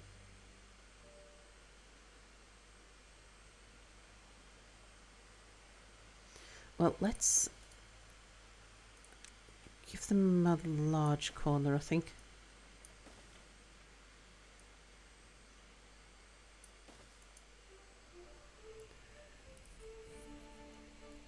Yeah, I've got at least 2 underground stores for scrap metal, so they've got somewhere to put it. They'll get to that once they've finished building. So 1, 2, 3, 4, 5, 6, 7, 8, 9, 10, 11. So that's going to be part of the path down. That's fine. And we're working with a full 15, so I won't be running into the wall like I was there.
Sakun, hello, hello.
We'll give them a pathway onto here. That way they're just less likely to trap themselves behind some dirt that they've already built.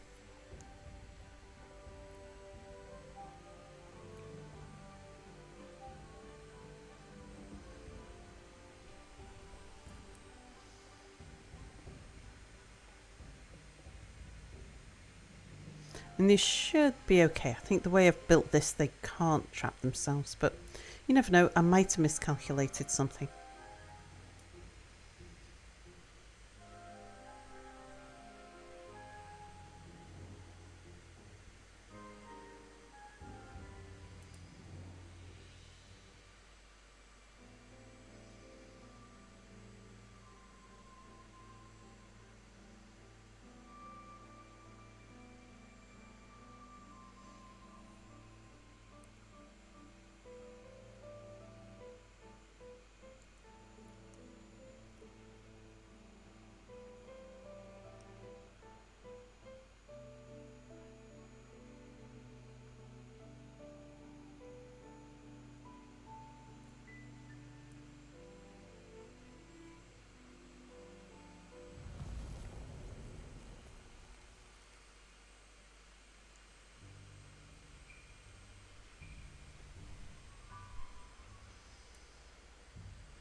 We could speed things up by opening up another house. Although I suspect if I open another house, I'll need to distract myself with some farming. We have more land available for farming. Oh gosh, I need to distract myself with some lumber. I've only just noticed we're running out of wood.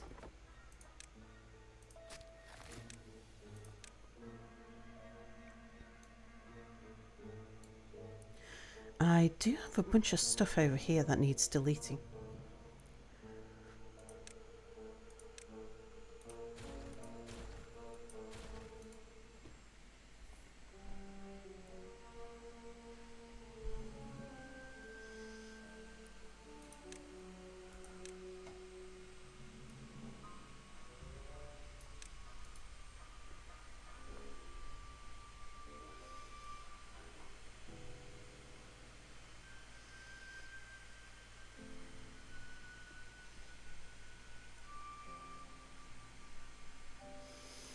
But chat, I'm out of coffee, so I think it's about time we had a coffee break.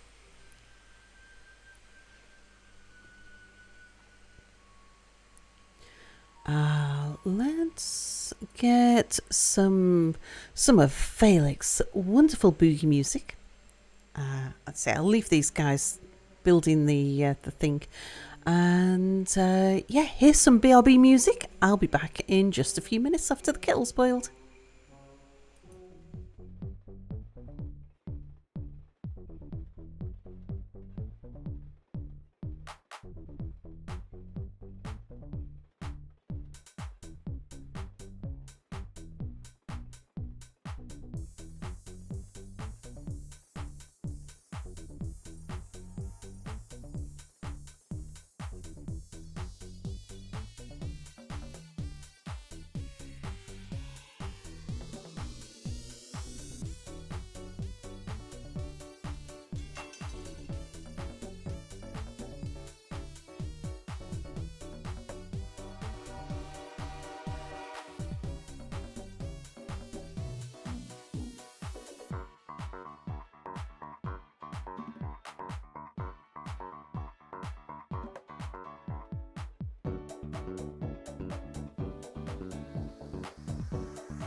I'm back. In spirit, hello. Save. Save is for weaklings. No, save's always good, especially when you're on the experimental branch.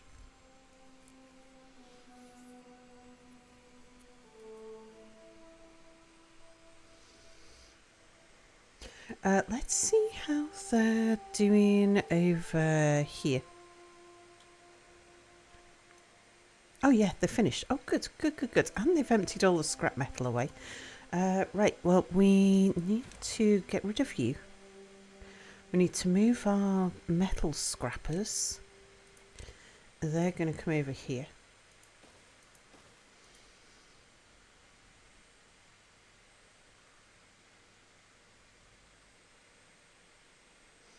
Okay, we'll pause you two.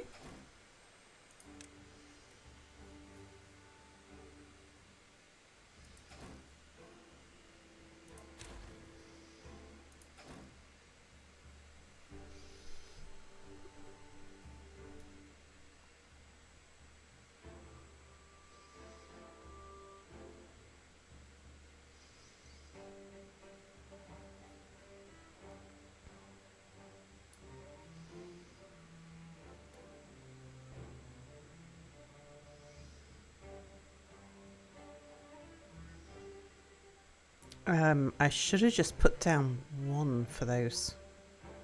But that's fine. Okay, we can remove you now as well. We want to lower this central lump so I can get rid of those platforms.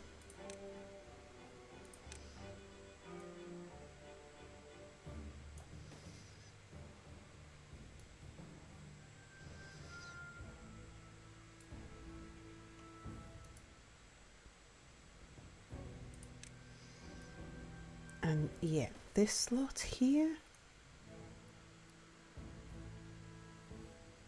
all just comes down by one.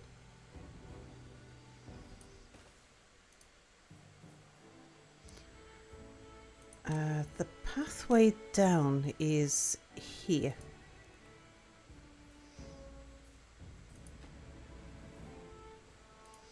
We need to get rid of those stairs as well. Give you a pathway here in case you need it. Demon Works, hello! What madness are the beavers getting up to today?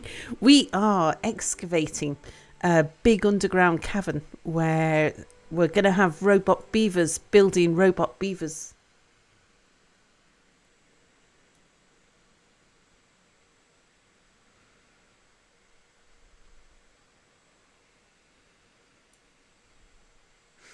So we've done a big excavation under here, but we've put the soil back so it looks like, well, mostly. There's still a few gaps we can see down, but mostly you'd never know we were here.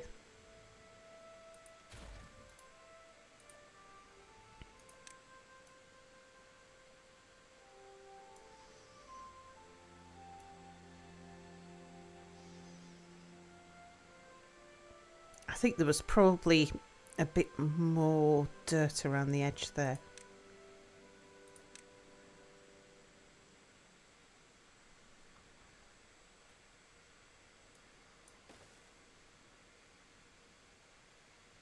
Maybe something like that. That looks more like how I think it probably was.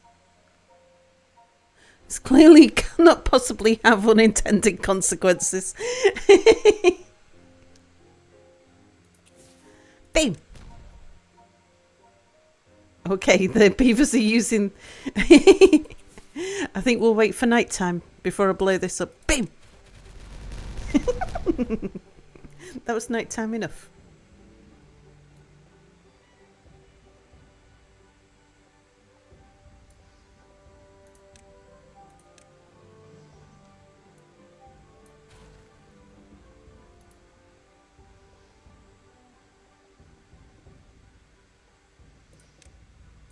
Okay, we need to collect in the rubble.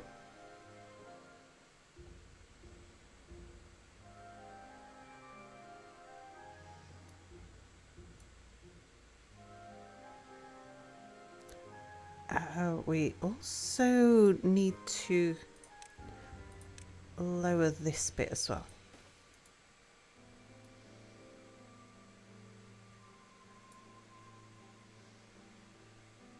Oh, and that bit comes out to here.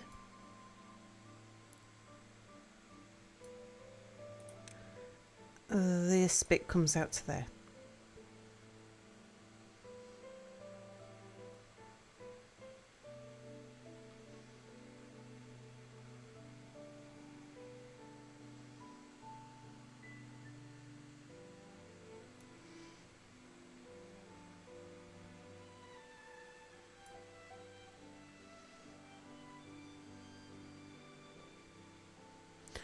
I could put a station in over this side.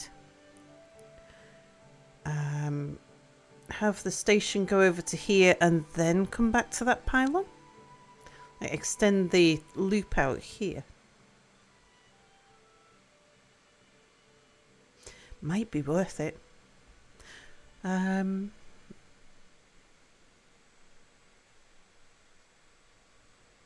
Yeah, I kind of want to know where I'm going to bring the robot beavers up to the surface though, and have it near them.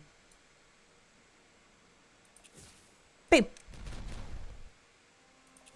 Bim! Right, So all of this middle bit, including the stairway. Right, I need to get rid of the stairway first, don't I? And we've already got a piece of stair going in there. Mustn't forget that.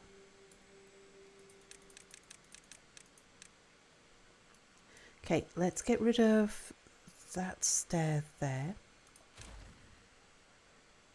Because everything else they can do from the side. Thank you.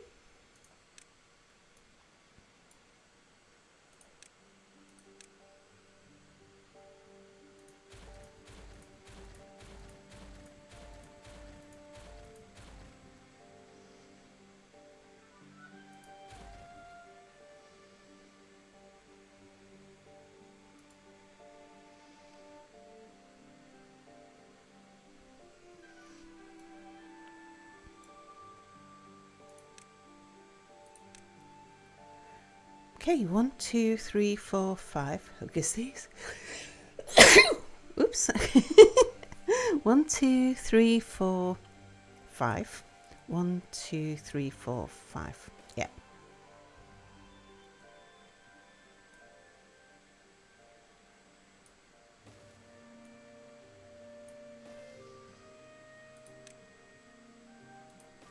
We want to flatten things as we go. Oh, actually, no, you're 2, not 1.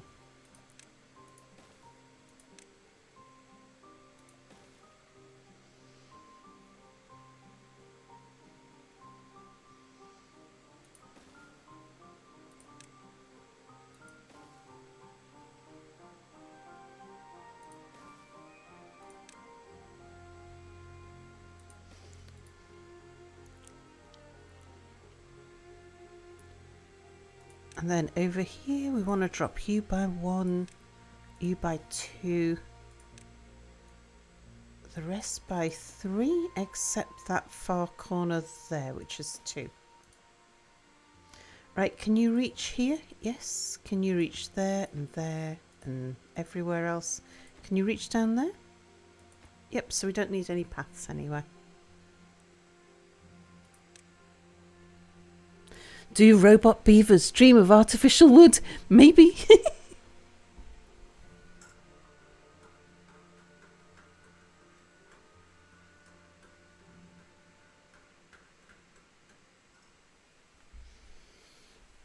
I've just made myself some chicken noodle soup with sneezy powder in it. That's why I was sneezing.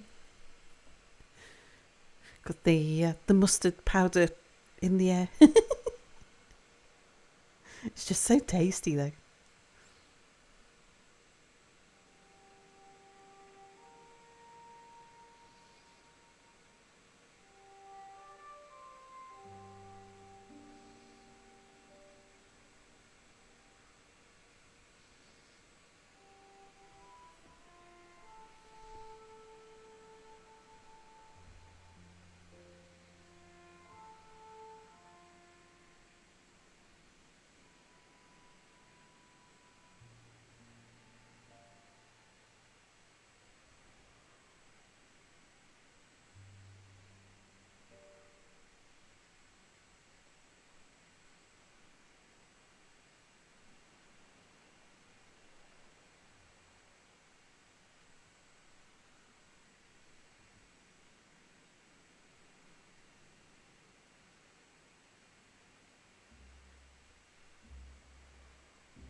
Well, we're leaving them to do that. I could start putting in some planning for the farms because, yeah, this mess needs sorting out.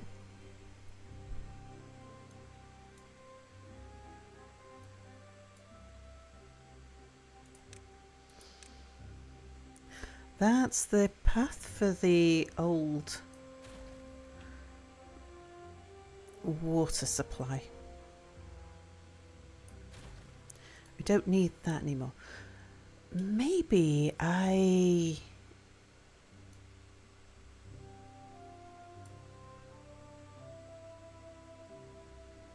maybe we use this to grow some underwater crops, though.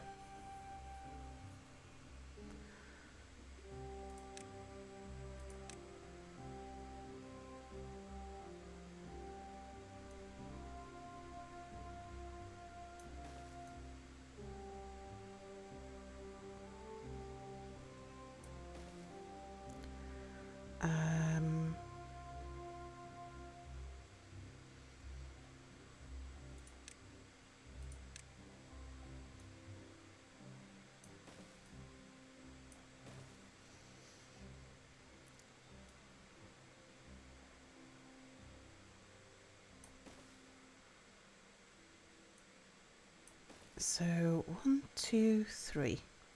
1, 2, 3. That's the area for the farmhouses. Yeah. If we sink stuff all around.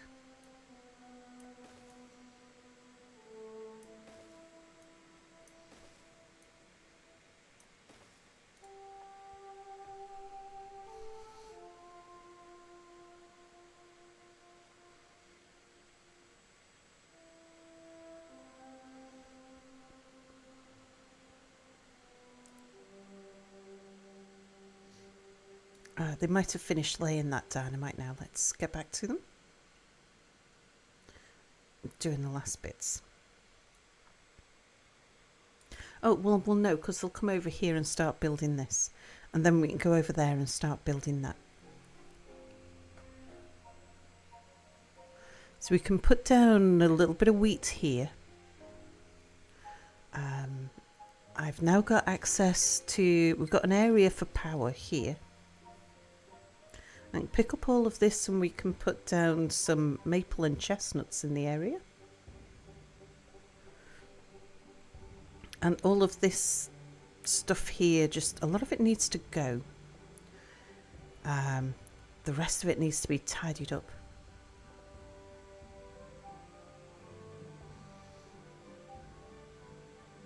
Okay, they've come round here to lay dynamite, so that means they've finished over here. Okay, everybody stand clear. We're blowing things up. Bam!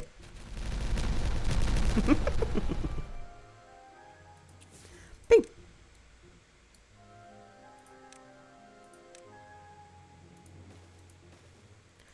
Stairs down, and pretty sure I need to check actually how deep we go next, particularly for the 2 middle pillars.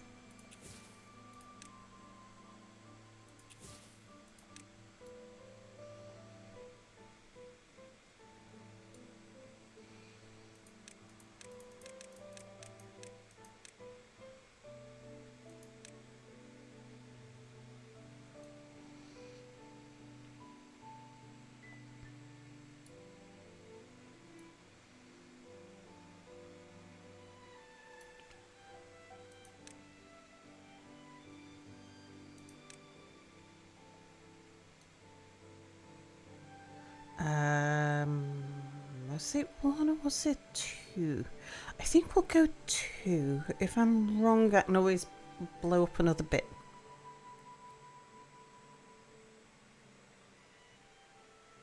Yeah, pretty sure it's 2.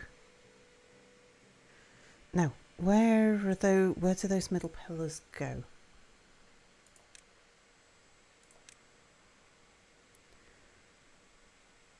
One, 2, 3, 4, 5. 1, 2, 3. Here. 1, 2, 3, 4, 5. 1, 2, 3, 4, 5. Yep, there and there. Everything else gets blown up by 3.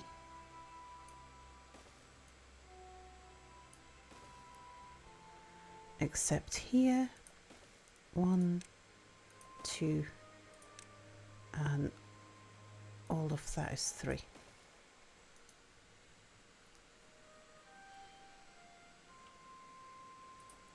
Right, we'll leave them to lay that. We'll go and have a look at the farms. Boom.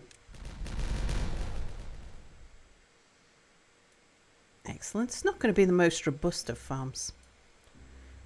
Usually I'd have sluice gates and things to stop it from draining backwards into the drinking water during the drought, but I don't think we're that worried because this is excess food.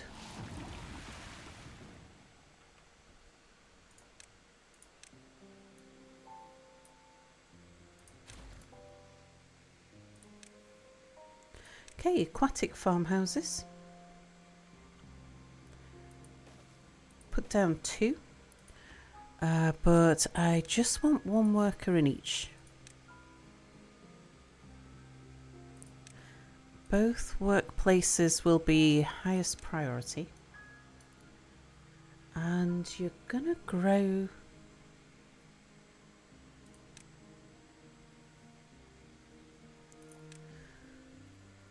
One's gonna grow spadadoc. The other one's gonna grow cattails.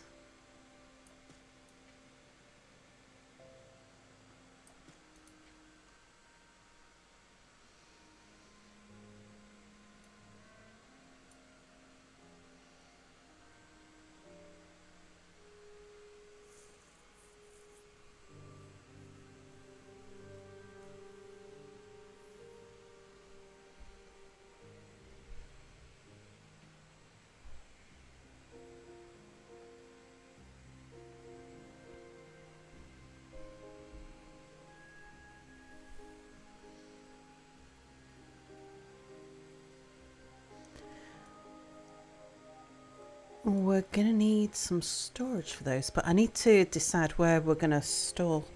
Like, where's that all going to go? Maybe...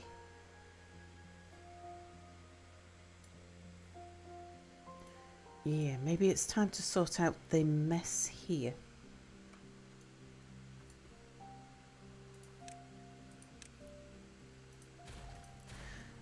We'll come back to science in a bit.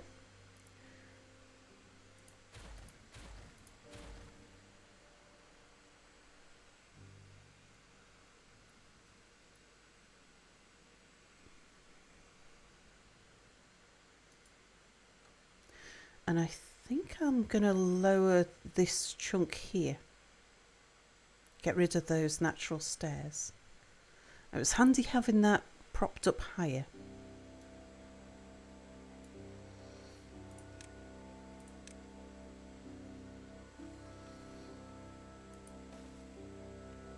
We're going to want the extra...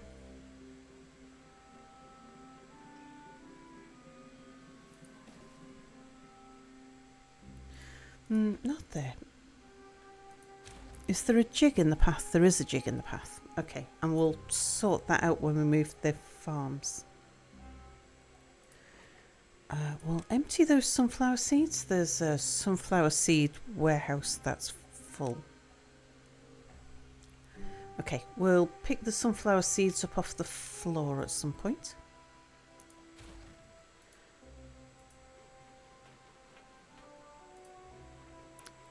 Those builders' huts don't need to be here. They can be next to a zipline somewhere. Down here looks like a good place for them.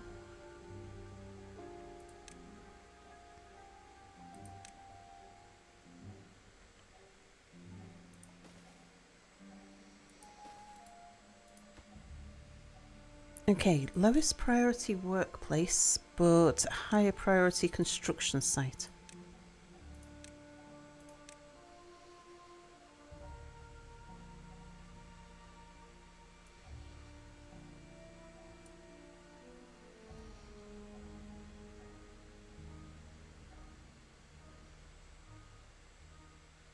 Then I'll be able to move those two. Okay, they're in already, so now let's get rid of these two.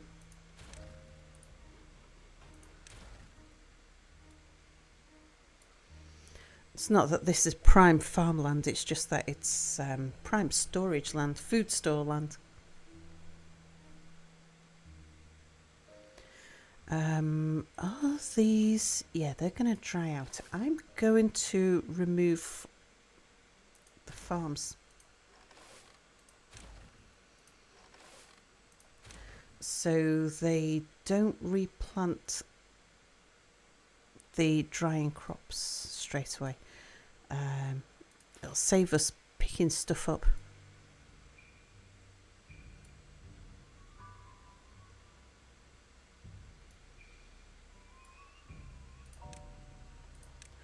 Right, we want that road running along there rather than there. We don't need a road here. Let's unmark all of the crops.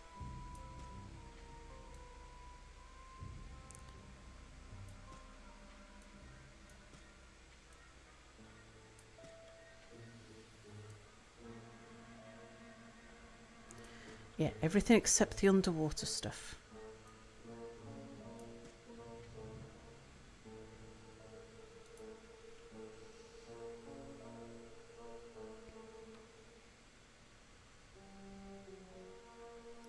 And then the potatoes and the grill, we'll want to pick those up as well. Although that road will probably continue through there. Because it's directly in front of the town hall.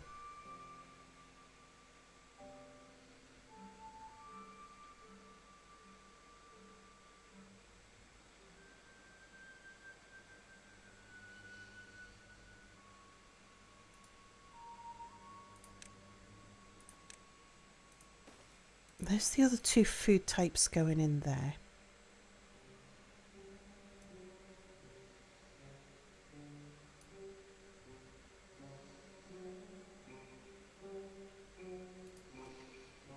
Oh, pine resin. Let's get that out of there. We've got pine resin downstairs. Grilled potatoes. Oh, grilled potatoes are full. That's an empty warehouse anyway. We'll pick up the grill. Carrots are full.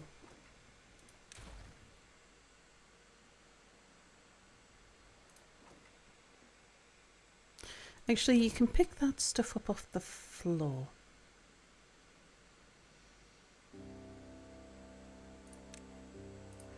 We'll tidy up the roads a bit.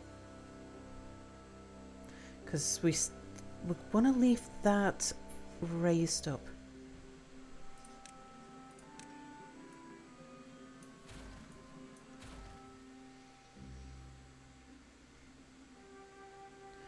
Although, I prefer if this came in a straight line, actually.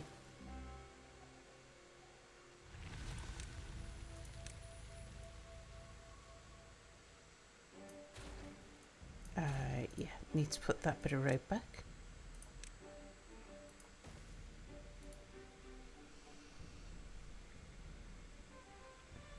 Okay, we've got some beavers planting some crops, that's good.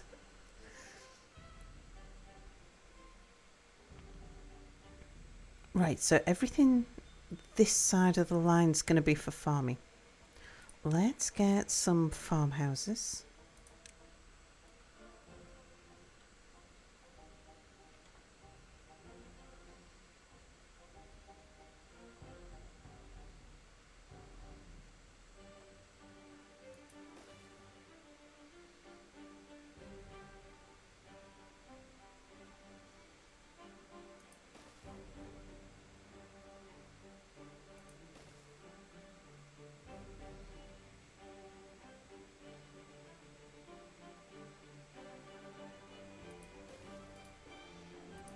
We'll maybe space these a bit more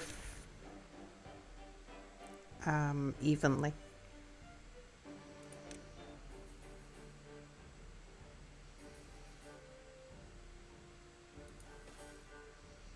Four farmhouses feels about right.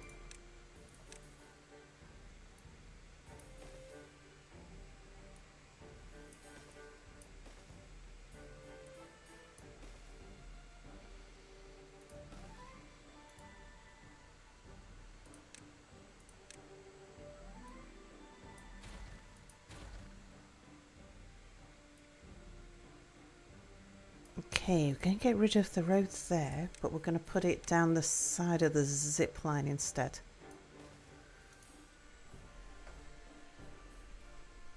Are we? Because if I moved it over, I could get in more warehouses.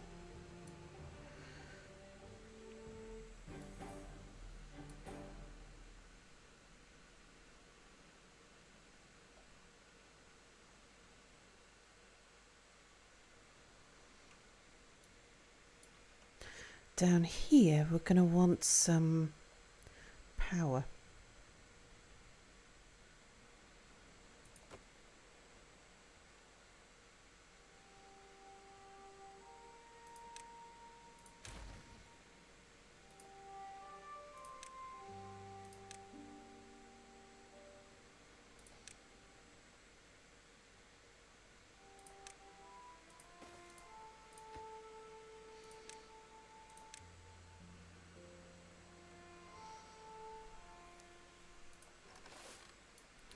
Right, I want one worker in each.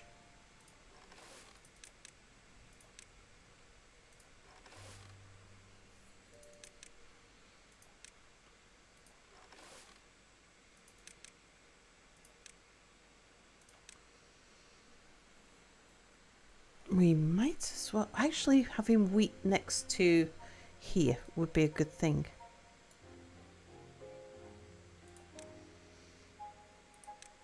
So we're going to plant wheat along here. That might be enough wheat. Are those sunflowers dead? Yeah, okay, so we can do whatever we want in whichever order.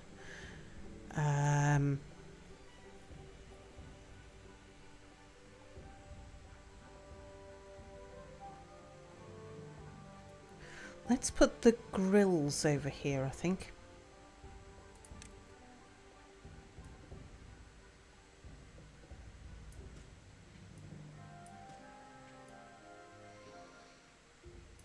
So, potatoes. Sunflower seeds need quite a large area.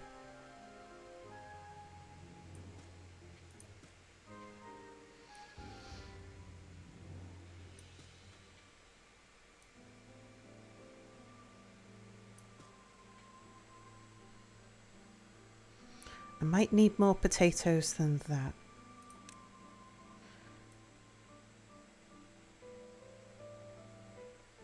Carrots can come out there.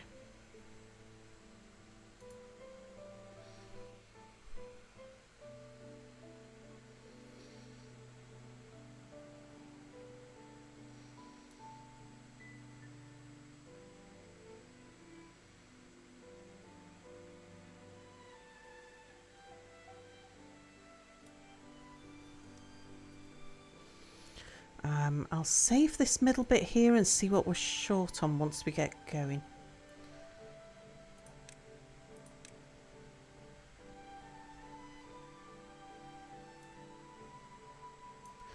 Right, let's get some dynamite up there so that we can flatten that and make this a bit more efficient.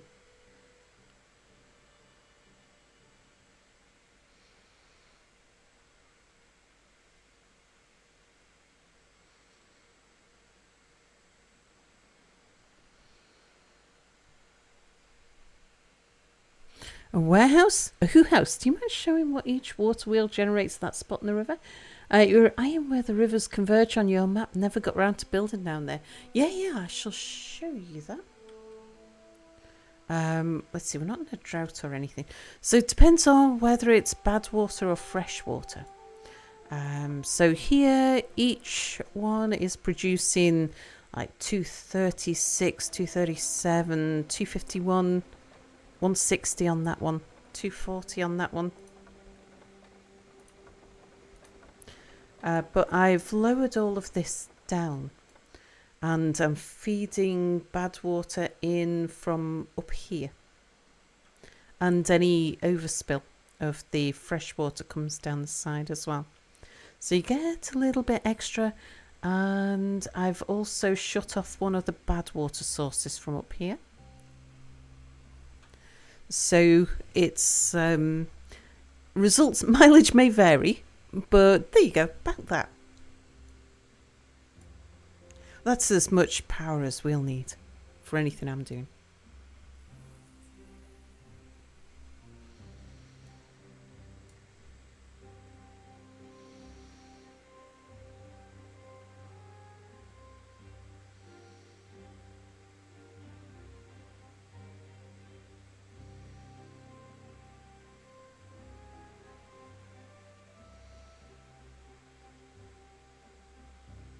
Okay, let's blow this up.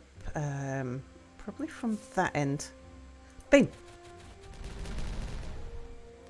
And then we'll get them to demolish that slope. Meanwhile, they must have finished over here. Let's blow this up. Boom!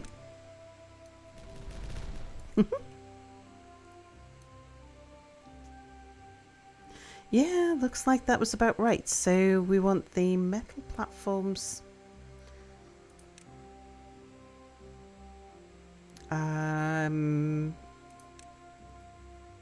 Yeah, good. Metal platforms there and there. Let's put down the dynamite first. Oh, what happened here? Could you not reach those? Balls. Yeah, wasn't paying attention to that. So now I'm going to have to build them a path up.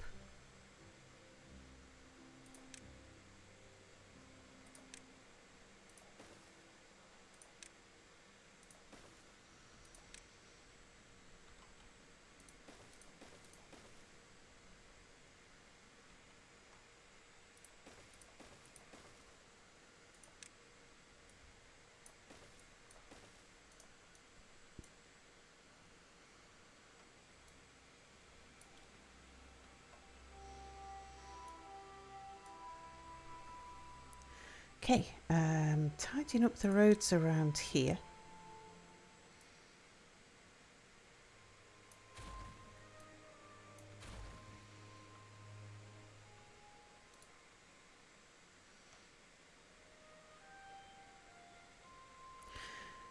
We want a wheat warehouse down here and a grist mill. So we'll put in the grist mill first.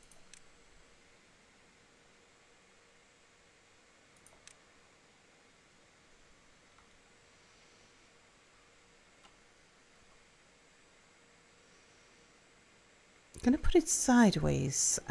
Make better better use of the room, I think.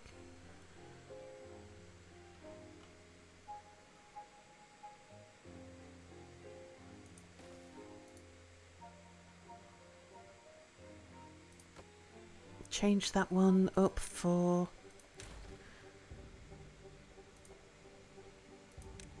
I was just going to put a power connection between them, but it makes more sense to change that to yeah, one of those.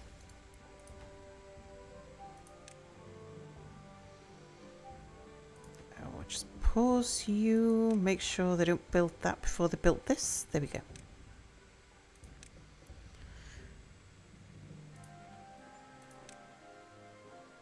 Right, let's pick up these underground piles we don't need anymore.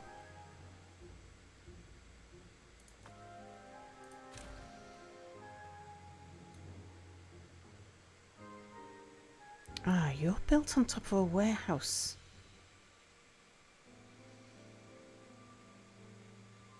Well, the warehouse has to stay, I think.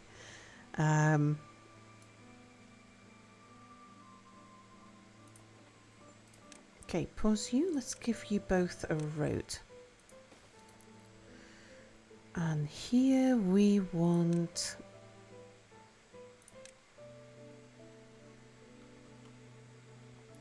wheat and wheat flour.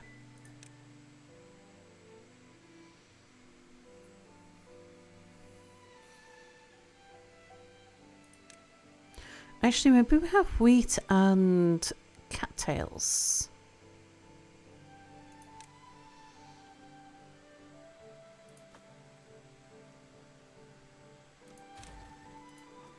And then back here,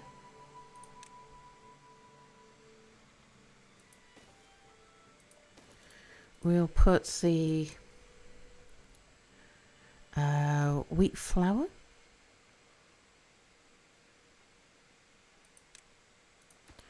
And the cattail flour. Right, you're going to be doing wheat flour. You're going to be doing cattail flour for now. I might put down more of those though.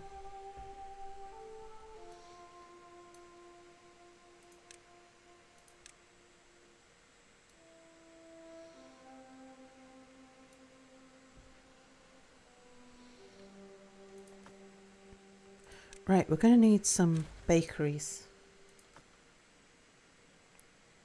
Oh, I'm putting my warehouse down here. This is where I was going to put the trees. Yeah, I was. Don't finish building that.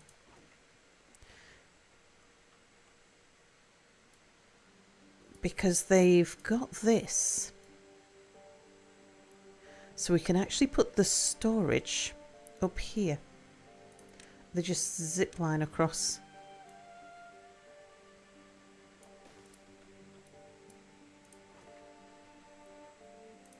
Yeah, gonna put maple and chestnut down there, where we've got some greenery.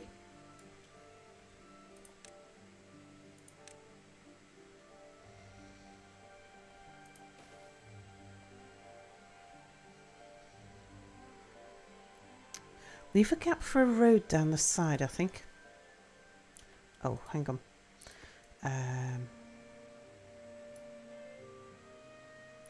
Yeah, move up one. Because we're going to want a gap for a road. So that we can do warehouses like that. Yeah, because we're not using grills up here.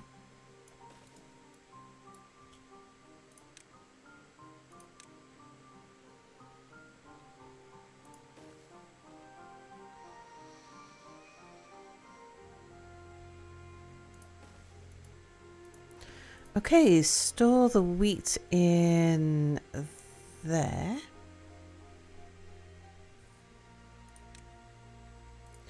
Wheat and wheat flour.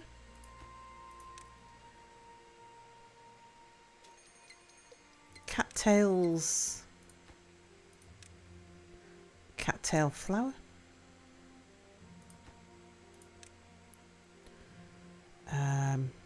Bread.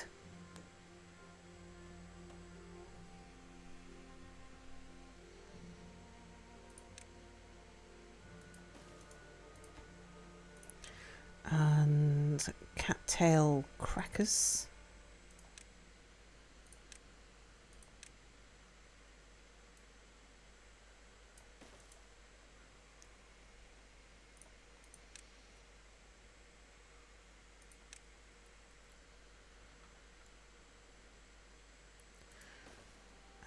Bread bakery.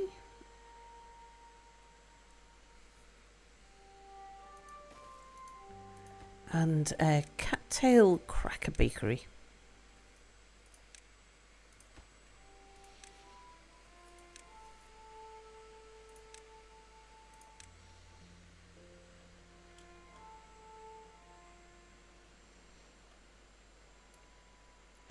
Right, what do we not have?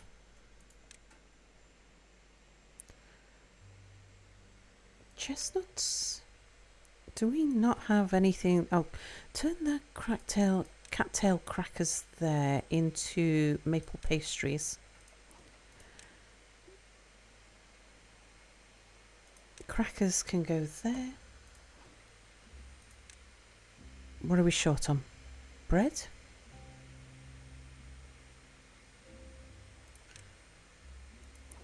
Maple pastries, sunflower seeds. Wouldn't it be more sensible to swap those around? Can't because the other one's full. Yeah, it's fine. Maple pastries, sunflower seeds, grilled chestnuts, cattail crackers. Oh, there's a maple pastry. Okay, what else are we short on? Bread. Grilled potatoes. Ah, okay. Grilled spadaduck. And carrots. Okay, there's all 8 types of food warehoused next to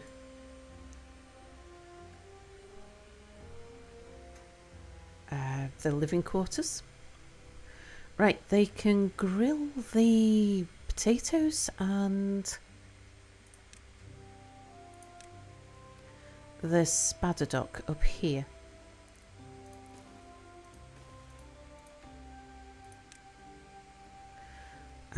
So spadaduck, potatoes.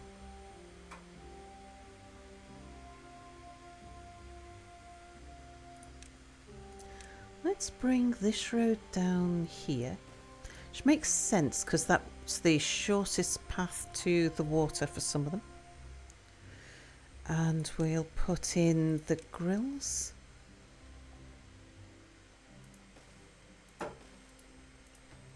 Okay, you're gonna grill potatoes. You're gonna grill spadaduck.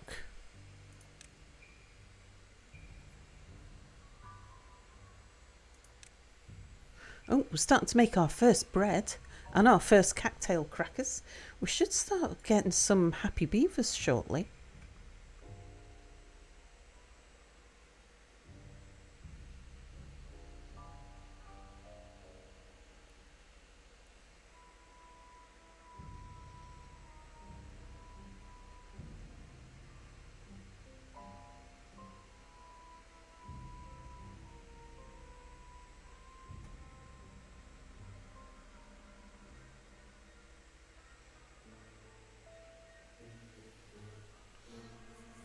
Right, we'll have to keep an eye on the food because we've changed a lot. We've been eating into our stockpiles.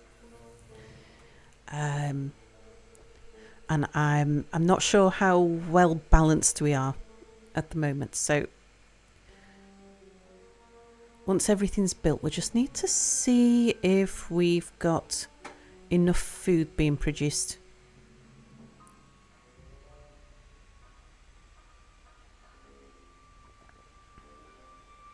They're going to ascend when those... Oh, the maple pastries.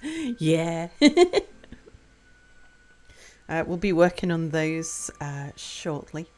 Right, but I'll leave them to do all that. Got loads of stuff to build there. Are we okay for planks? Planks and... Yeah, we're making planks. We're growing logs. That's one of those, they'll get around to it. Right, over here, let's blow up those. Beam.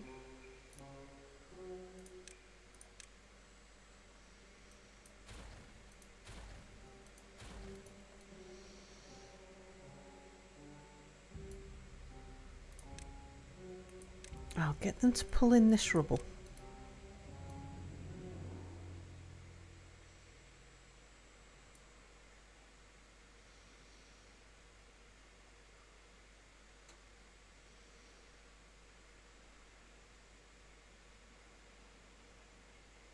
Right, now let's lay down the rest of the dynamite.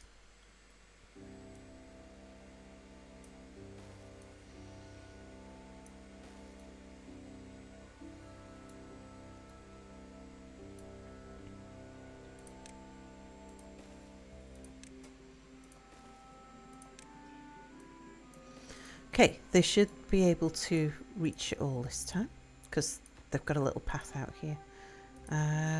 Round here, we good?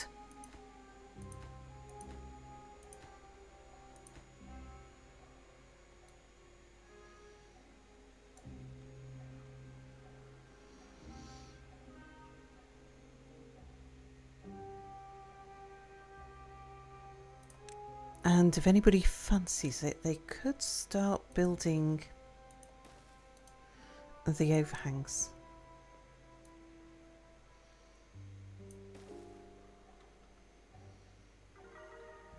Oh, there we go. Happier beavers.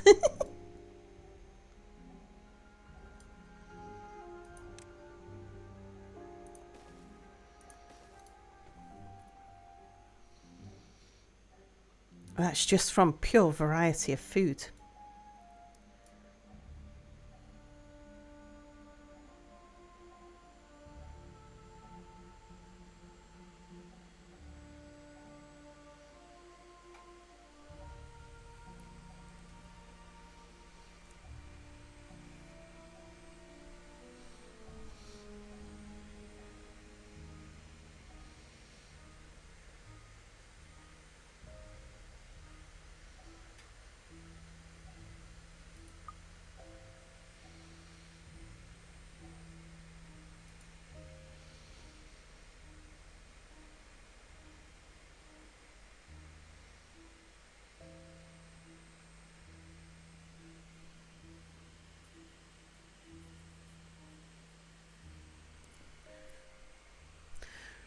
Right, the beavers who work over there, we should move their workplaces to somewhere that's a bit closer to... Yeah, over here. We can definitely fit one in there.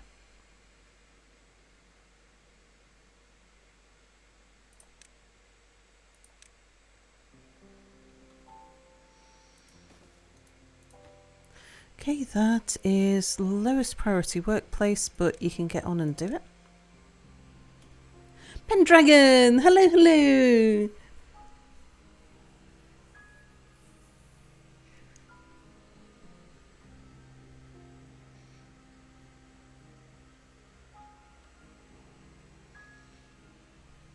Why are they flying? They got ziplines. So now they travel to and from work by zipline. Woohoo!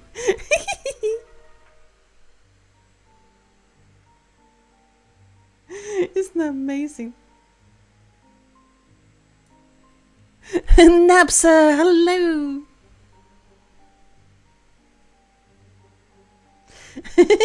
Great thing is that the zip lines don't slow down if they're hungry or if they're carrying a heavy load.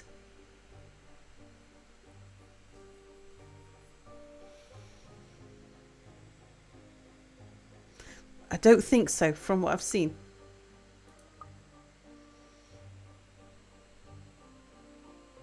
How do the zip lines work together with different districts? I don't know. Now you got the beaver Jetsons. I presume that they won't work across different districts, but I've not tried yet.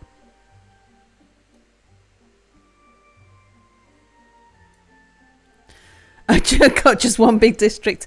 My last few builds, actually, my last couple of builds, I've just gone with one big district. It's not since we did the snaky path, where I split everything into... We had 4 districts in 4 quadrants with a big recreational lake in the middle. That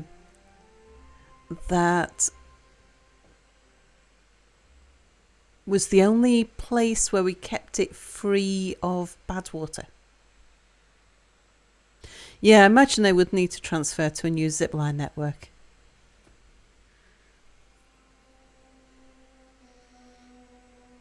The ziplines are great. Love the ziplines. Sal, if you want more space for your water farms, why not build some overhangs over the explosives? Warehouses are like your underground mega build overhangs. Oh yeah, can do, indeed. You always tell yourself you'll make separate districts and then you don't. Yeah, I've got to kind of decide it's going to be a thing to make the separate districts.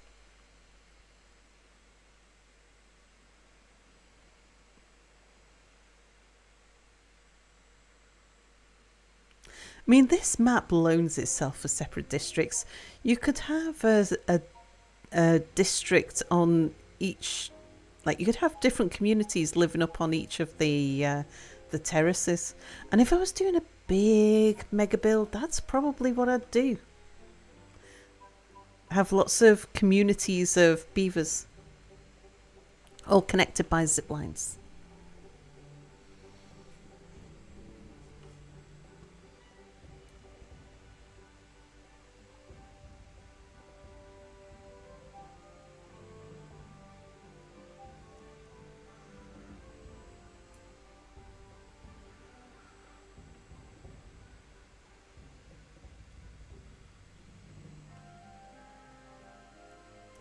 But when you're travelling this fast, distance to work doesn't really matter that much. You're working towards that on this exact map with Iron Teeth. So far, you've gotten so much done just around the first mesa. Doesn't it cause lots of duplication? You have... Not necessarily. I prefer to make sure that I've got... that each colony, each separate district, is water sustainable and has some source of food, just in case I break something, whether it's a connection or they don't, like I get the prioritization wrong with the what are they called? The crossover points? The district crossings. Yeah, if I get something wrong with the priorities or the labour force or something, just like to make sure that each district has got at least one type of food. And then they all just share it around. Doesn't that mean they all need food and water collection, house and storage? Yes. So what puts me off doing that is the fact that I like I do like this setup. It's just so nice.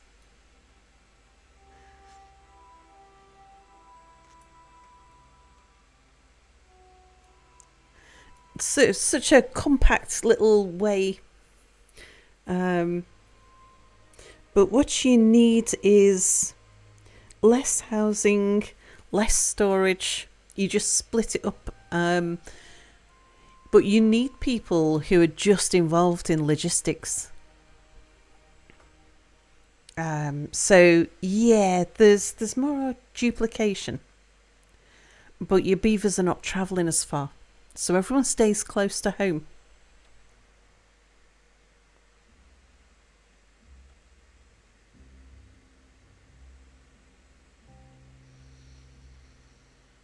Right, how's food looking? Food is going up very good. And they've picked all the stuff up off the floor as well.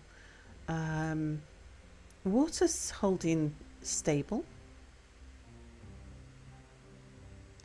Yep, food's definitely going up. So what I'm going to do, the whole purpose of that was so we can open another lodge, knowing that we've got the food to support it. Oh yeah, did they build that builder's hut down here? They did. Okay, so we can pick up one of these builder's huts. In fact, we can pick up 2 of them. So we've got 8 vacancies. And then we're going to... I mean, not for long, mind.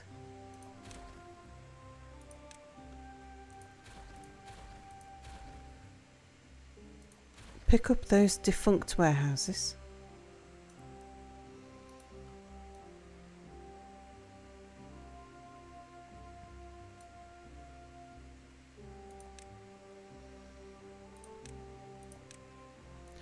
let's get them to come and clean up all of this.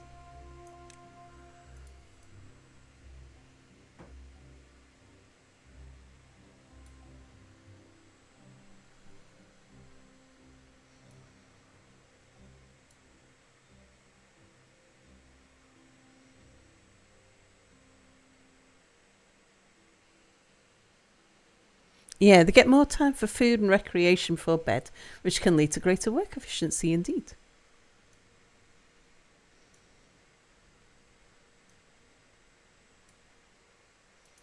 Yeah, that warehouse there, we're going to switch you over to... What do we not mind being stored here? Books. Books are for beavers only. So if we do end up making books and they end up in there, that's fine.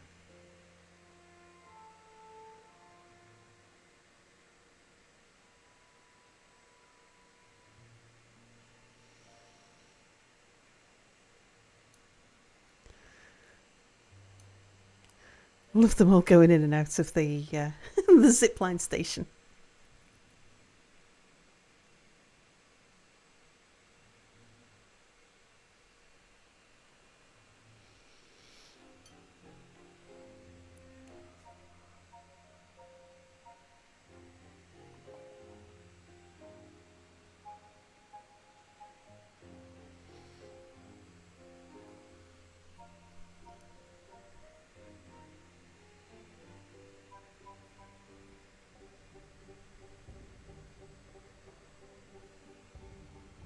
Oh, wow. I don't know whether that was a rumble of thunder or whether that was like a rolling wave of wind I just heard in the past.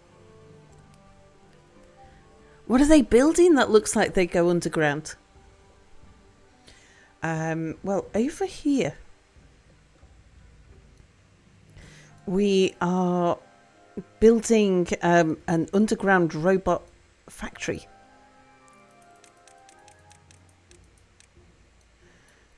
But just at the moment we're still laying out the dynamite for it.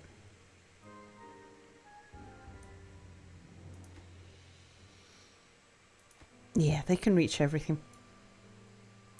It's just I told them to stop working on that and come pick up the stuff over here instead. Which once they've got... There was a fair bit on these piles there. These little ones are all just small quantities of stuff. So it won't take them long to finish this off. It's where we removed the 2 underground stores.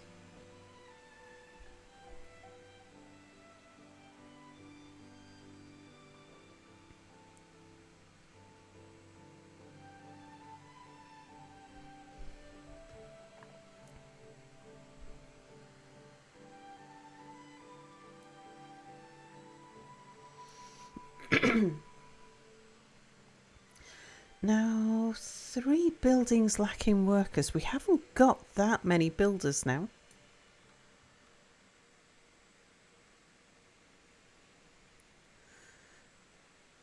Got 3 builders' huts over there. Have I got any more anywhere else? Would explain why they've stopped doing this. If we've got 7 injured, 15 kids. Yeah, I've taken a lot of people out of building and put them into farms. Oh, they're a bit happier.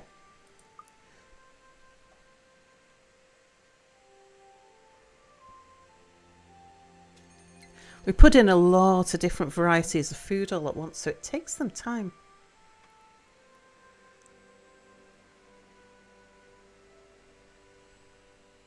Chocobo, hello. And greet him. I didn't say hello to you. Hello. Yeah, dirt excavator's a big injury source indeed. Yeah, the ziplines are super cool. They are. I love the ziplines.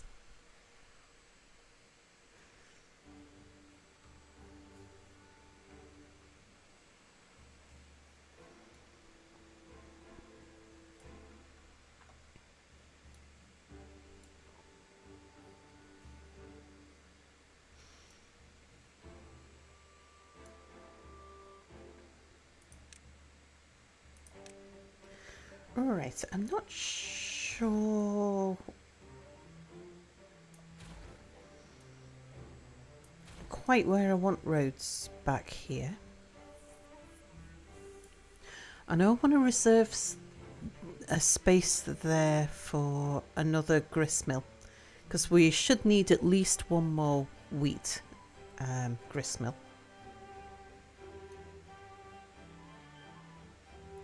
We're going to need tapper shack and collectors and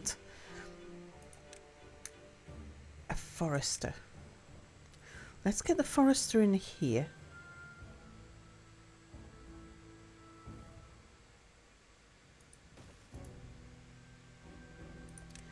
We'll put the tapper shack over this side. Now, if we have a collector, gatherer, how far out can you reach? Okay, so I should be able to use that spot there. Right, we're going to pause you because it will be some time before you're needed. We want to grow maple trees here.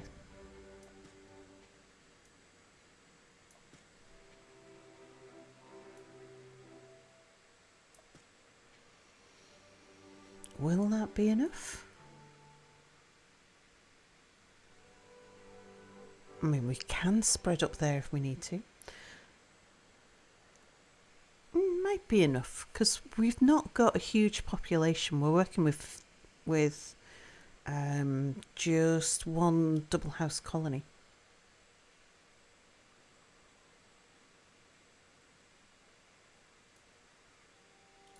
We'll see. We'll see if that's enough.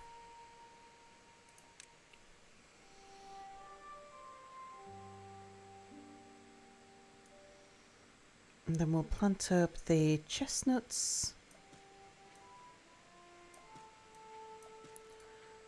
There.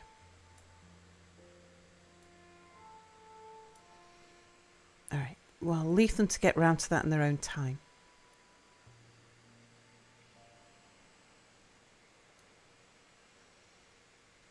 Now we've got our grillers up here, so we'll put storage for chestnuts up here. They can zip line in.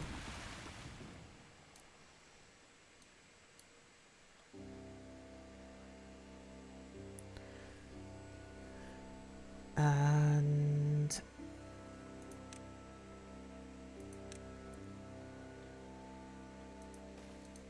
okay, I'm going to pause that one, but it'll be a high priority workplace for grilled chestnuts.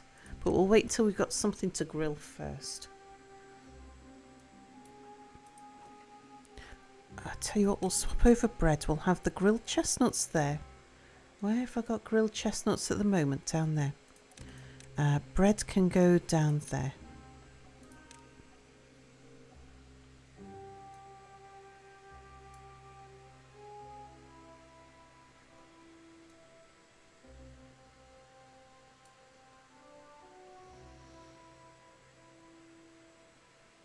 Hang on, we've got a lot of bread. Oh, yeah, because they've got a warehouse back here. Yeah, for where they're cooking stuff. We want somewhere to store the maple syrup.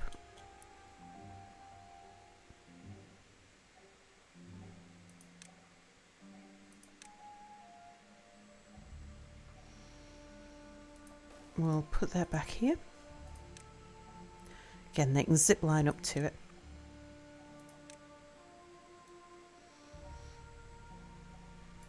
And we'll put down a bakery for maple syrup. A lot of these things we might need more of. But that's okay, we can put down more as we need it. Gonna pause you. You're gonna be top priority maple pastries.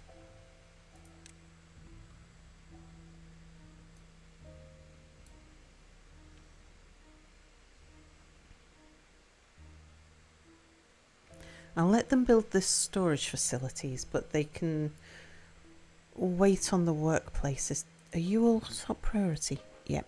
I have food and water on top priority. You will be medium priority.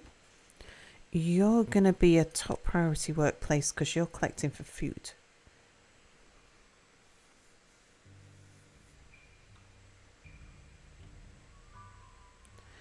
And the collector, the gatherer as well.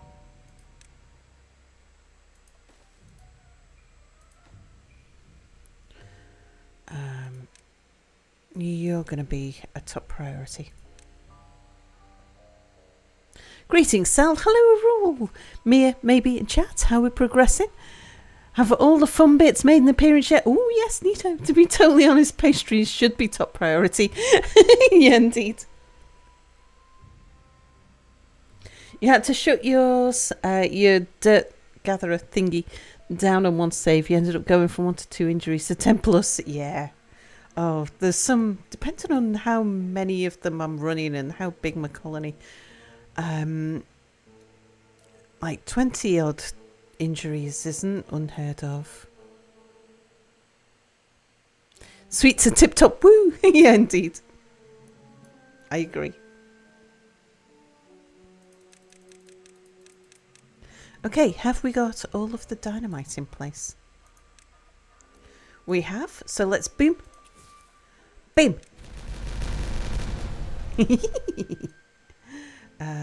Right, just needs to come down by 1 next.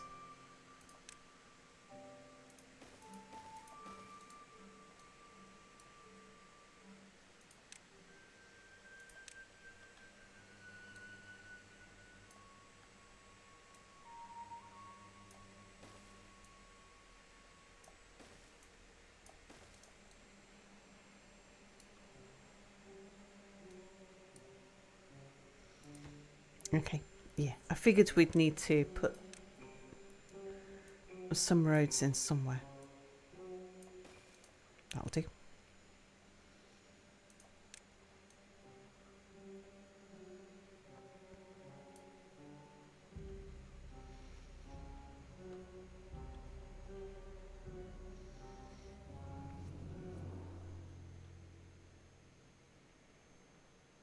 Yeah, I think we'll build from this side.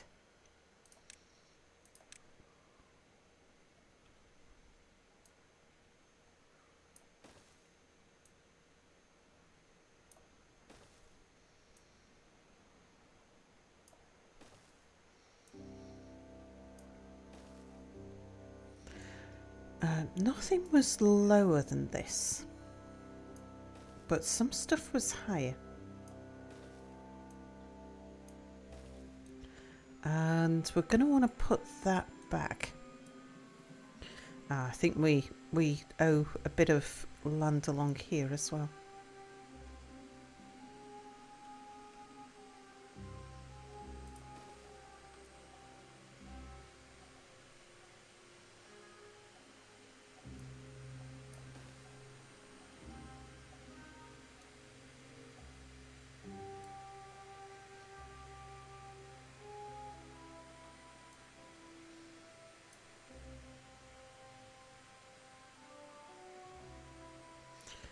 This was a bit which kind of narrowed.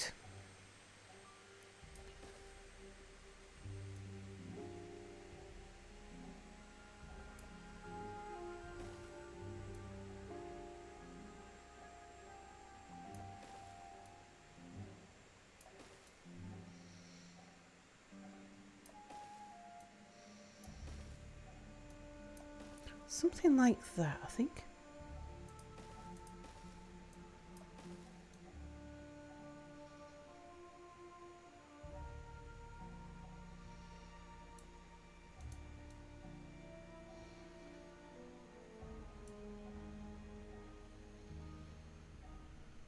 Oh yeah, we're building a secret robot cavern. Except not that secret because we want to look in at them. So, yeah, we're going to leave a few holes. So, and ideally we're going to leave quite the hole on this side so that we can see down into them. So Sal's drawing on a professional spy lair building experience. Great. A public secret cavern, indeed.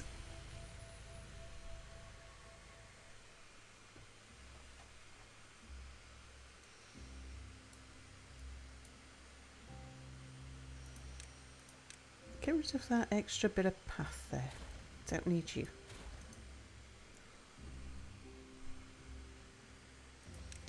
That was me marking something up. We don't need you.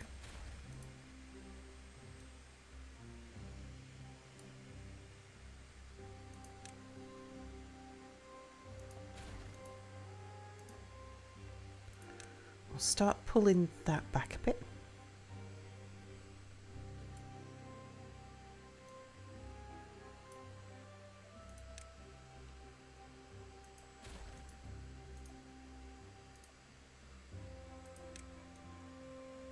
Was that quite such a square corner? I feel like that would look better if it just had the corner rounded a bit.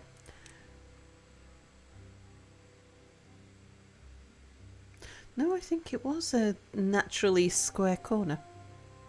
Oh, because originally... Yeah, no, that's right, that's right.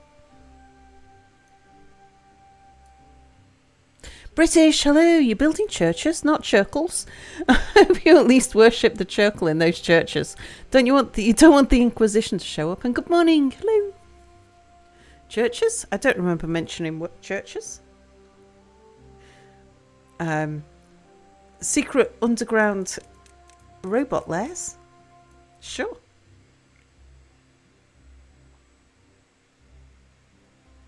This is where the robots are going to work. Nobody expects the Inquisition, so you wouldn't worry.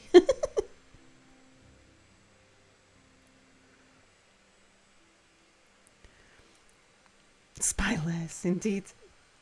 Okay, what did I forget? Oh yeah, chestnuts. This is the unroasted chestnuts. Oh, okay, we've started to plant things up now. Future maple pastries.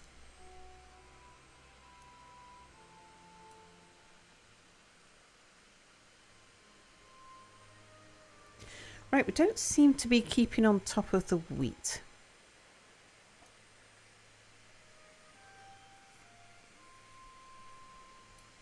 Is that just because...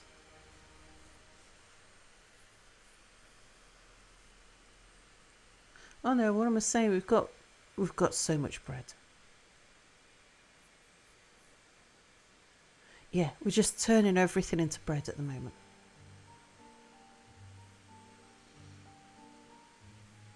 Give them chance to build up the stocks and then we'll see what else we need.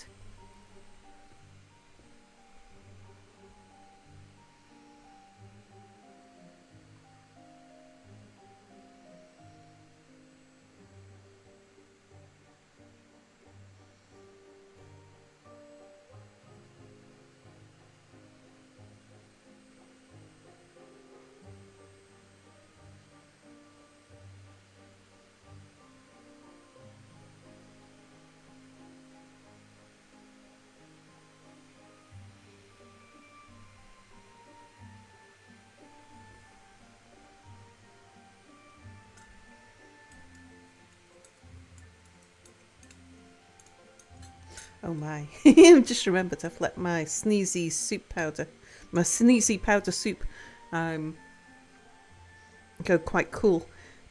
It's been sitting marinating for about an hour. That means that, because it's chicken noodle soup with a mixture of spices in it, some of which is mustard, it means those noodles have now soaked up all those chilies and mustards.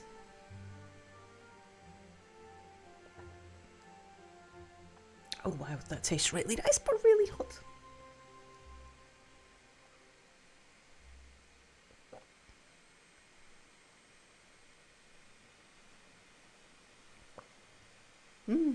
It's a tongue tingler of a soup. Mr. Cupholder, hello, hello, says, hey, Salad Chat, hope we're all well today. I'm doing very well, thank you.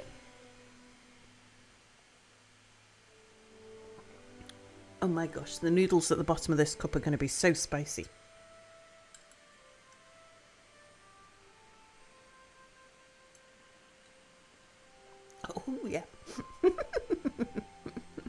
That's nice.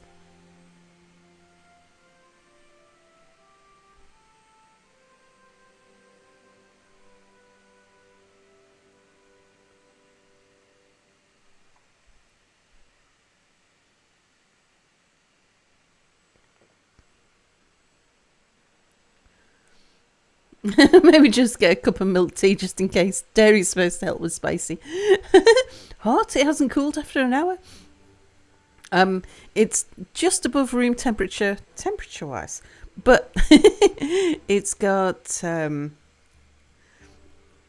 the spices I put in included chili flakes and mustard powder and mustard seeds, and so it's been marinating in a powder that is, when you put it on your food, it's very sneezy, but it's not spicy hot. But when you leave it marinating in hot water, it becomes a tongue tingler. It's great.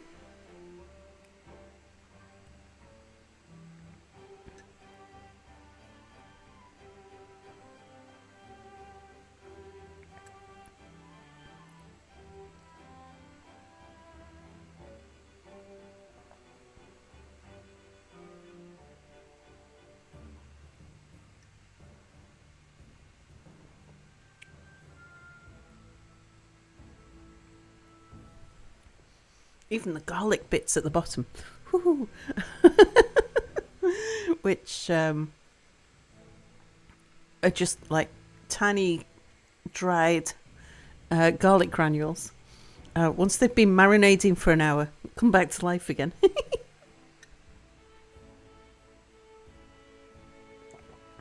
Very, very flavoured. Very flavoursome.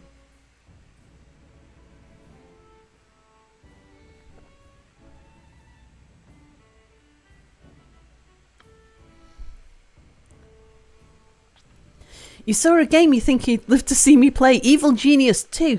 It's all about building a spy lair and empire. I think we've got it. I think we made Mia play it on stream at some point. Many years ago, though.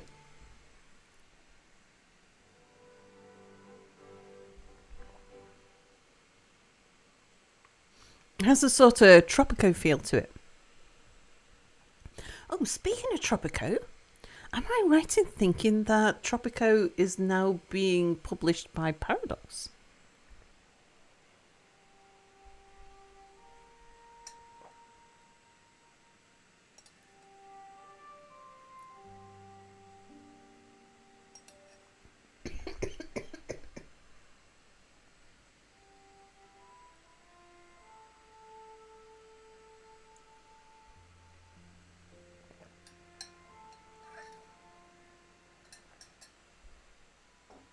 That's nice.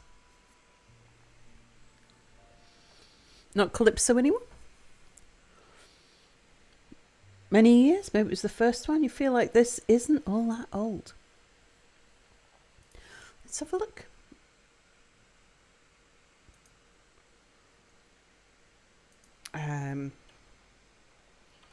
Evil Genius 2.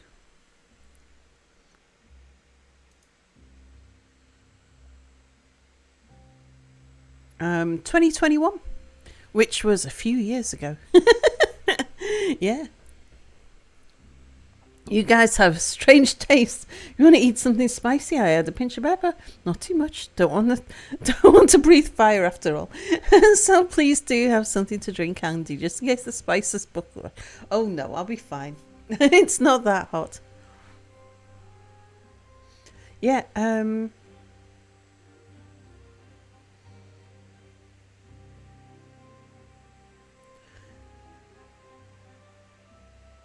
Oh, Mia does not like this game.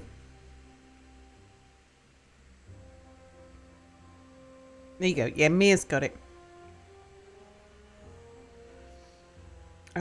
But yeah, I think if we have a look at Tropico, is it all of them? Yeah, that's me. No, publisher's still Calypso according to this. What about the earlier ones?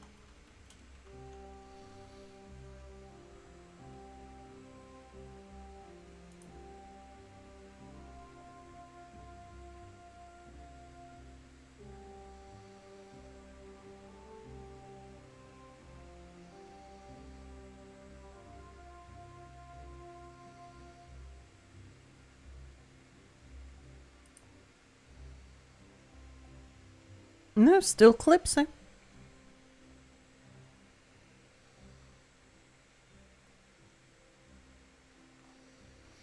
Maybe it's an in-discussion thing. Six-sided, hello. Had a lot of issues on launch. Remove it? Remove what?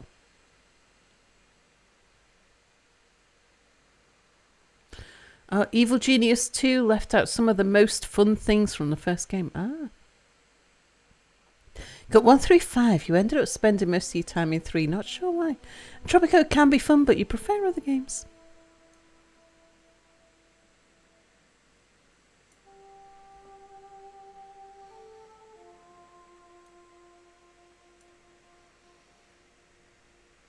Tropico is my kind of game. It's that colony management, city building, but with story blended in. Feels like a really good fit for Paradox, to be honest.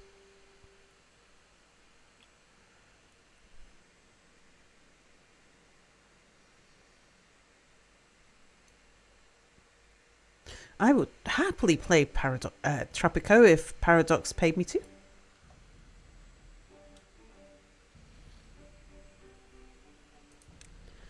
Mere opinion, Beer likes what Sal says he likes. Calypso will still own that license, you think? Life took over most of life. Yeah.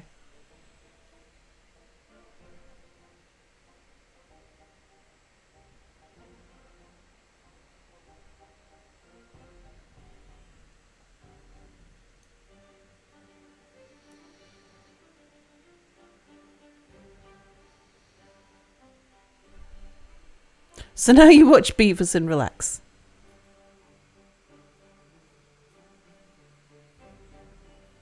Watching Beavers is a good way to relax.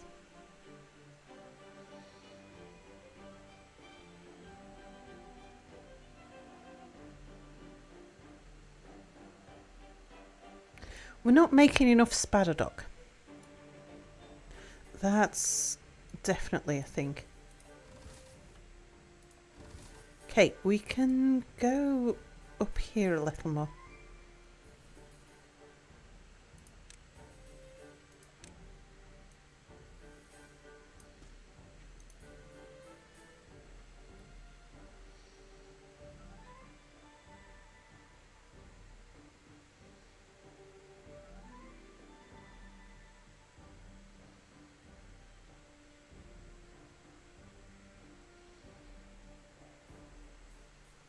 Yeah, these two are not taxed.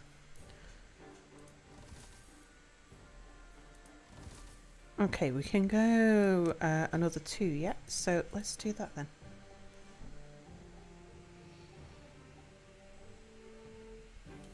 Been playing 2 Point Hospital lately. You feel like would wind me up with all the weird ailments. Oh, we played, or I streamed 2 Point Hospital. It was quite good fun because Bernie was always challenging me to beat him.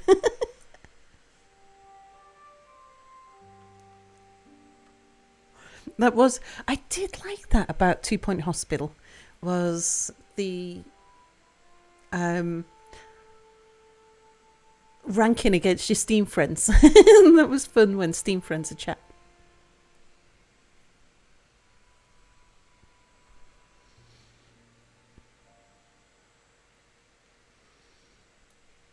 Okay, there's one there they can't plant. So we'll remove that.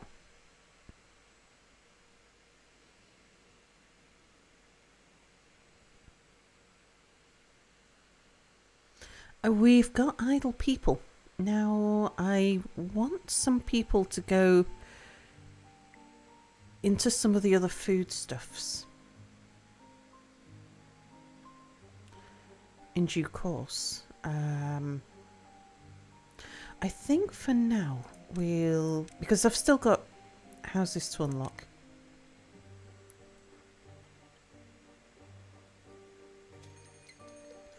Yeah, I'm going to put in another builder's hut. Okay, lowest priority workplace, but get it built now. Who's idle? Idle beavers say it ain't so, indeed. Project hospitals more serious could be fun too.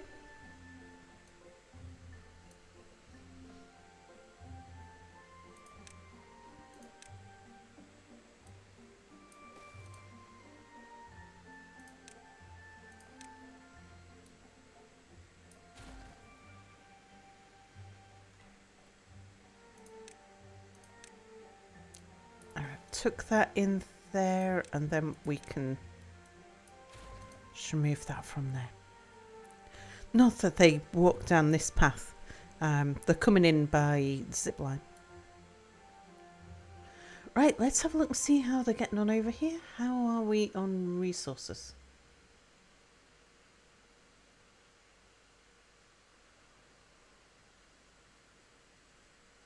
Reasonable. We're good on dirt, we're good on dynamite.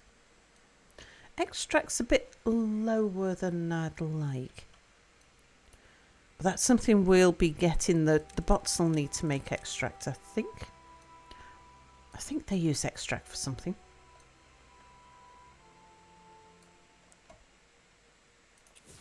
Babe!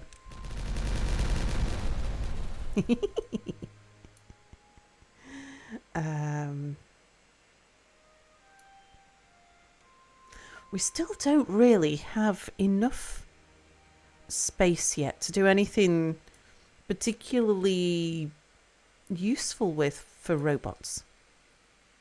We need a big production line.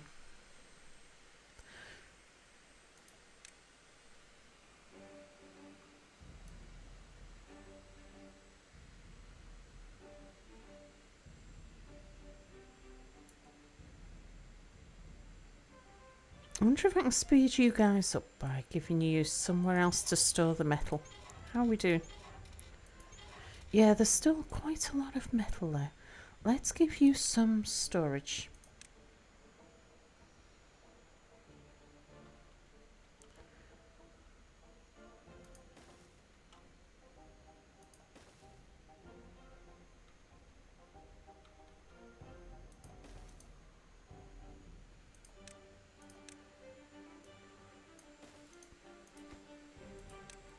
Okay, scrap. Do it now. Scrap. Do it now. Scrap. Do it now.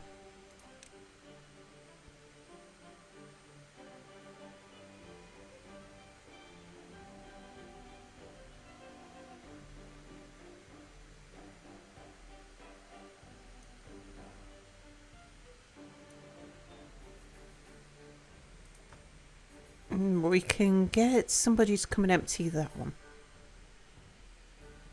Oh, Radar's going to bed. Good night, Radar. Says, take care, sound chap. Been enjoying your look, but now you depart for the sweet embrace of bed. Mr. Cupholder says, fun fact, I spent 5 years working in the IT department of a large hospital here. Oh, wow.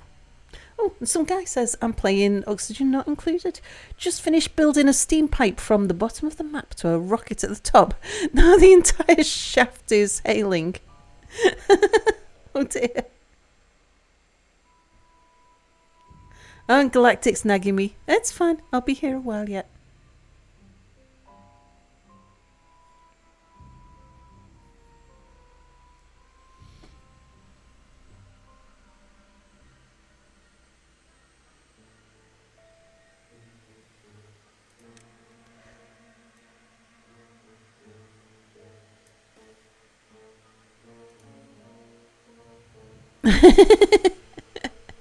And Galactic, consider yourself noticed. Radar says I need to keep my eye on you, but I knew that. Leave the Pip alone. No Pip, no cheese.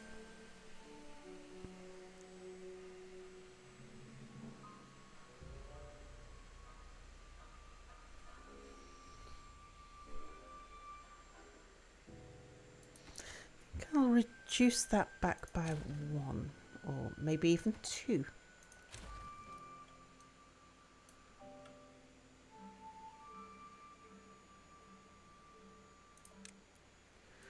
Maybe we'll put that in there like that.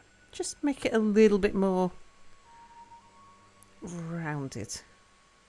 I mean, it wasn't ever a circle or anything, but it was, it was an odd potato shape like that, but it wasn't especially square on any of its edges either. I think some of this might have been a bit flat.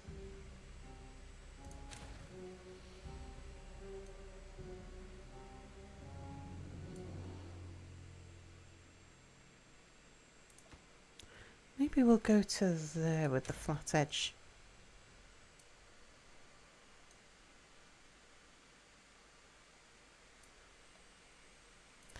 But if I put that there, then it makes it easy to walk around.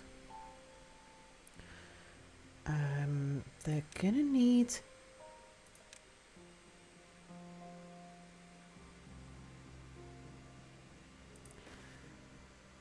stairs down to help prevent accidents. I'm going to tell them to build those stairs as soon as they can. Doesn't matter about the stuff below it, just that.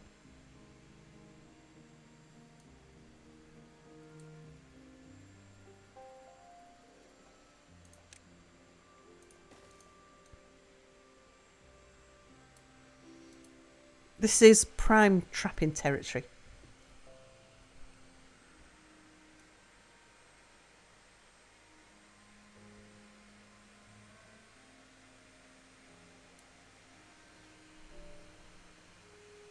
How many hours am I up to in this game now? A couple of thousand? I think about 1.5. Quote of the day, no man is a failure who is enjoying life. Indeed. Let's have a look.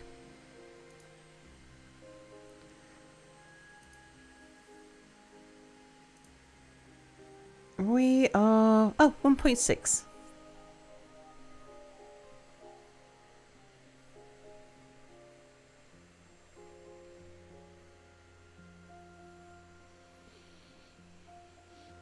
Creeping up there, indeed.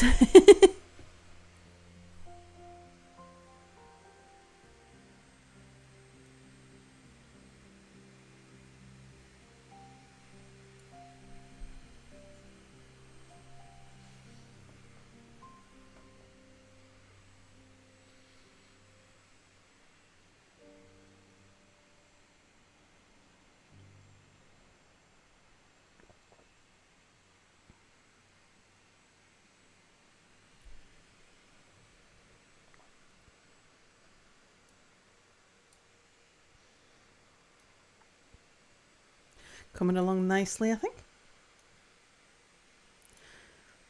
Alright, you can accept again. No, actually, how much have we got left to do? How much space we got? Just over 100. Yeah, okay, you're going to need more. Let's empty that one now.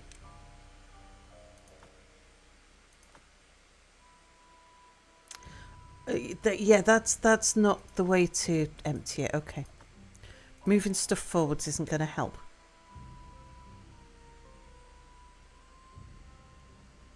I forgot that's what they do.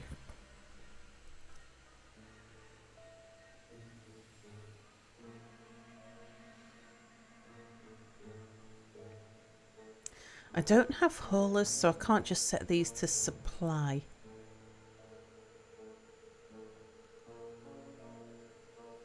Which building lacks materials? Grilled spadderdock. Okay. Oh yeah, and especially now. Yeah, because everything will have dried out. Which is fine. Don't mind a bit of... Ah, good. The grilled spadderdock has gone up in number now, though. And the wheat flour is going up in... the cattail flour. Yeah, wheat flour's going up as well. We're actually seeing some wheat on the ingredients list.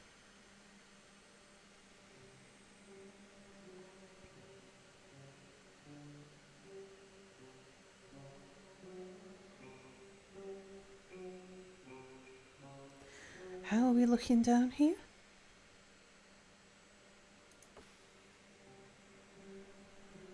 Okay, still a little while before those grow.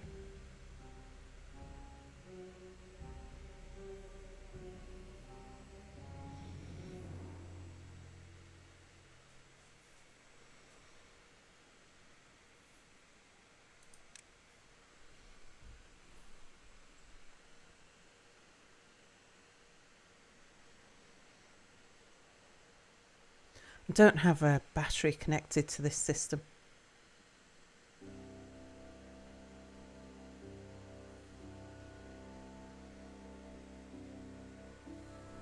It's not often that we are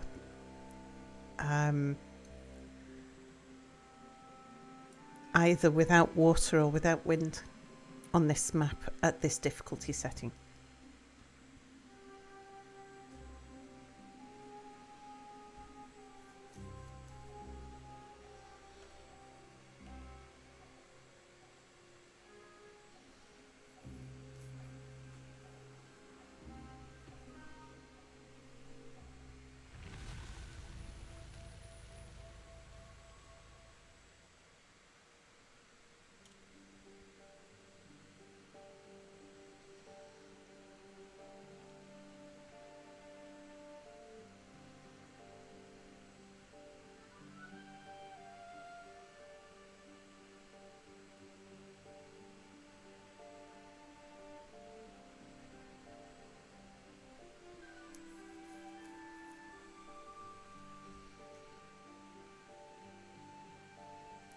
Oh, okay. We're about to get into the trap the beavers.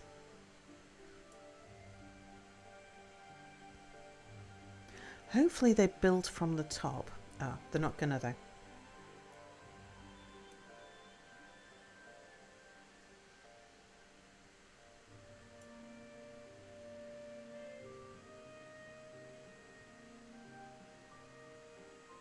So we're likely to get somebody trapped over here.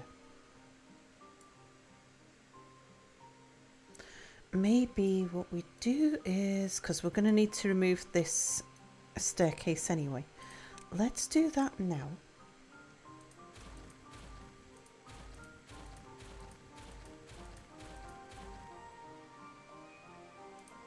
And then it'll be easier to get an emergency staircase in the other side.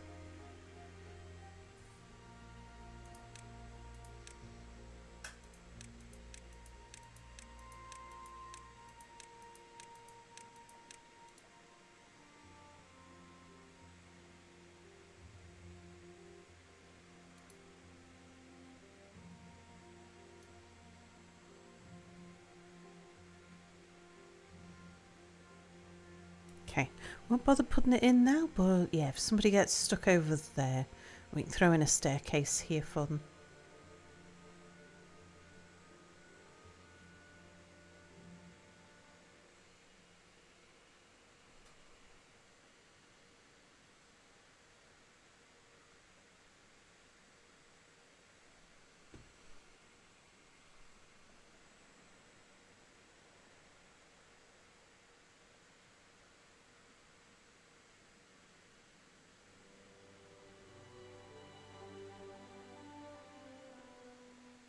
Oh, there we go. There he is.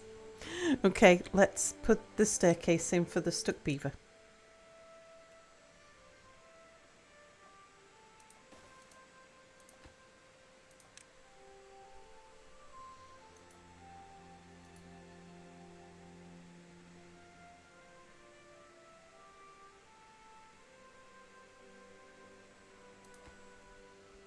I'll leave that staircase. Oh, no, I'm going to remove that staircase because somebody's going to get themselves stuck back there.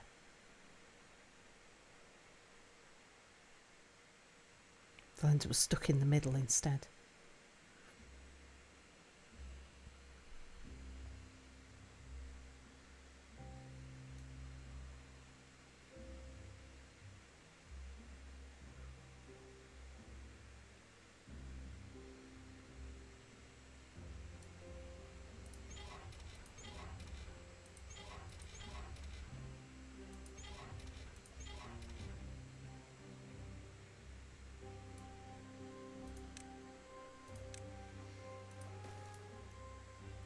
Gonna get another 2.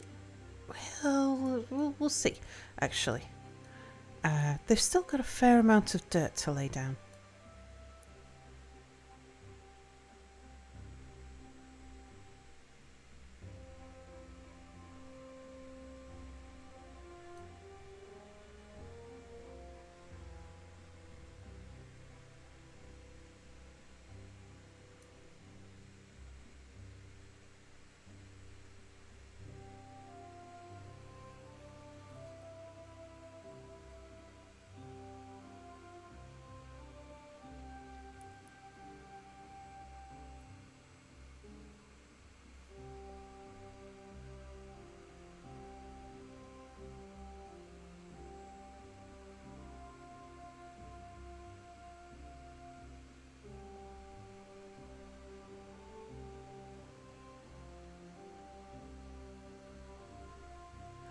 Okay, I think we're starting to see some crops coming in.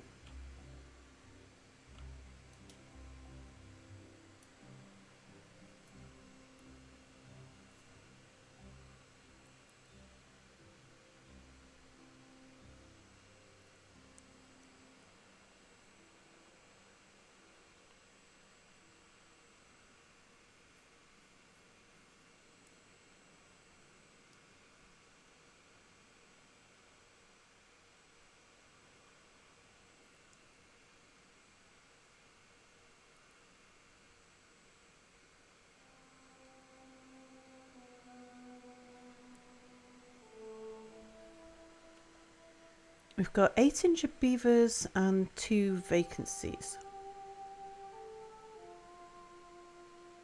Only got 3.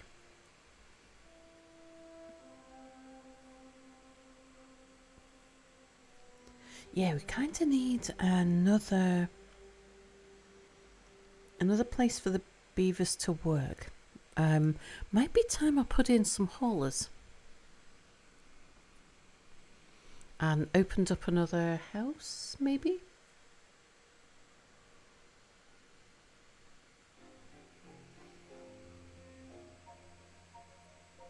Wanted to just let the food... Oh, here we go. Chestnuts are growing.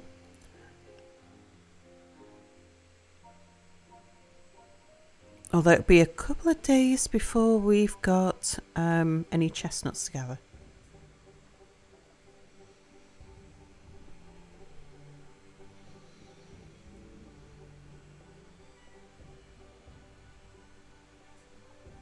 And the moment we've got grilled chestnuts, everybody's going to want them. So it'll take a while for the grilled chestnuts to stabilise.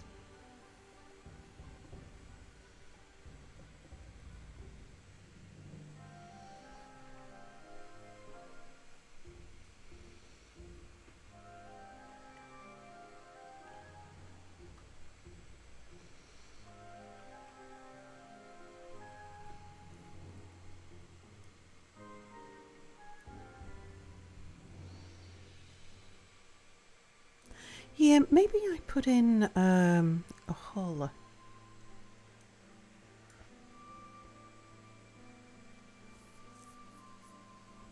Maybe. What's the likelihood that we're going to run out of jobs for people to do? Well, once we get there. I'm going to use the area around here though. So we're going to have a hauling post. Because I've got another 2 houses I think to open up. A hauler and 2 builders. But we'll pause these for the moment.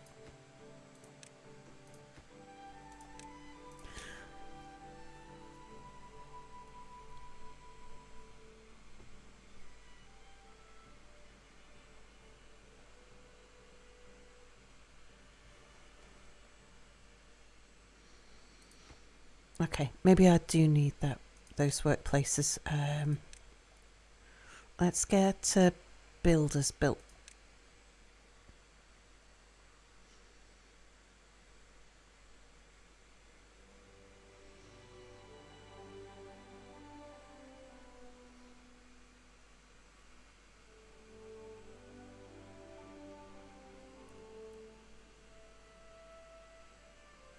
Yeah, that's fine.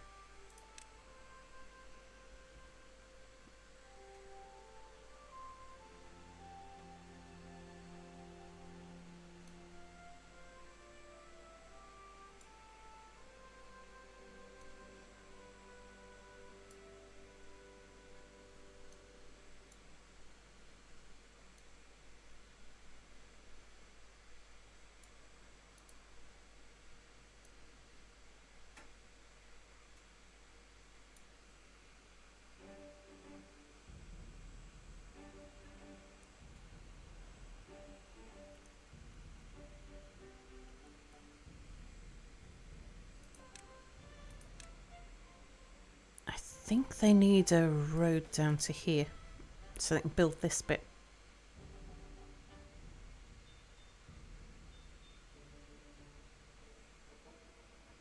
Winterman, hello.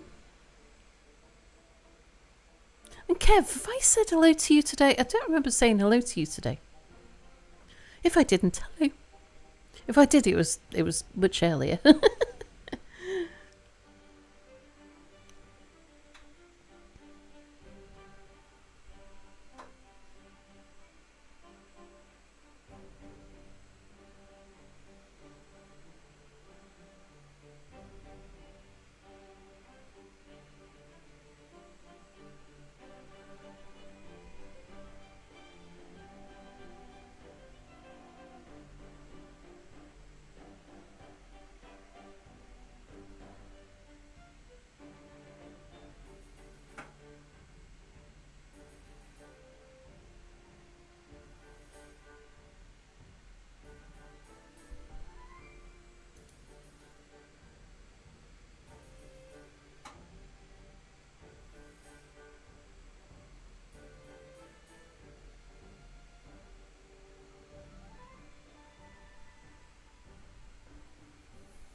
Well, chat, I'm out of coffee again.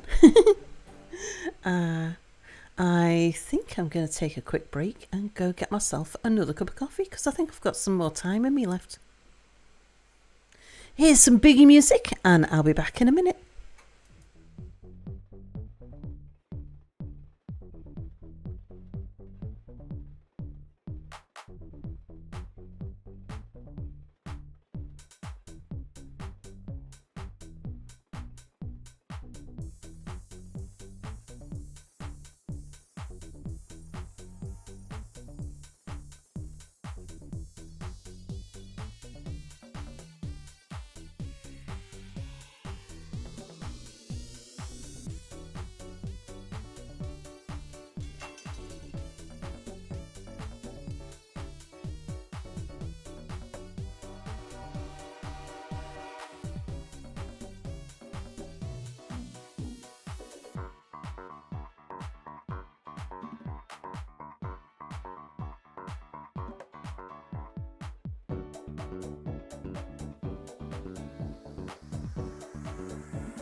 Oh, okay, got a third coffee.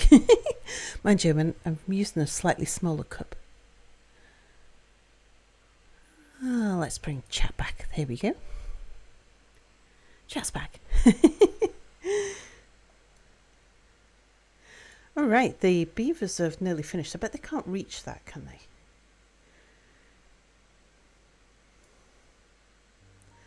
Yeah, gonna need a helping hand to get to that bit.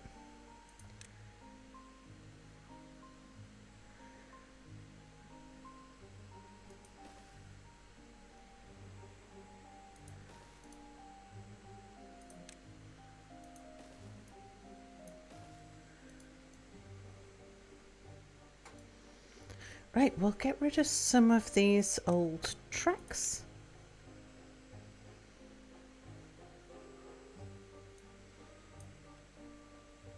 Autosave, yep.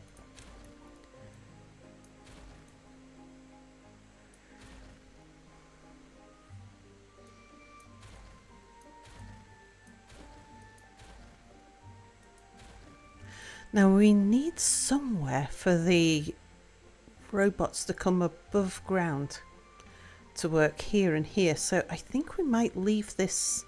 Oh, the path that I just deleted all of the... I think we'll leave the gap here between the platforms, because we need a platform gap somewhere. You're going to try and sleep. Good night, everyone. Good night, Sakun. Sweet dreams. And Stiga, hello. You're on 500 millilitres of tea every 30 minutes. You sometimes worry about your caffeine intake.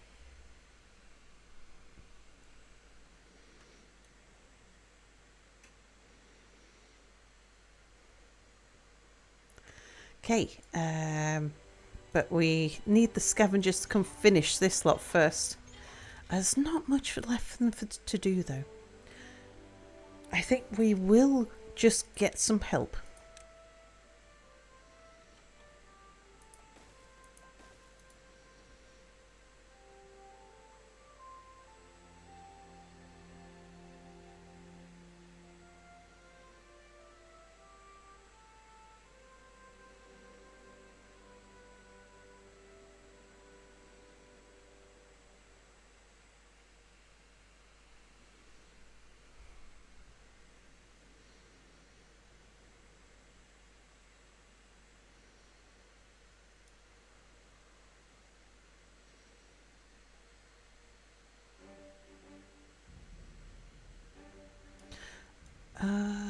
I don't think this was so shallow now. Not on this side.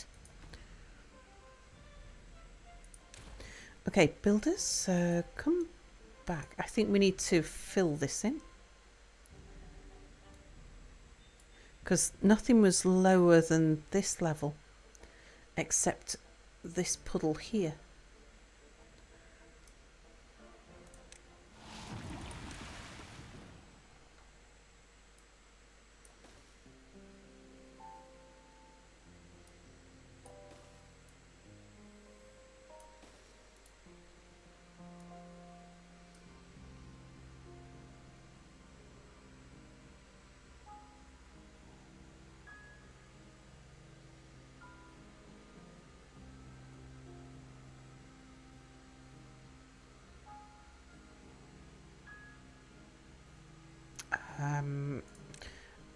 We could do this a lot faster if I put those sideways instead of making them sequential.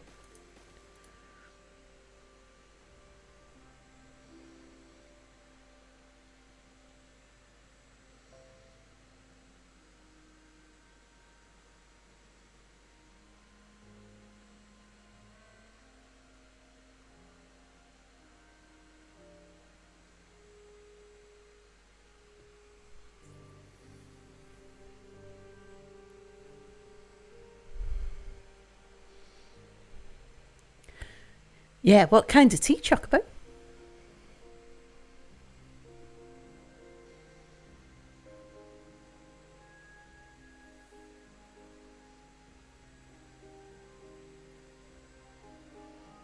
Yorkshire tea.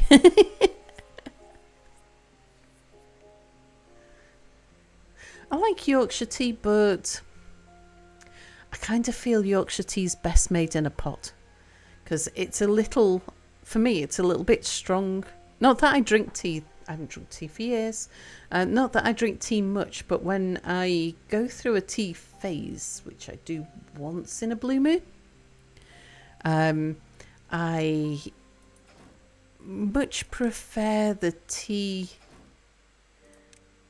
a little bit. I don't know, I find it stews very easy. Yorkshire tea, if you make it in a cup. Yorkshire tea, it's a brand. Got a bit of a Yorkshire Builder's Brew at the moment. Yeah, it can be very bitter, very strong and bitter. Yorkshire tea, lovely tea, but yeah, I'm make it in a pot. If I'm going to make it in a pot. Live on Earl Grey and spiced chai with occasional Yorkshire.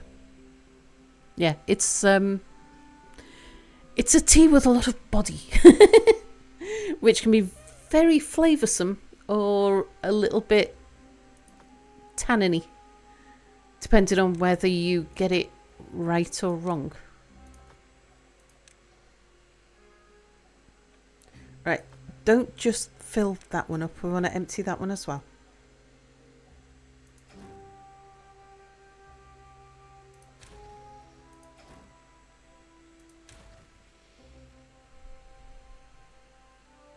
A proper brew. Survival tea for you without it. You a big king bitch.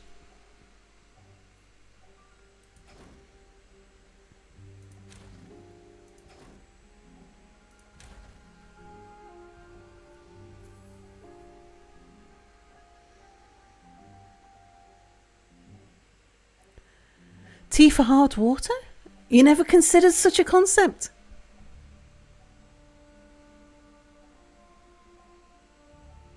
Tea for places that have a lot of lime in their water. Yeah, because if you've got a lot of lime in your water, then it tastes different. You have very hard water where you live, so it's perfect. Yeah, I'm the opposite here. Like, we're in granite country. So, yeah. It's funny, I was saying to Mia the other day, I really should try and wean myself off my bottled water that I get from the supermarket. Because the water that I'm buying, that we're getting, it's bubbly and it's peach flavoured. That's why I like it. Well, in fact, what is it? Peach and passion fruit is what I'm drinking at the moment. Sometimes it's orange and mango. I was saying, we live in an area where some of the world's best whiskies are made here from the waters that are piped straight into our taps.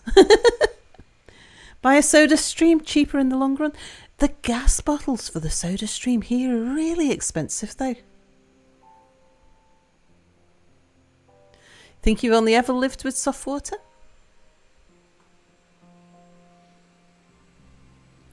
Yes, but will there be a cat plastic? Oh, I eat out of plastic, drink out of plastic. My food was stored in Tupperware when I was a kid. Pete. Well, some. And hunter halloo. Sometimes you like a beaver. You build a dam in front of your door.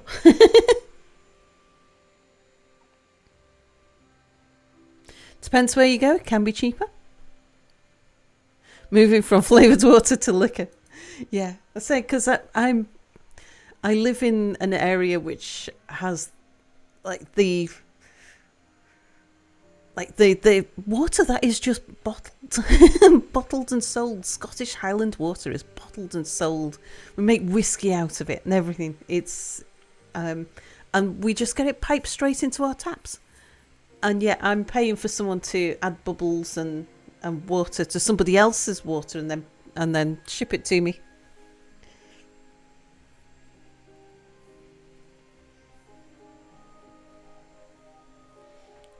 Yeah, so we've got a soda stream, but yeah, when we tried looking into the bottles, like our bottled water was actually cheaper to buy than the gas, than using the gas bottles with the soda stream.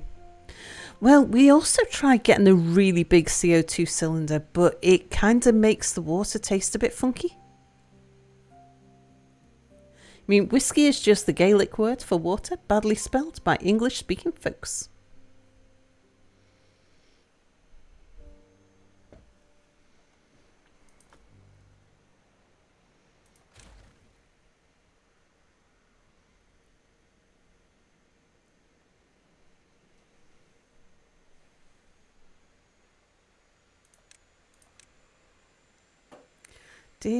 I think I get rid of that. We don't need you, do we? We always put you back if we do. Gonna need you.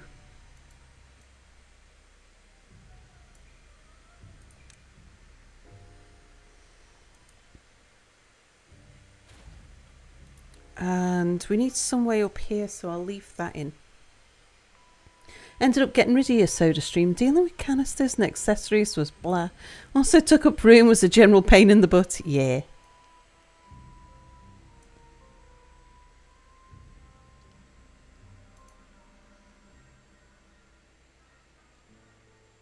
Right, so this side is the bit that we've not done yet.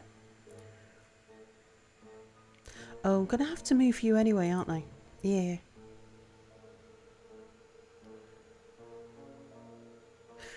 What about if...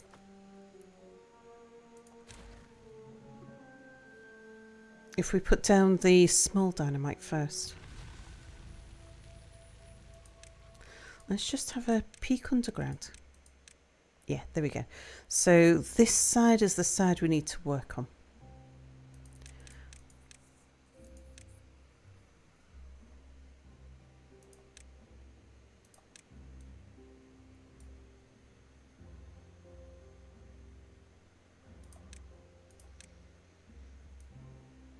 Right, we'll give them a pathway up.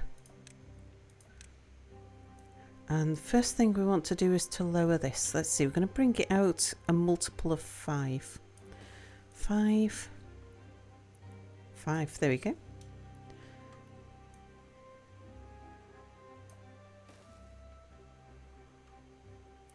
One, 2, 3, 4, 5. 1, 2, 3, 4, 5. 1, 2, 3, 4, 5.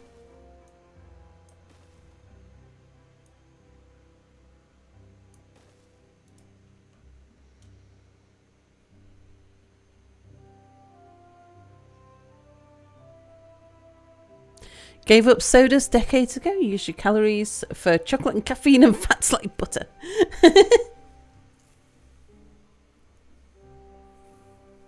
Well, the soda stream that we had, we weren't using it for soda.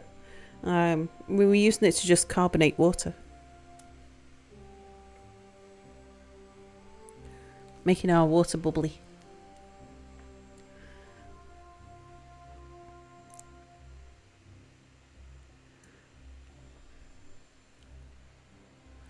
Rather than to put sugar into anything.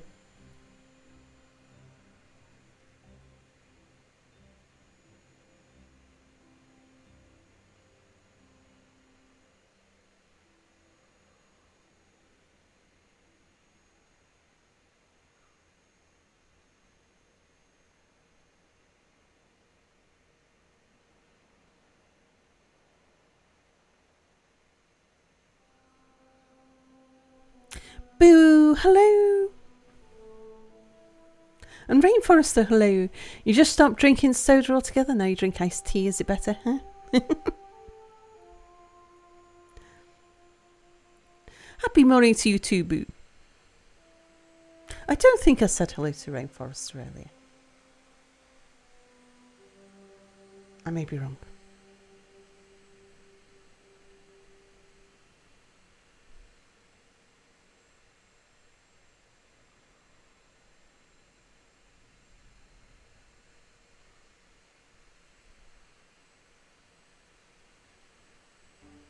You've drunk oceans of seltzer. I thought that was like a... Boom! thought seltzer was a thing that you drank if your stomach wasn't good. Big boom. What's my view on lifting weights? If you want to build up the muscles in a certain part of your body, then it's a good way to do it. If you want to shift things from A to B and they're heavy, then I say use a set of wheels. If you can. And get somebody else to do it. Oh, it's another word for carbonated water, but you know people who've refused seltzer on that basis. Huh. Yeah, I'm thinking like Alka-Seltzer is a brand of stomach acid settler.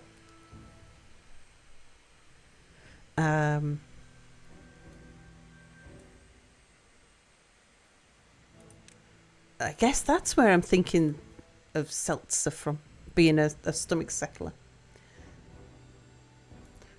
2, 3, 4, 5, 6, 7, 8, 9. 9? Why is that 9? We needed that to be 10. 1, 2, 3, 4, 5, 6, 7, 8, 9. Yeah, why is that only 9?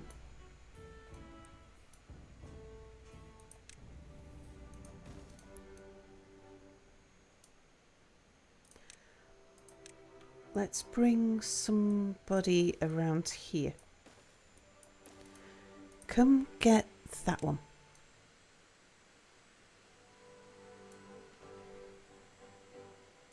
Then let's make sure we've got the length right. I think we have. 1, 2, 3, 4, 5. 1, 2, 3, 4, 5. 1, 2, 3, 4, 5. Yeah.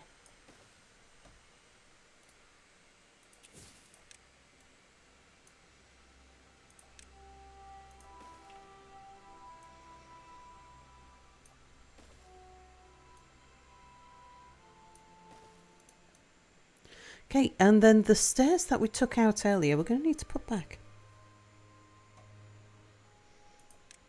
I might adjust where these stairs go exactly in due course. But for now, they can go here. And we might move them back a bit and change up the pathing round here a bit. Maybe. We'll see.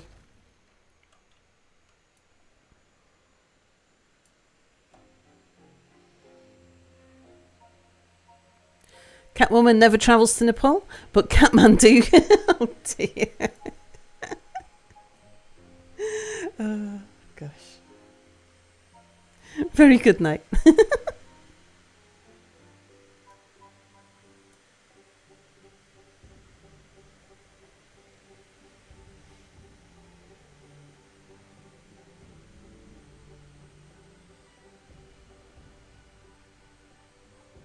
Right, let's have a look and see what's going on over at the farms.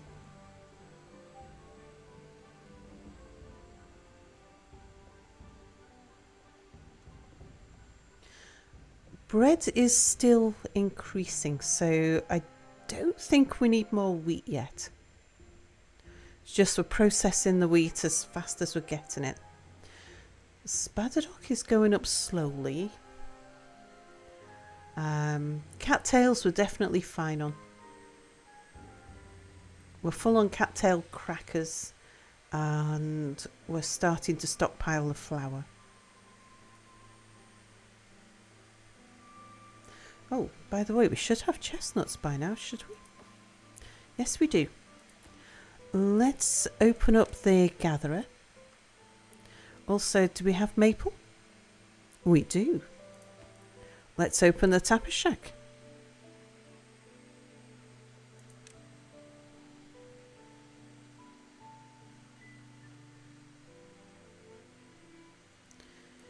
Your priority, yep. Your workplace priority, yep. And we'll be ready to make the maple pastry, so let's open the bakery too.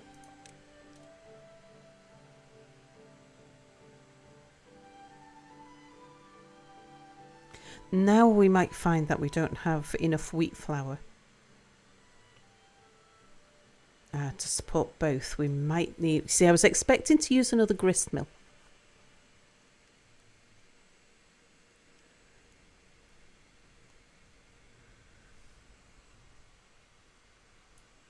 Right, but we're bringing in another 2 forms of food. Yeah, we are going to get some more happy beavers. Push the satisfaction up even more.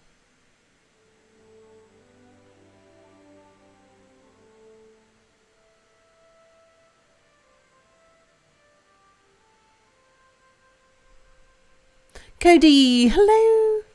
Hey Sal, just a small complaint. I'm now addicted to Vintage Story again. Thanks.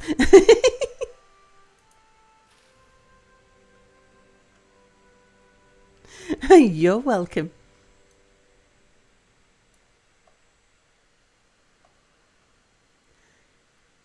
We should hear the jingle of happy beavers.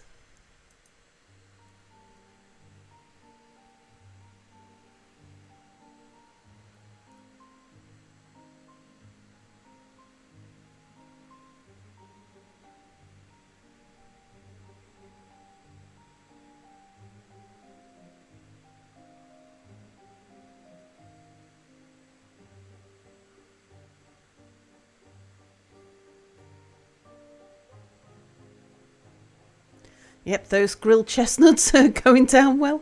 Oh, here come the maple pastries. All those people who've just filled up on grilled chestnuts. They'll be sad about the fact they've missed out on the maple pastry.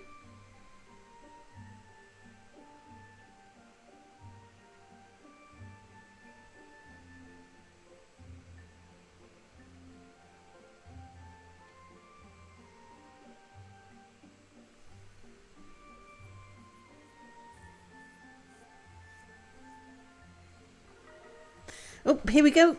Beavers are happier. They've eaten all those maple pastries. Yeah, I would too. Always room for maple pastries. Oh, here we go. Happier again.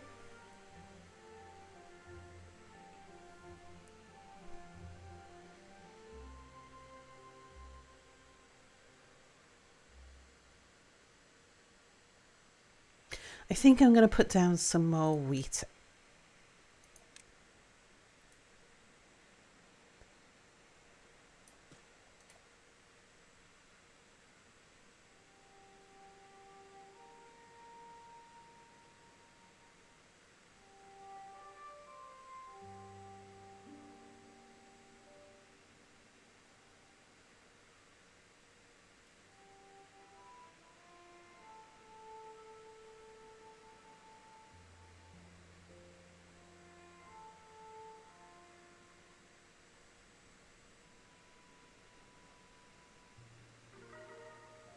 And happier again. I think 34 is roughly where I'd expect it. Oh, okay, 35.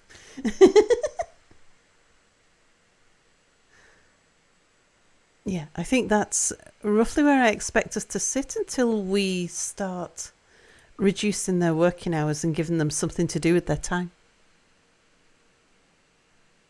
A frog built his house without using any nails. It was put together using only rivets. Oh dear.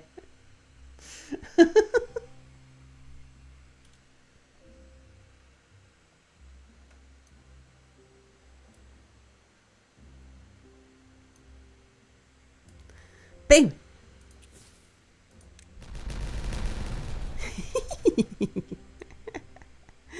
Okay, how much lower do we need to go?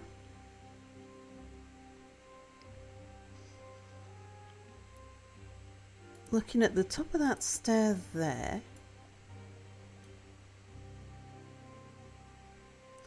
I think it's just 2 for the middle of the posts. Middle of the posts being... Ooh, can I really tell from here?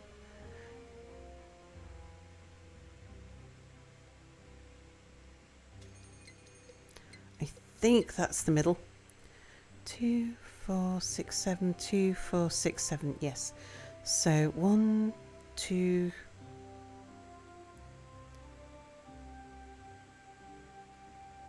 3. 1, 2. And then 1, 2, 3. There should be 2 on the other side of that. Yeah. Okay. Of course, I am going to need to remove some stairs as we go, aren't I? So that they can get in here. Which wasn't a thing we had to do before because I was blowing it up as we went along.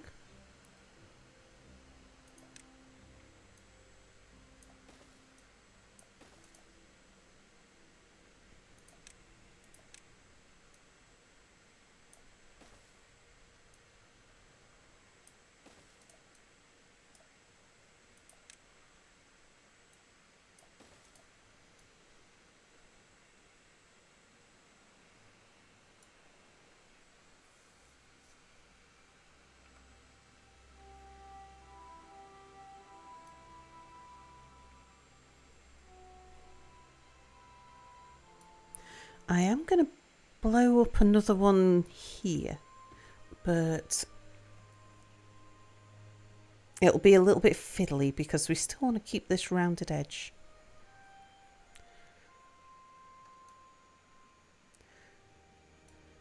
So we'll sort of sculpt this bit.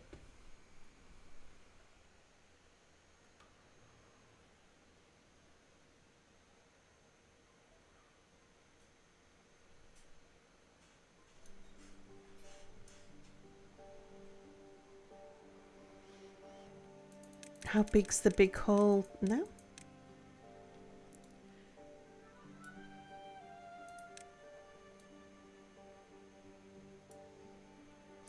Will we have enough to start making robots?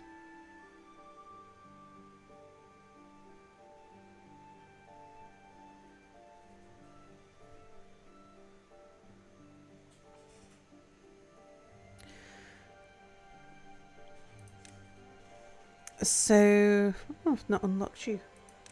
Let's unlock you.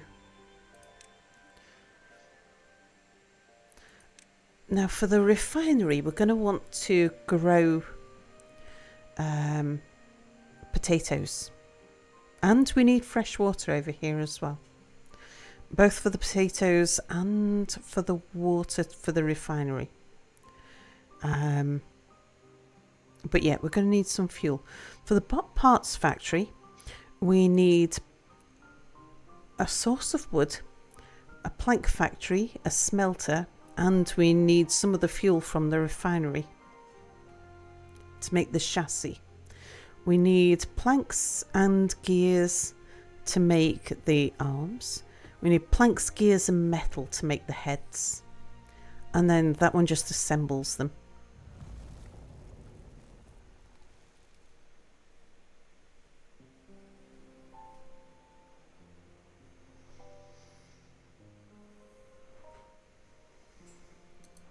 So yeah, we've got to think about where we're going to get the fresh water from so that these dudes can farm their own trees and potatoes.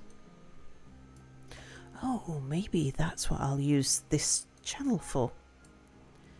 Is so that they can come in and out of the...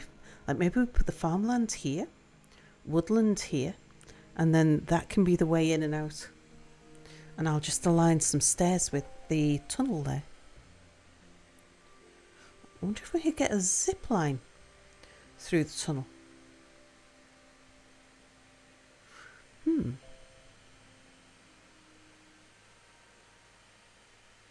You wonder how I got stuff under stuff? Yeah, blow it up and then build it back. Build a roof back over it.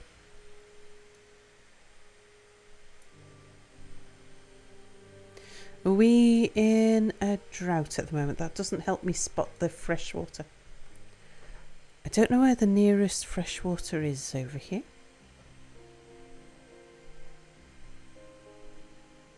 Of course, it kills off all of the trees and things. That? No, that's blockage. There's a freshwater source there.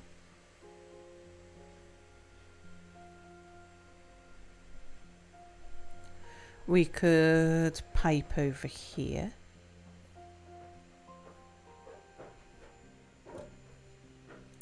On the other hand, we could pipe this instead of letting this fall down after we've finished with it. We could pipe it along here.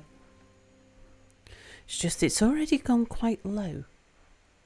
I can hear a mirror moving.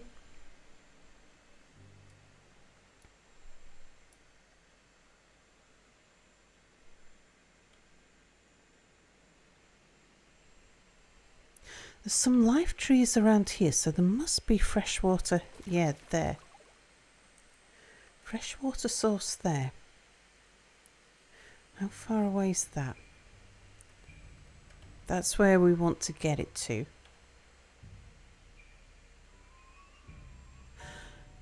It's not unreasonably far.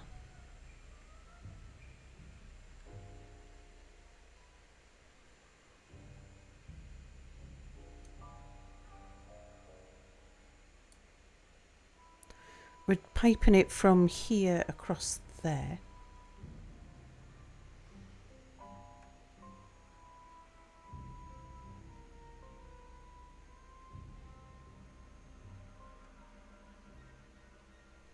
Wait until till the water's running again, and then we'll have a look and around the map and see where it looks most reasonable to bring fresh water over here to.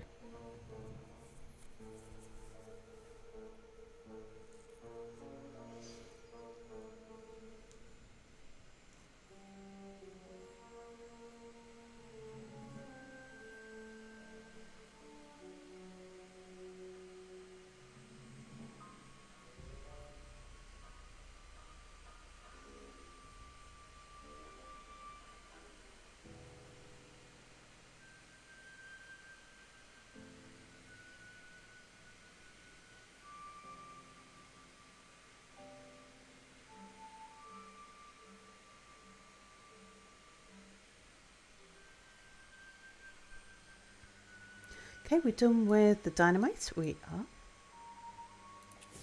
Boom! Okay, replace that one there.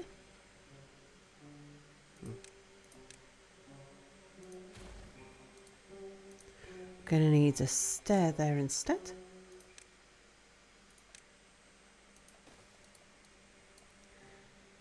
And we want to replace that one there. Now I'm going to put a platform there instead. Oh, beavers are happier still.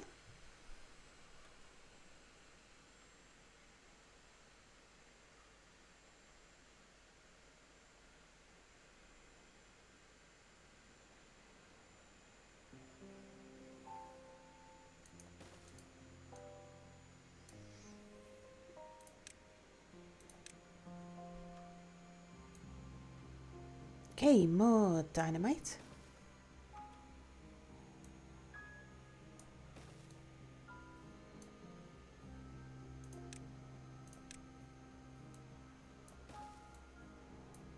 Give them a path round.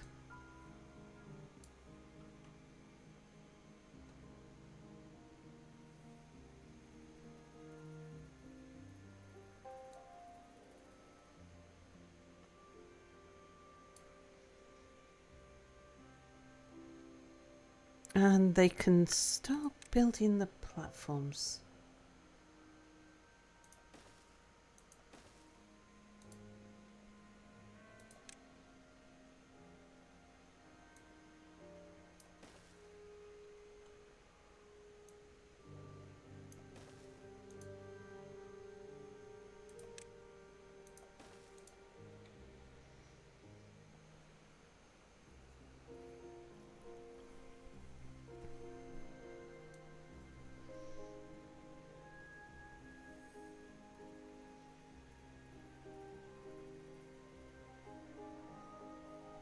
Yeah, it wouldn't take much to get these that floor to align with the stairs.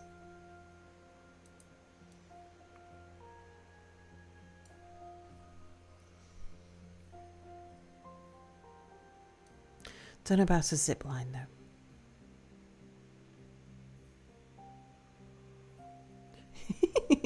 Speaking of zip lines, I've got them zipping past me.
We should be in maple pastry maintenance now, I think.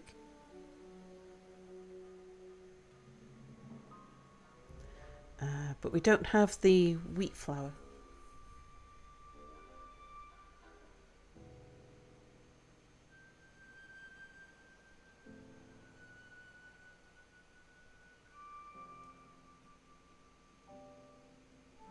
That's alright, we'll see how it goes once we get the other side of this drought. Because we would have had a run on maple pastries as soon as they came out.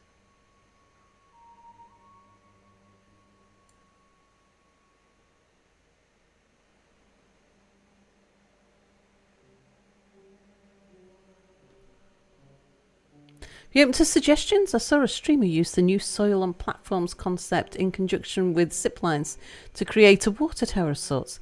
Basically a 3x3 pool above an area to be irrigated and fed by a water dump with a zipline running to the top of it. Very nice. Lanix, hello, says Salmir chat. Hello, you lovely humans. Good to see everyone. Good to see you too, Lanix.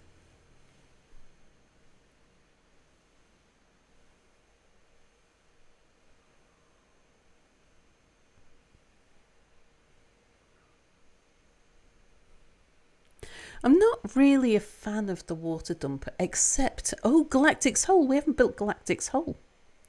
Yeah, the Galactic's Hole is a bit of a meme. And I actually find that useful for Lidos, because Lidos are a tricky thing to keep the water level correct for. Yeah, I prefer an aqueduct personally. For something where you need a lot of water, a regular throughput of water, I would rather use an aqueduct for that.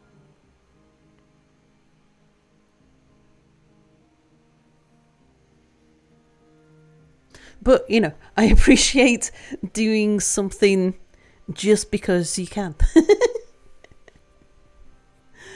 Hence underground robot beaver base.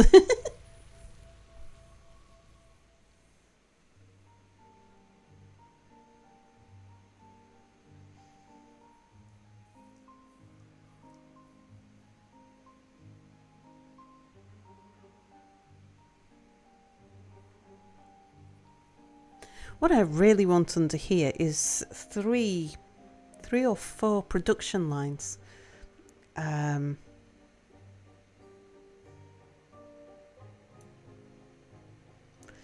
One for limbs, one for heads, one for chassis, and then the assembly and fuel and power-ups ideally.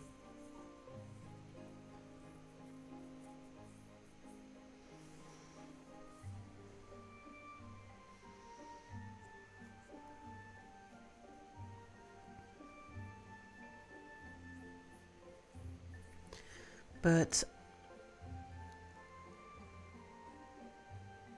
I don't have the space yet for a nice organised system like that. And I want to start getting the bots going. Oh yeah, we should have water flowing. Let's just have a look and see where the water's coming from. So yeah, there's water there. I know this water's closer, but it's already dropped quite low. I suppose it's not that low over here.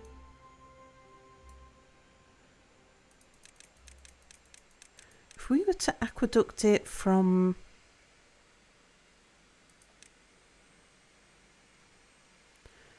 this height over,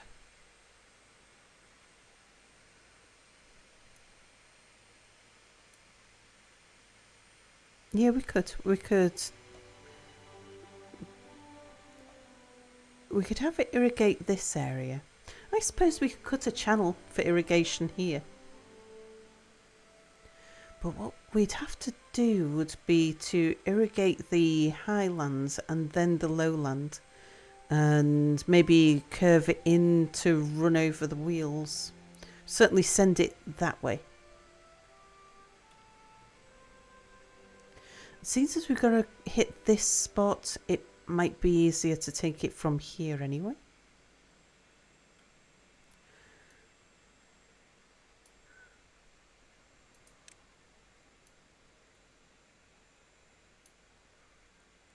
Just cut that channel over here and then bridge it through there. Irrigate this area, which can be tree land, and then run down through potato farm. We do need somewhere where they can pump the water, so we'll need a sump for them. That can be anywhere. We just sink a hole. It can even be deep down, and we just have it fed by a sluice gate.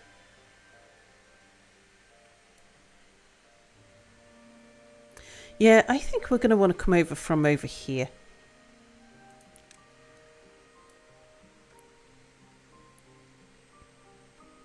And of course we don't need to walk. We can we can interrupt the line here, have it come over here.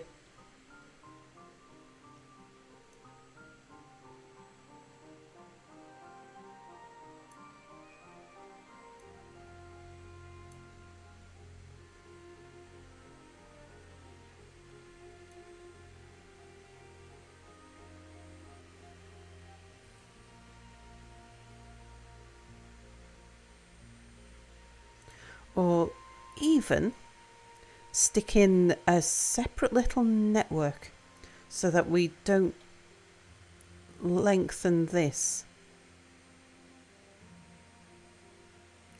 We know they're going to want access to dynamite and possibly earth, logs and stuff.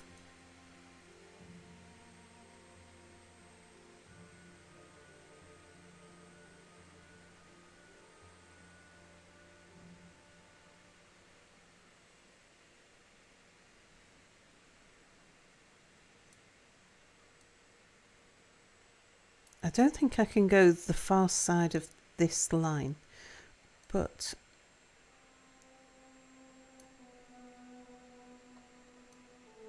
we can bridge across here and put another one in here.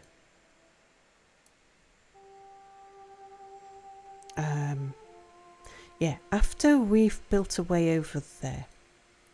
Right, that'll be our next thing after we've finished this one. So I think they've finished putting down the dynamite. Let's check. Yep. Boom. Okay, and then we need a single level at the bottom, which means that we've got to pick up you, and replace you with a stair.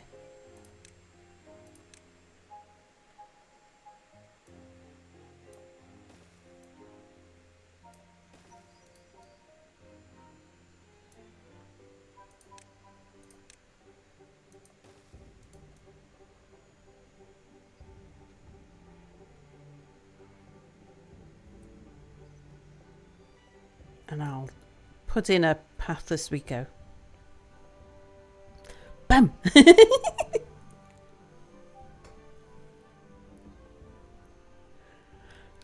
If you're having irrigation, please contact your doctor immediately. Robot beavers are a thing, yes. If your irrigation lasts more than 3 hours. Right, they've got plenty to do there. They're building all of those platforms. Are we okay for metal still? Yeah, we've got plenty.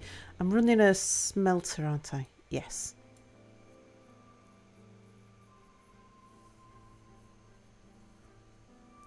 I don't think I need to run both dynamites. Well, we're not full though, so maybe we do.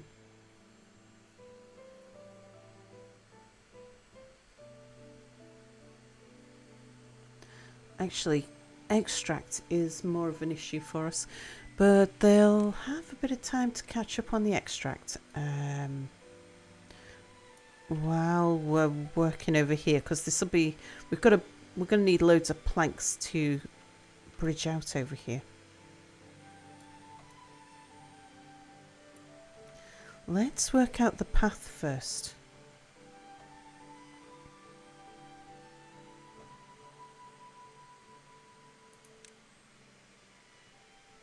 I think we take it from here, and a 2 wide path will be plenty.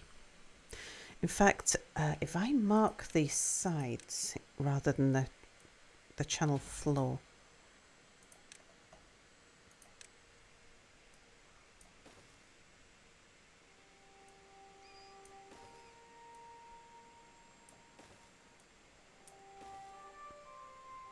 so we're going to want to come along here.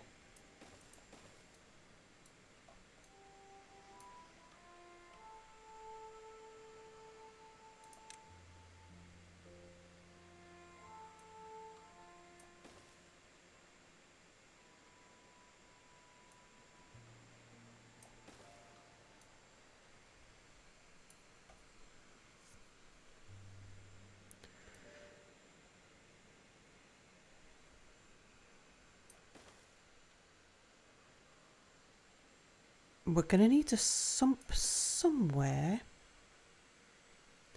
near here.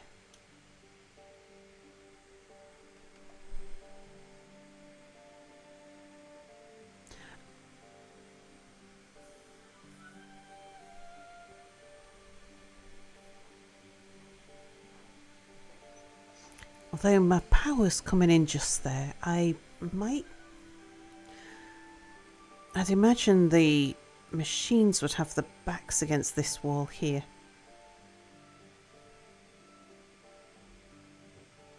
So I might have a channel that brings the water off and back somewhere.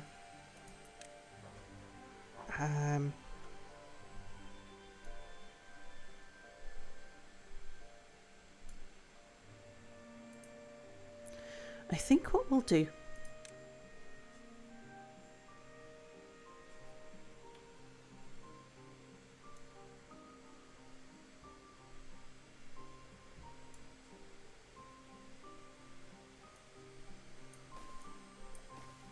for now, we'll bring this actually just to there, and we can drop it down here.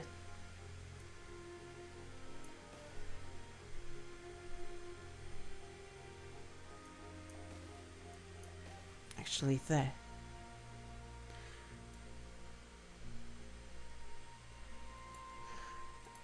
We'll we'll see how we get on with that.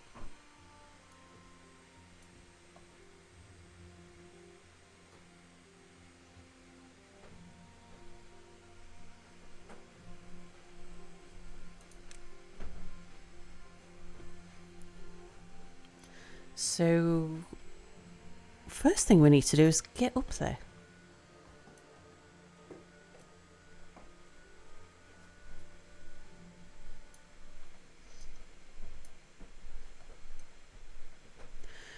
I think it would make sense if we pathed from here.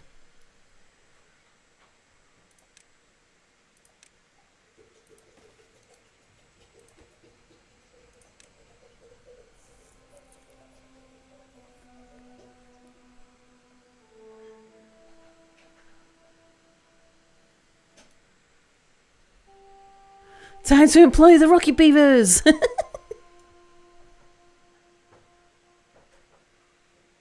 Bim! Then we'll bridge across here.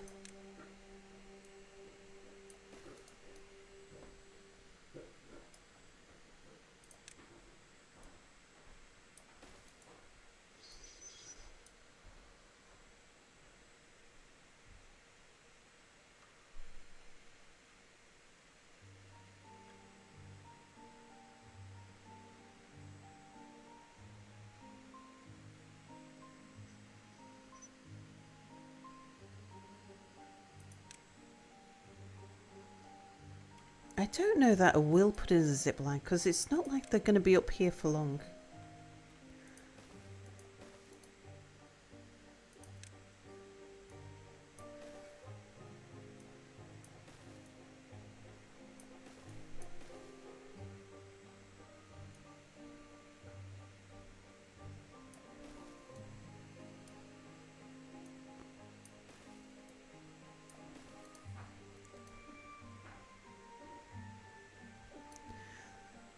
We're just going to get them to come up here and lay a bunch of dynamite and then, well, there might be a bit of earthworks as well. Yeah, why not? The zip lines are fun.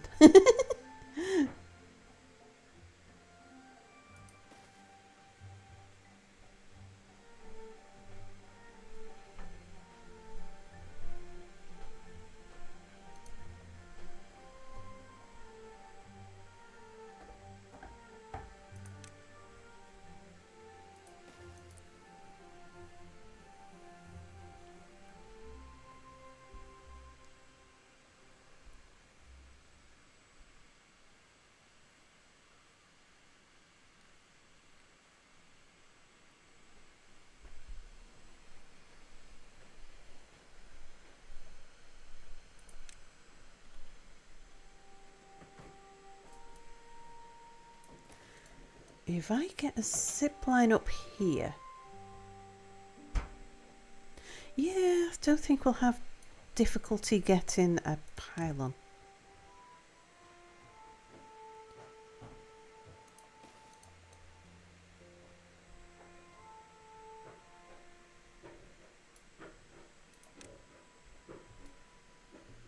So a pylon that reaches both. Yeah, there, that'll do fine.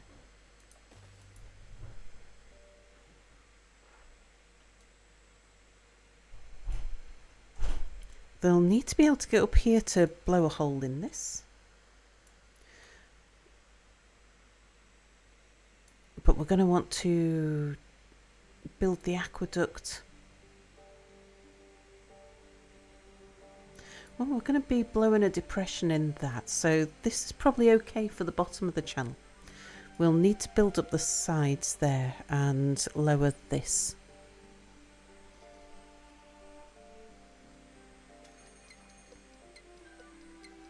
Oh yeah, we need to filter the bad water. And we can filter the bad water as it enters here though.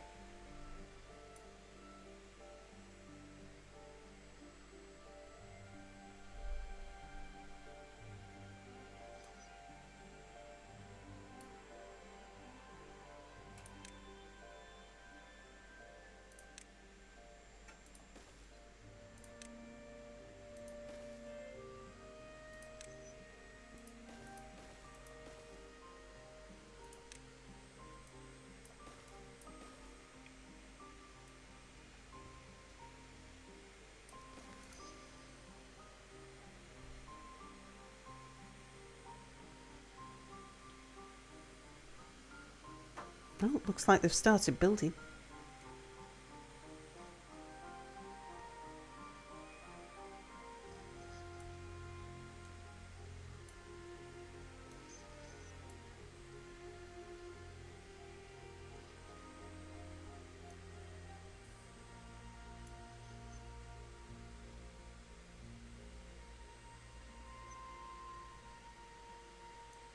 I'll probably end up putting another one out here somewhere, and we'll do a triangle just while they're building.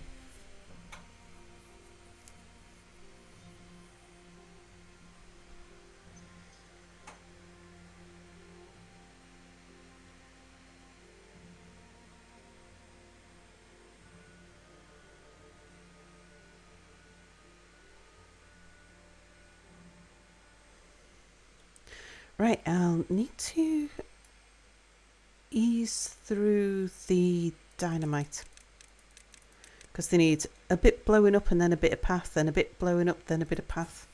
Boom! Boom! They must have been able to reach that from above.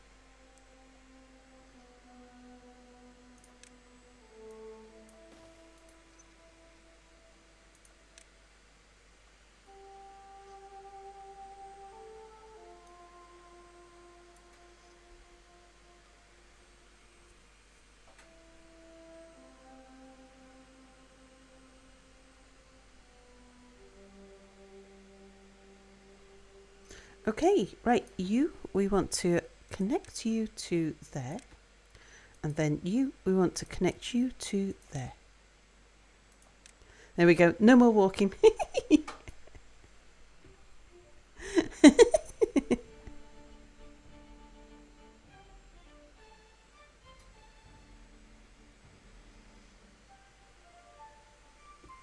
Ziplines, so good.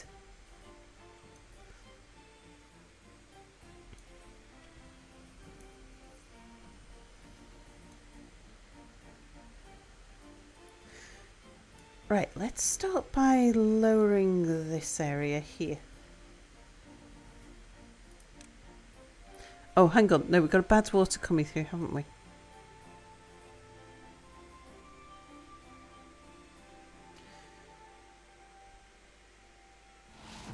Is it lower? I think that's 4 high, isn't it? Yeah, so we can blow this up. It's fine.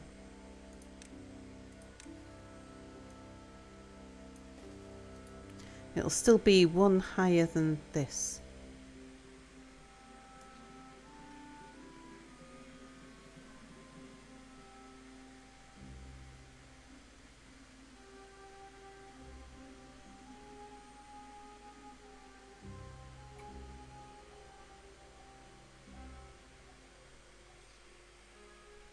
Mana, hello!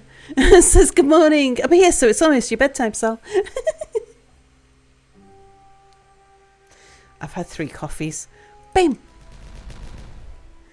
So I might be going a while yet.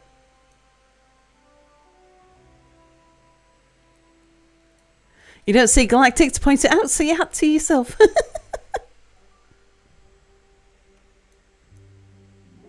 Galactic, you're slacking.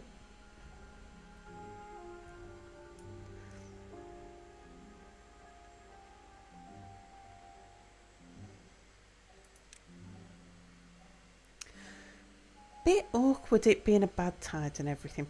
I suppose what I can do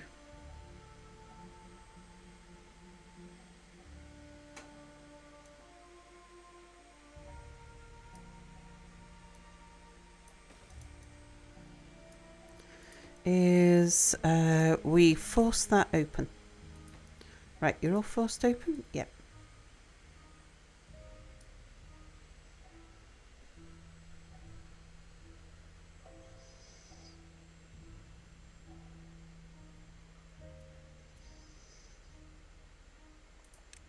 And then we're going to want to push fresh water this way.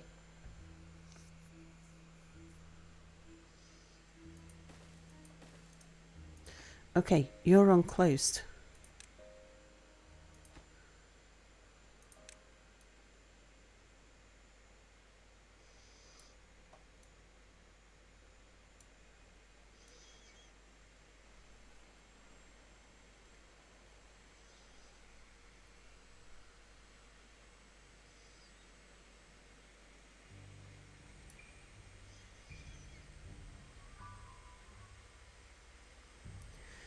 we want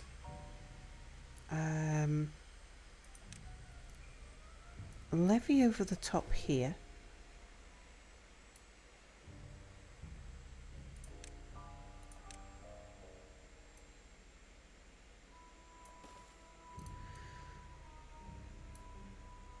And a little overhang there. Okay, so 3 wide overhang there. With levee blocks, oh, well, it doesn't have to be levee blocks. Have an impermeable floor on top of there, be fine. Although levee blocks would help to stop it flood.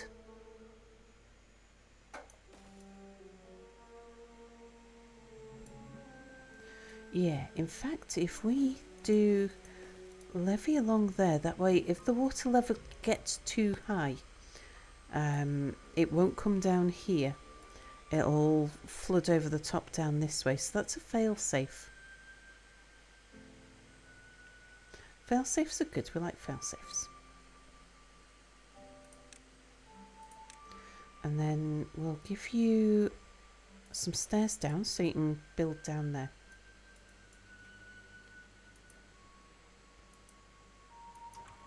Right, I know we've got you set to open, but when you're on auto, ignore downstream depth. We want you to close when it's fresh water. This one here, you're set to close, leave it like that, but when you're on auto, we want you to close when it's contaminated.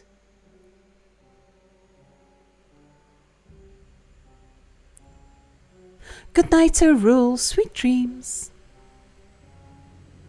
So Althea told you grapes and blueberries wasn't a proper breakfast, so you switched the grapes for yoghurt. I don't know. I don't see why. Like, fruit sounds like a good breakfast to me.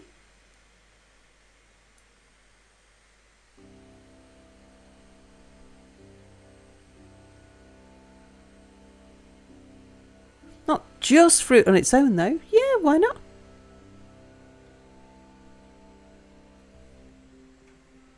I mean, if we were wild people, just fruit for breakfast would be fine. No, there's been places where, places in the world where I've gone where fruit for breakfast, just fruit for breakfast has been a thing. Galactic's back. No, not yes in pit blood. Bad Galactic. Keep spilling the yogurt on your black hoodie though, oh dear.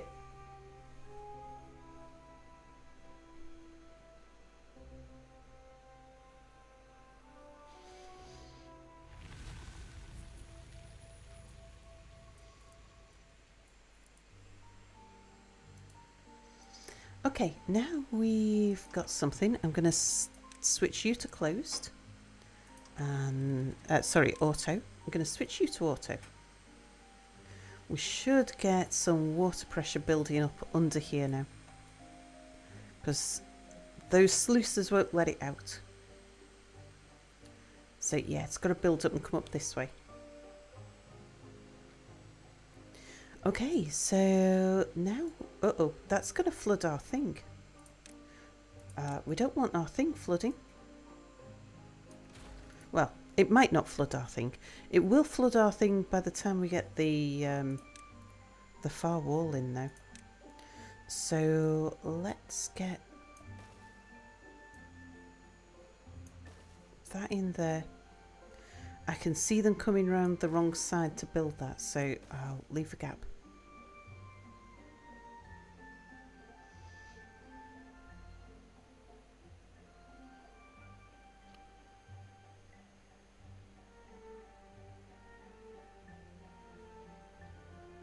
We're white.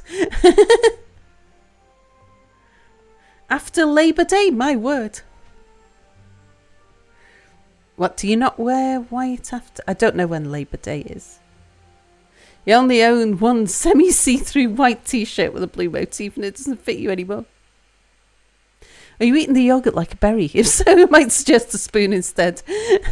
Everything else pretty much black. You're using the spoon, but your posture's terrible.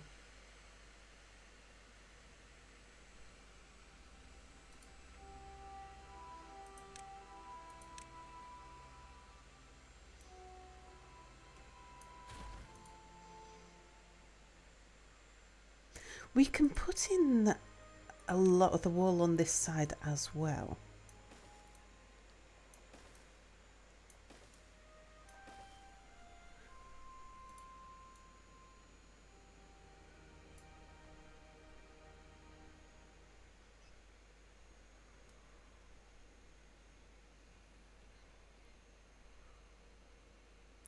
Straw. Blueberries and straws don't mix.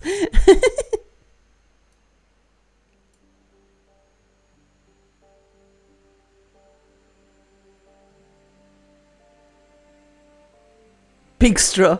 A bobber straw?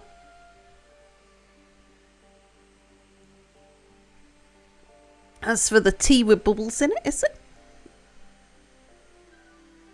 Which I've never had. Still never had.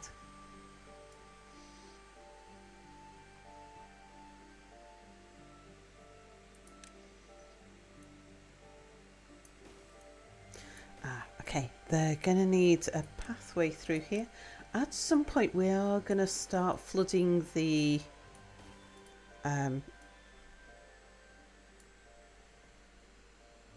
zip line. But it'll just be temporary.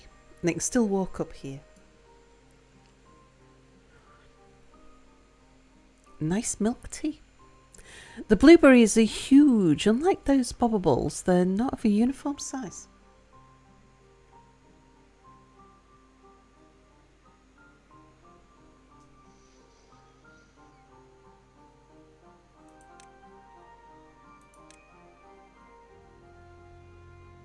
Okay, let's seal in this channel.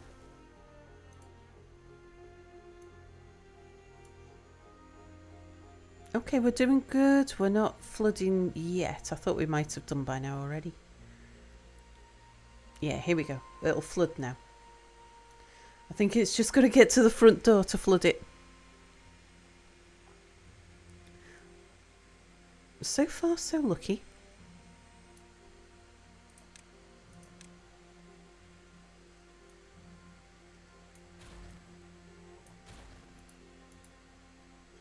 Yeah, we've just avoided flooding ourselves out. Okay, now we'll seal the channel in.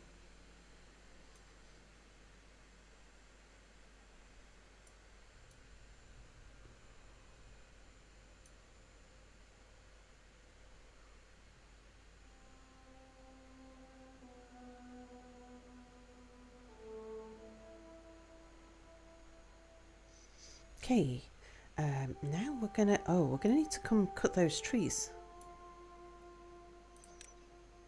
They're gonna be in the way.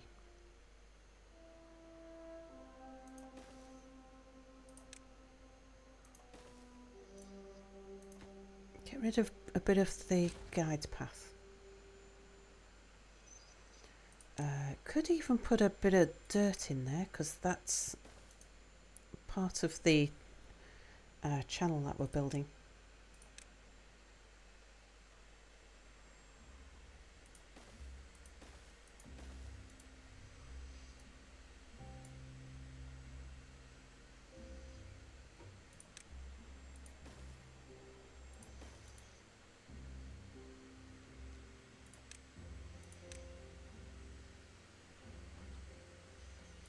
Okay, we'll get somebody to come and chop down. We might as well do all these trees while we're here.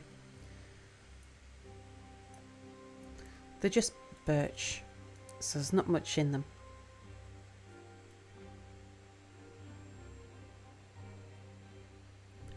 Just now you got a craving for mozzarella sticks. Looking for you, you got back in the freezer. Funnel cake. I haven't had funnel cake for ages. Now you want mozzarella sticks. How do we get here?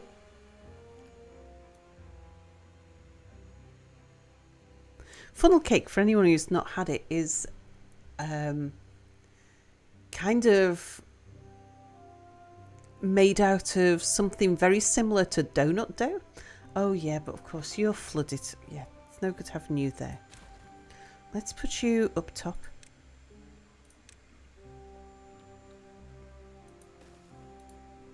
Should still be able to reach everything.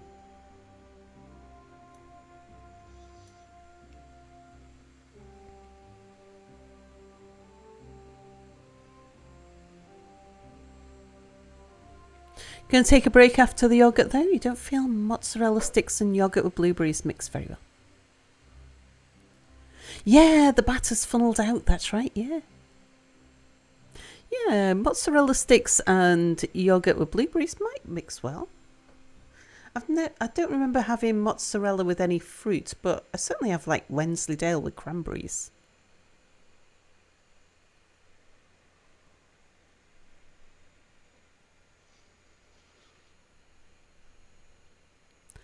So, mozzarella with blueberries, sure. Although mozzarella's quite sweet and yogurt's quite sour. I'm not a savage, says Manna.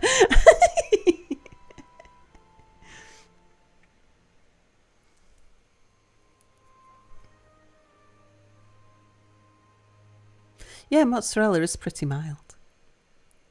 Camembert sticks with blueberry?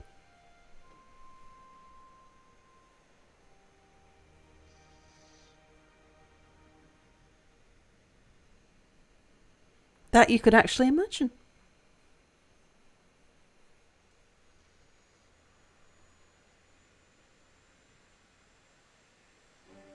What was I eating with? Something orange. Was it mango pieces? It was a cheese and... I'm trying to remember which cheese though. It was a cheese with mango. I think it might have just been a cheddar. It's one of those ones that I... over my Christmas cheese board. When I was like, give me all the cheeses. I haven't had cheese for a year. I want all the cheeses.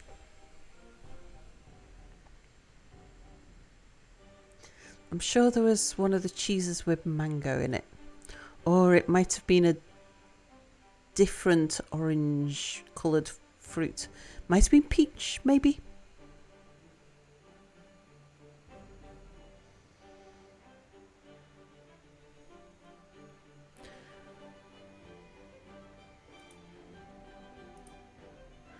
I did have a photograph of my cheese board because I was so happy.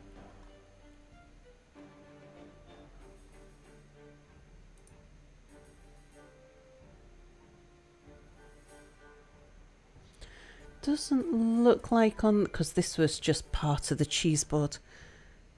Doesn't look like... Oh, that one. That was Wensleydale, a creamy Wensleydale with brandy soaked fruits. A Christmas special cheese. That one was cheddar with pickled onion and chives. That was a Mexicana, and that was a smoked cheese. I can't remember which one. Smoked cheddar, something like that. But I had so many other cheeses as well. So yeah, the one that had the mango or the peach or whatever isn't on that photo. Oh God, those look so good. Please invite me for a picnic.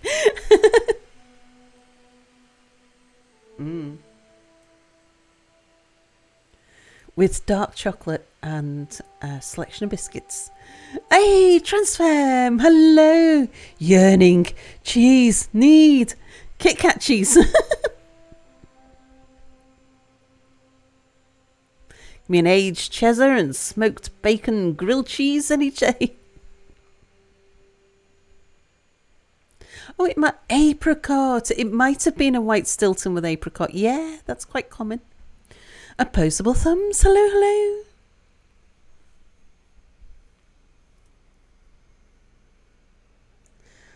Are we done? I think he's finished down here.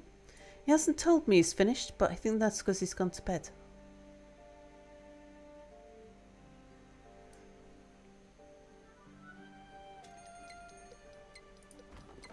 Yeah, now he's woken up, he's telling me he's done.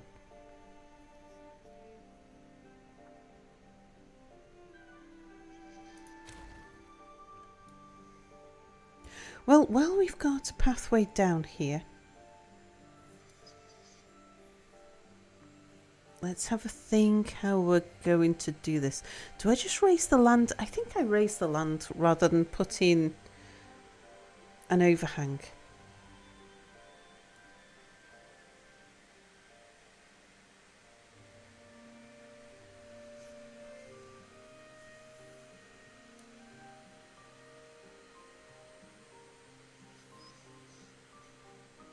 Maybe. Well, we know we want to raise on this side at least. Oh, let's remove the pathway first.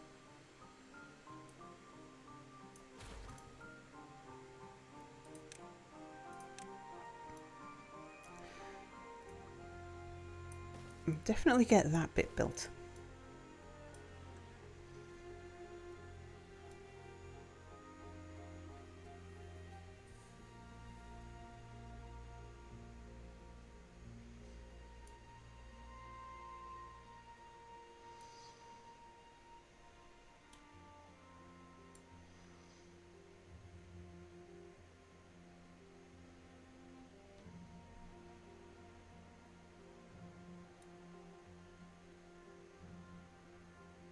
But yeah, I think I'm going to bring this up to this height.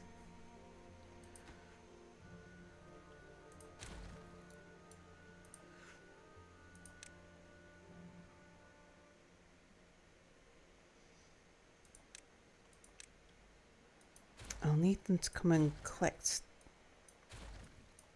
all of that though. And we'll fill in this hole here.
Yeah, we'll come up and over that, I think.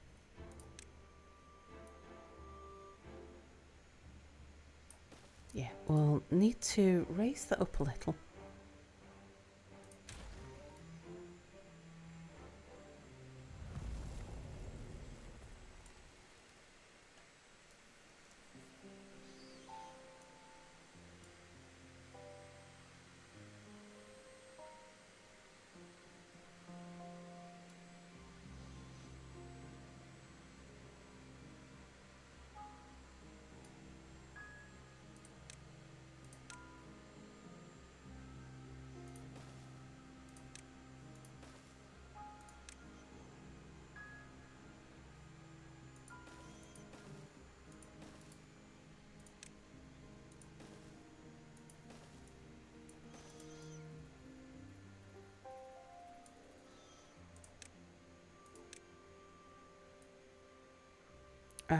I don't want to put this in until they've built the wall. Actually, it seems they can't reach that bit anyway.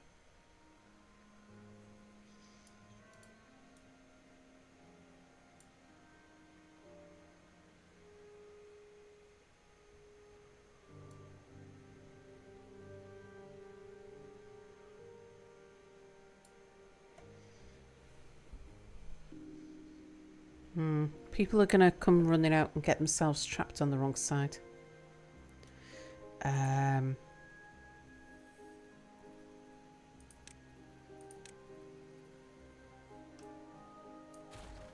Okay, don't do that.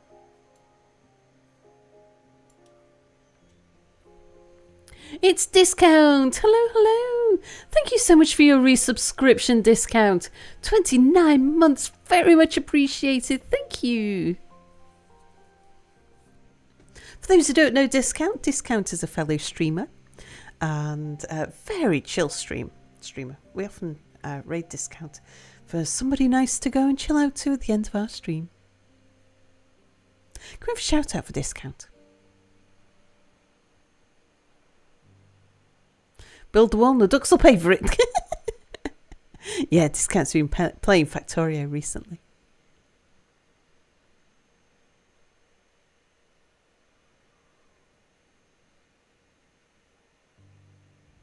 Someone's going to get stuck behind those stairs. I can see that as well.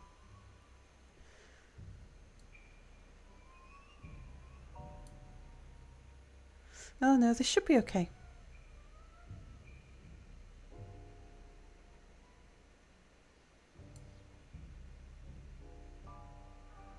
Yeah, they're fine.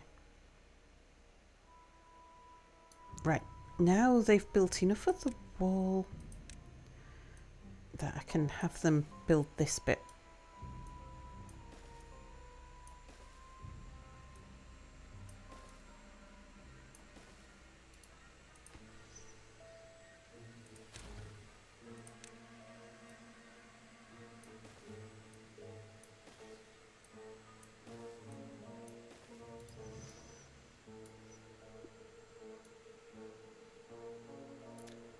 Before they build all of that, I want to... Where do I want the overhang?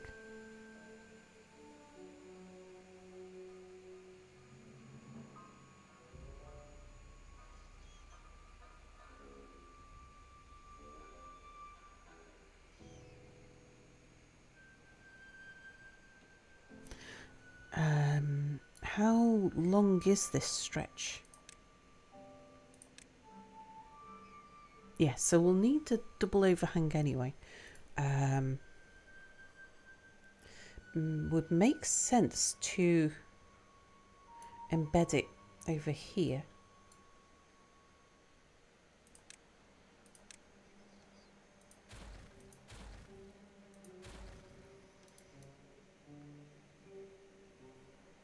I'd need to blow up a little bit there.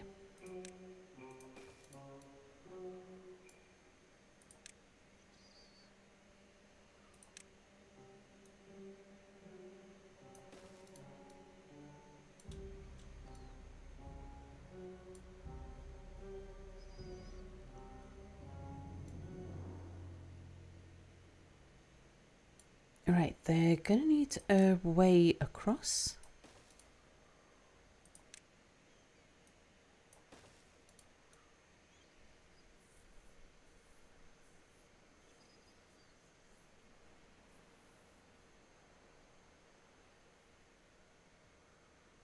I don't think they're going to need a way down.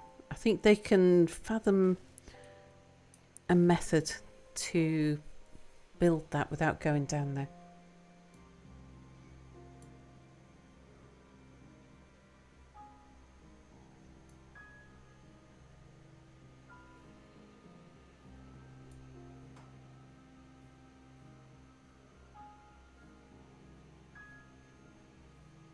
What do you call a surprise philosopher?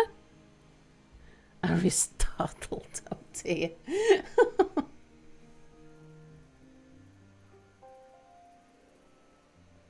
Oh, Selfie, Mana's asking what time to join you.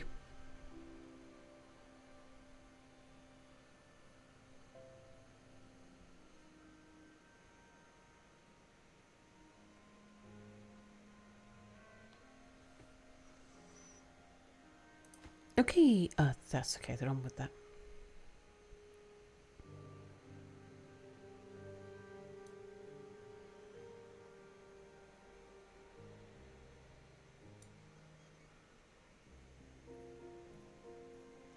Beam.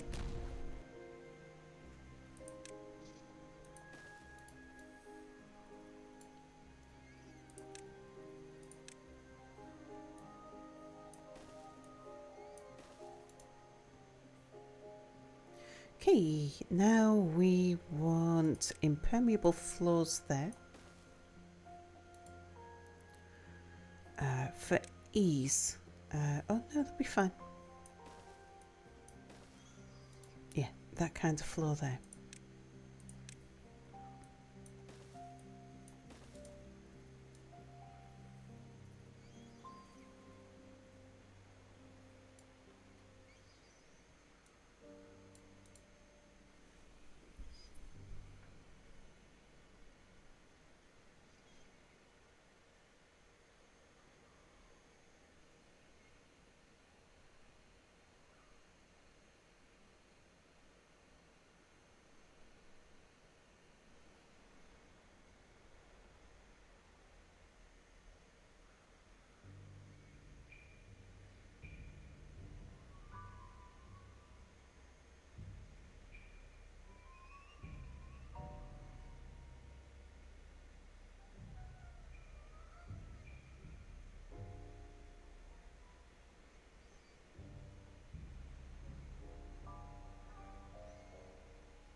Okay, so now this should be able to reach from here.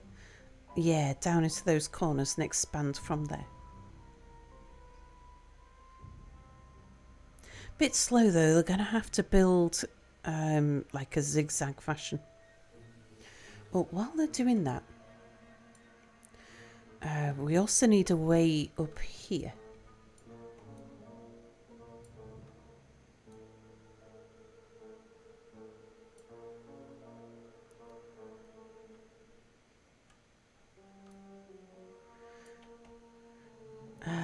Yeah, and I think we will bring a zip line over here.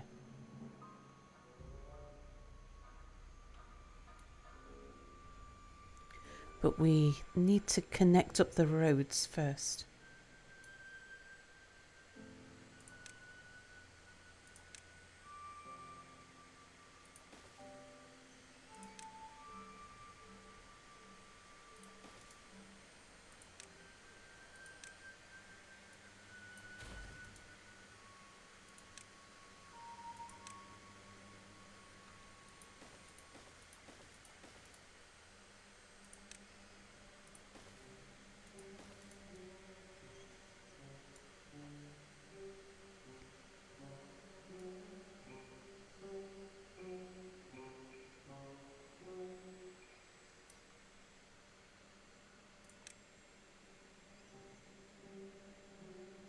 Oh, can we zip line from up here?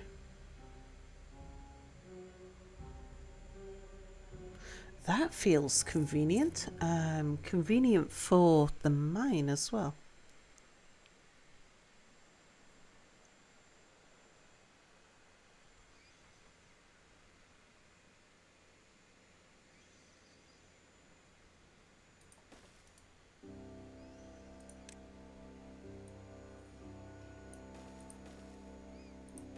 We'll do it from there.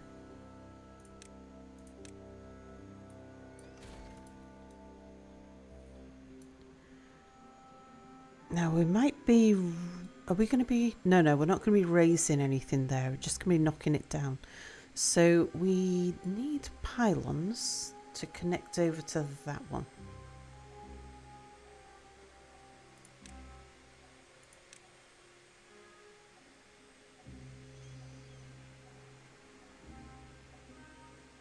Apparently we can do it with just one. Oh, just, yeah. That one. Cool.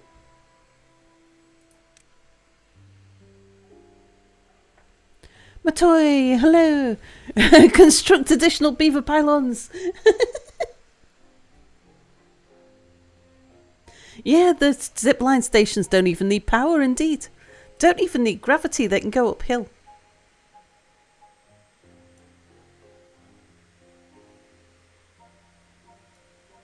There we go.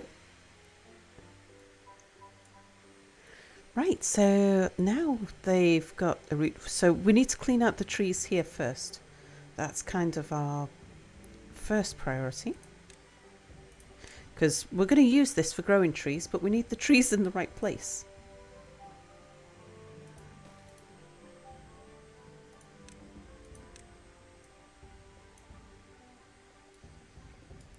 I'll clear out these trees while I'm here. At those markings while I'm here.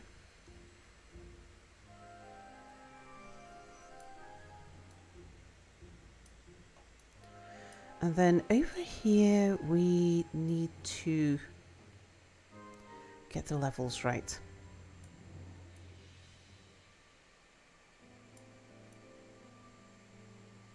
I think if we put a hole in the edge that's 3 deep,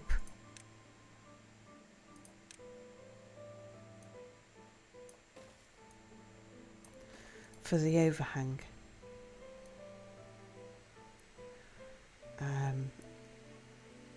I think I'd like to step down one so that we don't just have a single layer channel here.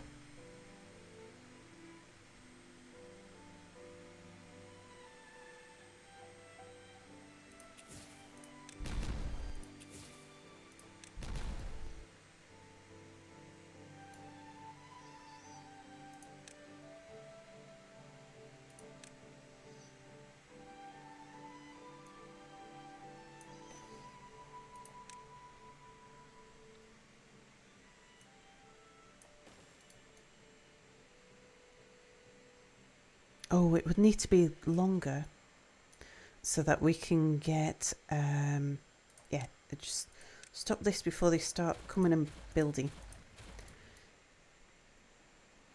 Will that work? Can we? I don't actually remember ever doing this before.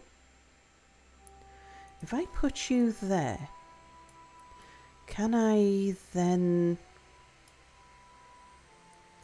put a levee here? No, I can't. Okay, so I don't want to drop that there. We'll drop it once it gets over here. Okay, beavers, put one of those back. Oops.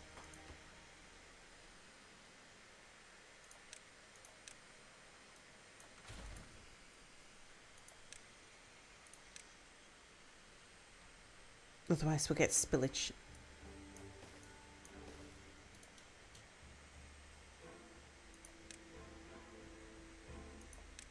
Yeah, we don't need to drop the level on the bridge. We can drop the level when we get here.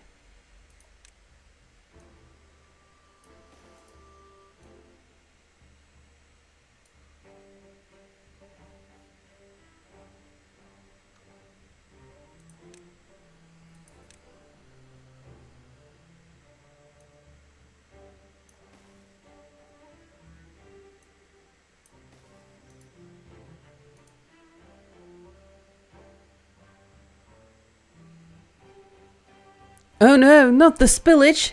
Make it spinach instead.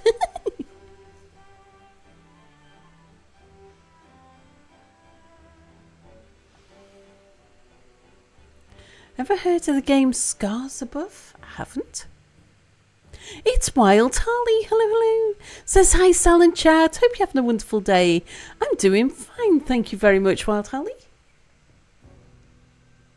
We got beavers on the zip lines. What more could you ask for?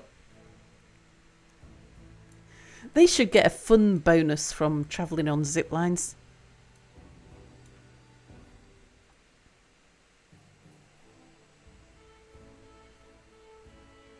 No cheese for you, Bernie.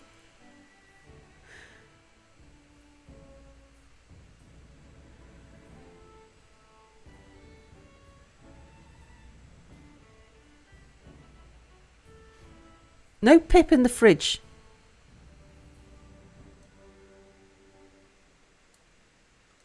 You'd do a better job of this if I gave you somewhere to drop your logs. Come and drop a log here. Oh dear. Juvenile.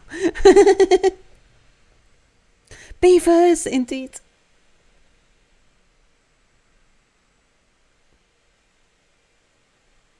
Call the beavers zipline, only $9.99 a minute.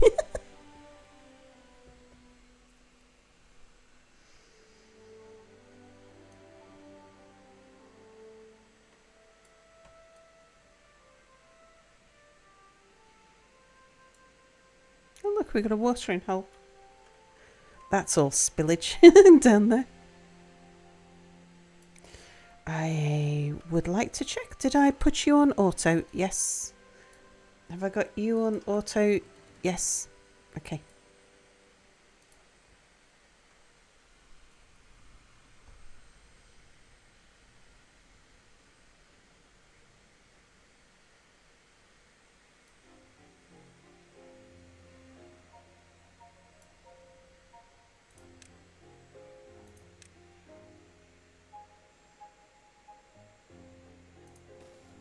Alright, I'm not sure which direction they'll come. They should build this from over the top.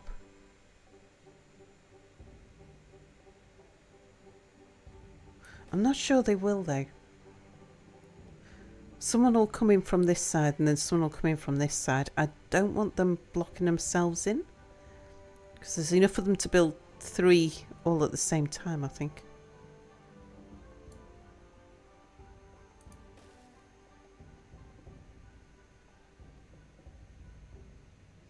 Yeah, there we go. We're all zip lining in this side.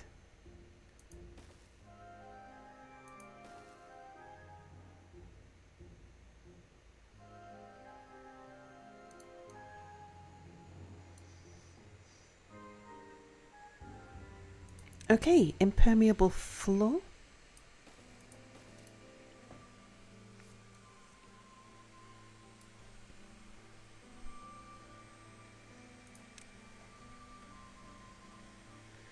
And then we're going to drop it down 1 there.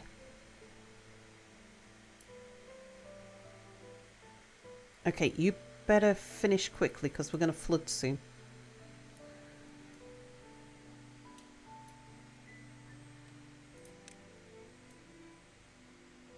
And then 2 along here.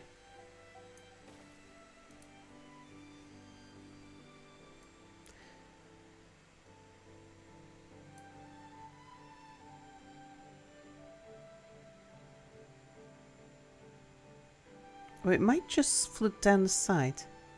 Yeah, it might not reach out to here.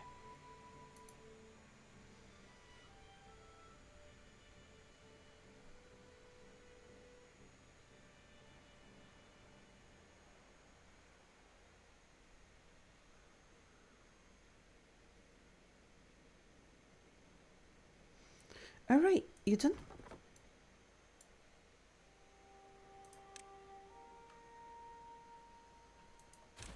Right, let's get that emptied before this floods.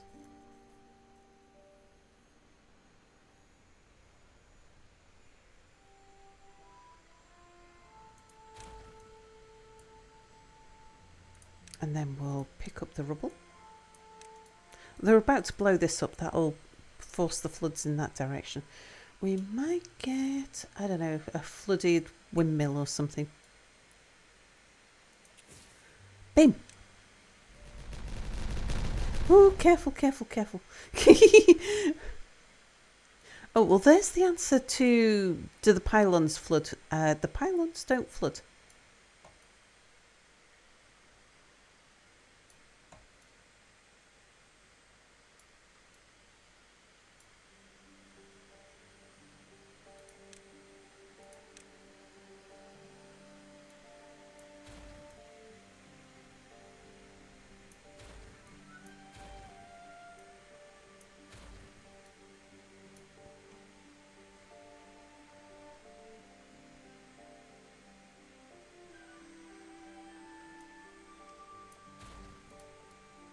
Right, now we're going to want to irrigate the crops here, coming through there.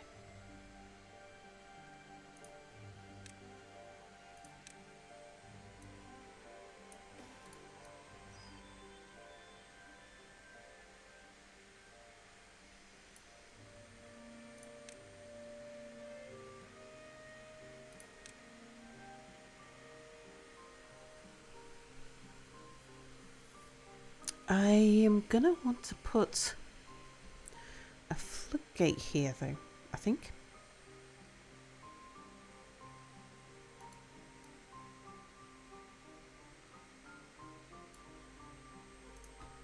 Yeah, let's put in a path across the river.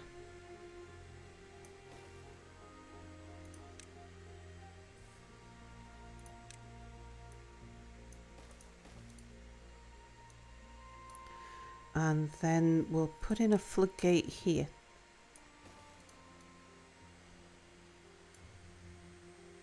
Okay, that should hold a reservoir of water for the trees.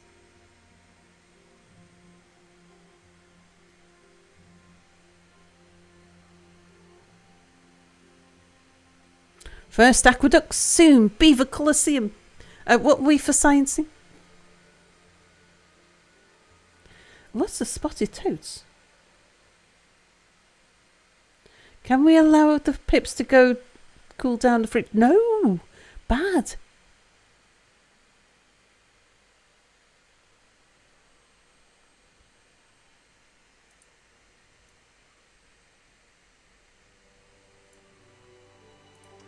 Okay, 65 seems like a reasonable.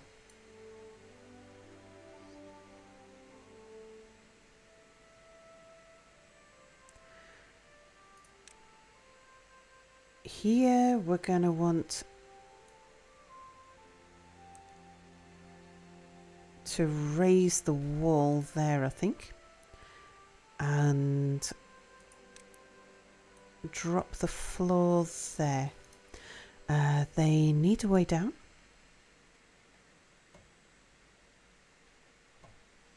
I'm going to leave a path in across here because they're going to be planting up there. Probably.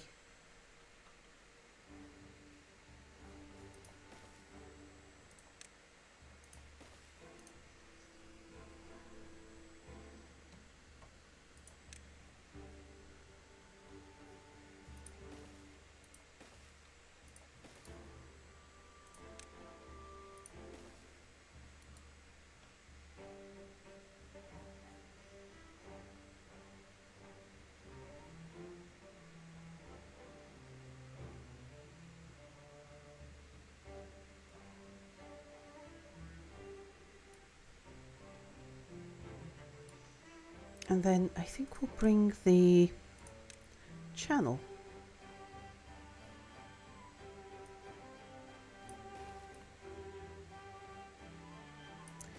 Hang on, I'm going to blow that up, aren't I? Yeah, because I'm making that too deep.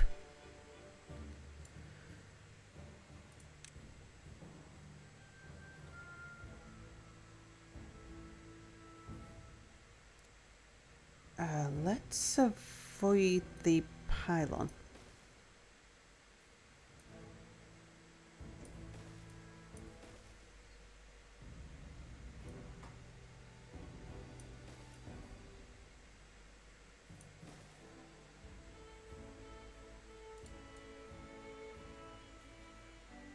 No, I don't think I do want to build this wall.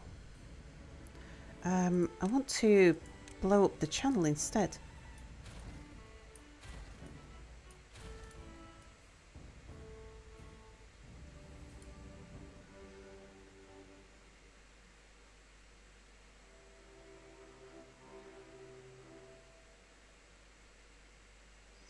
I'll look at what we need to do there after we've blown it up, I think.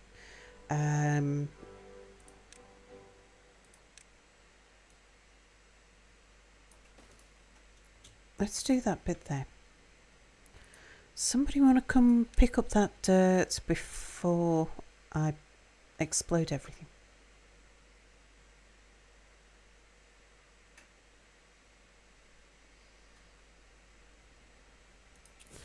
Boom. Boom.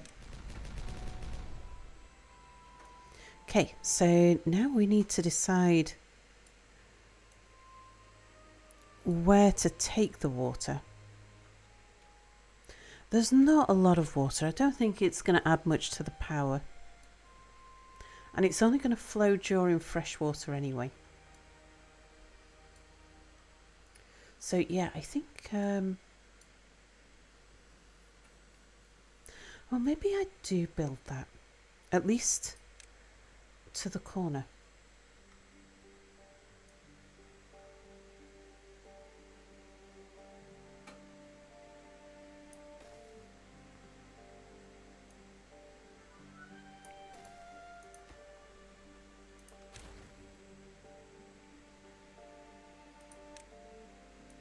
We'll fill that in there. That's going to be planting ground.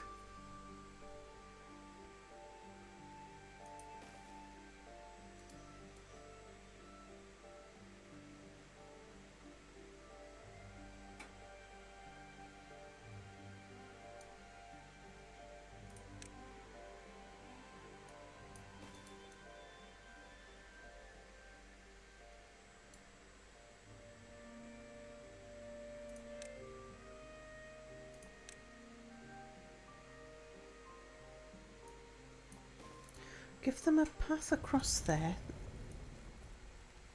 At least while they're building.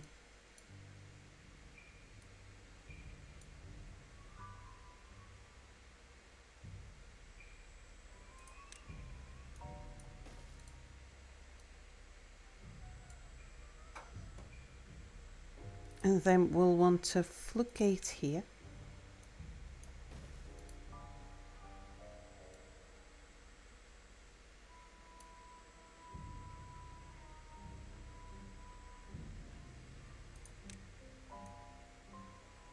And then we want to explode down here.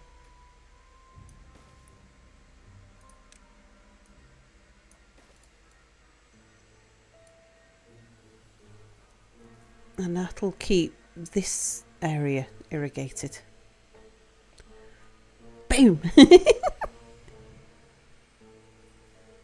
Maybe the underground robot cavern is also a battle beaver bot coliseum. No, our beavers are peaceful. As far as we know.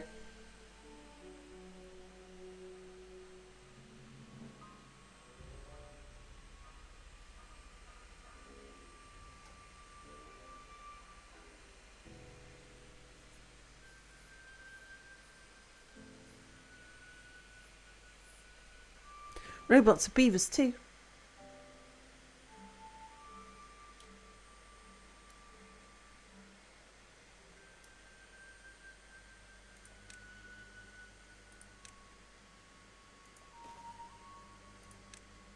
They're going to need to root down this side.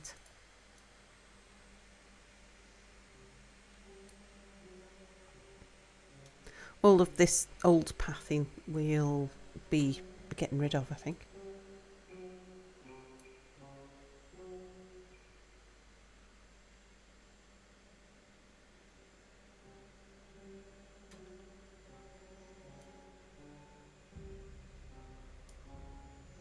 Okay, there's a bit of growing land there. Now to keep beavers, robot beavers in trees, we need a lot of lumber. I'm not sure that's anywhere near enough planting.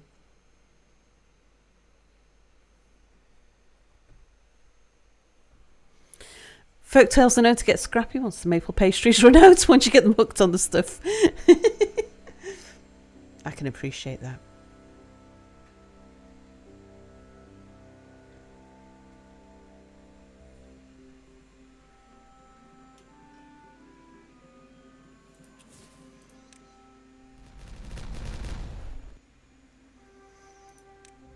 Okay, and we want floodgates here. Boom!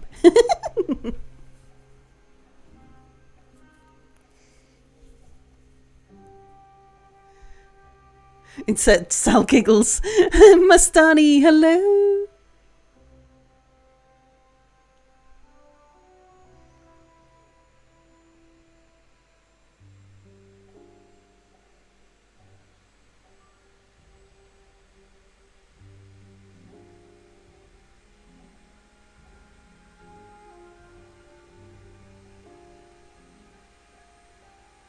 Mind you, they don't need a big potato farm. So we can use more of this area for their tree farm.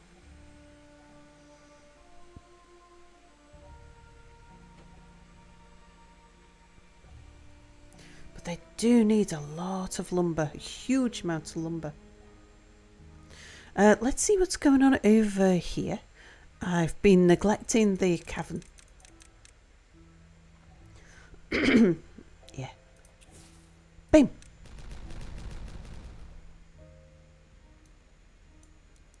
We'll do some more explosions down here and then we'll get some of the dirt put in. Huge indeed.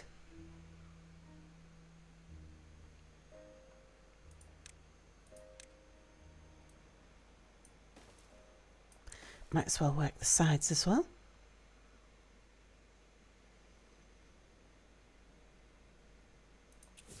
Bam. Bam. Bam. We're safe blowing these ones up because they're not on the same. The beavers can't be stood on top of them. Bam. Bam.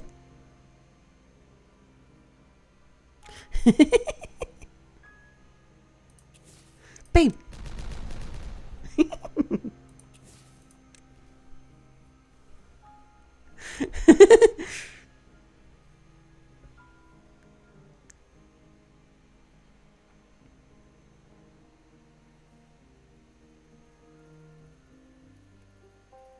It's just their eardrum ship blowing out, no biggie. Indeed.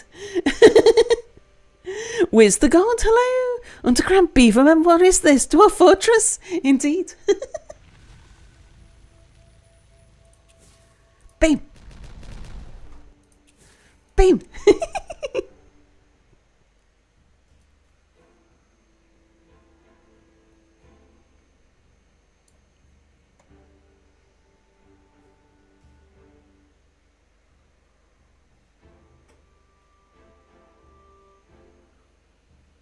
Beaver Fortress.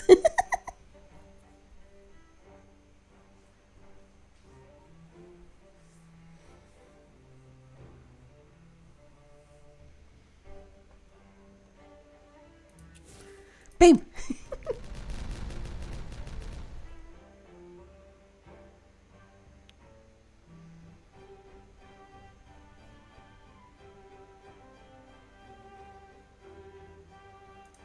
Let's give them a helping hand to move the path a bit closer for them.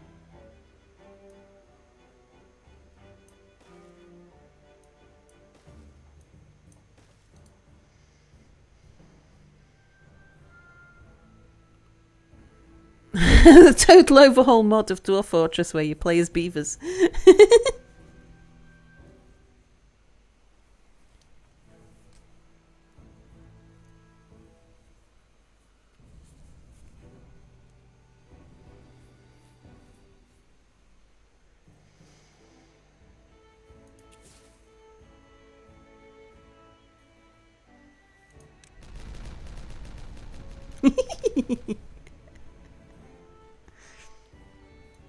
Okay, they should be able to reach them all now.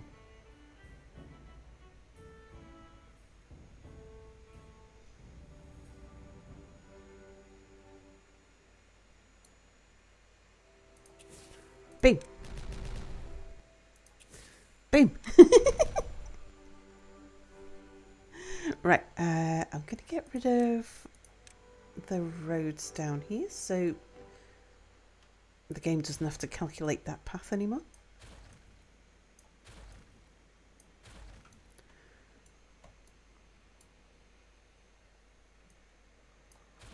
And up top we need to start getting the dirt in. There's a lot of dirt to put down there.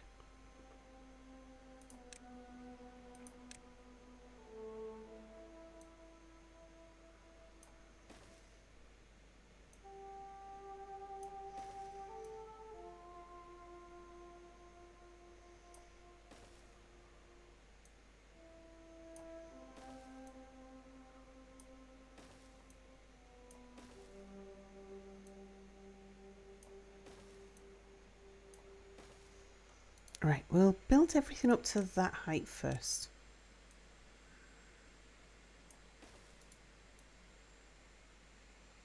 And then I'll see if I can fathom out how the curve went on that. Because that was just a little potato hole. And then that came round here. That wasn't a shot. Oh, actually, there was just one piece on that corner, wasn't there?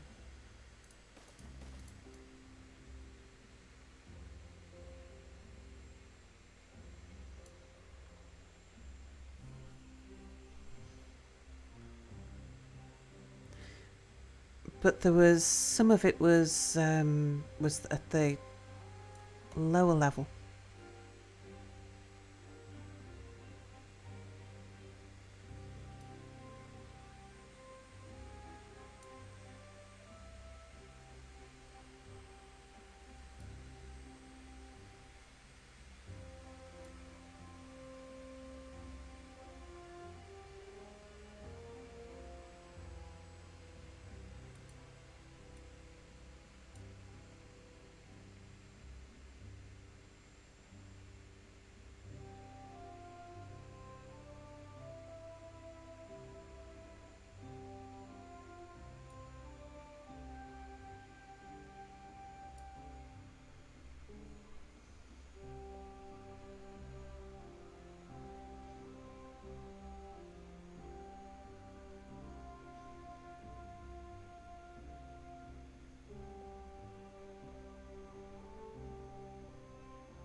Right, well, we can leave them to do that. I can start doing a bit of planning.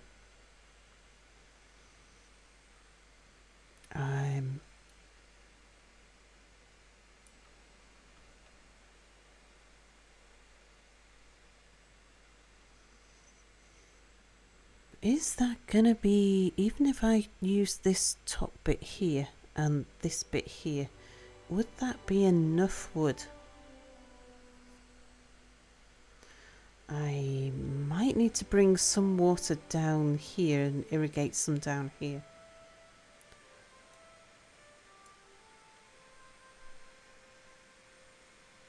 Oh yeah, and then they need the water for the fuel as well, which I've got to drop down somewhere.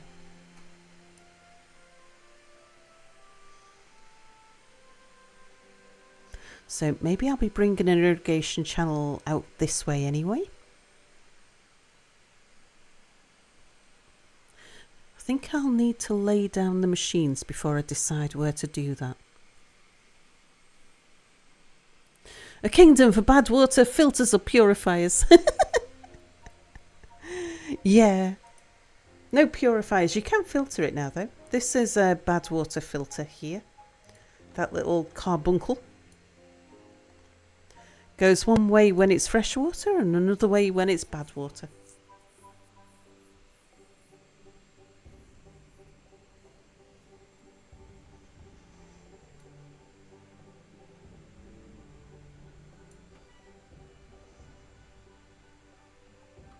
Sal. Have you tried to push water up? You can, yes. You just need to put it under pressure. We've pushed water up in builds before. We're on the experimental branch here. That's why we got ziplines. But since aqueducts came in, I've been pushing water up. Because your water sources will keep on filling as long as they've got somewhere to fill. And it doesn't matter if that somewhere is overhead. Yeah, these water sources, they will, in a sense, they are a perpetual energy generator. Because they require no energy to lift water. Carlo, hello. Water is attracted by music. Do-do, boom, ba-ba-ba. Pressure pushing down on me.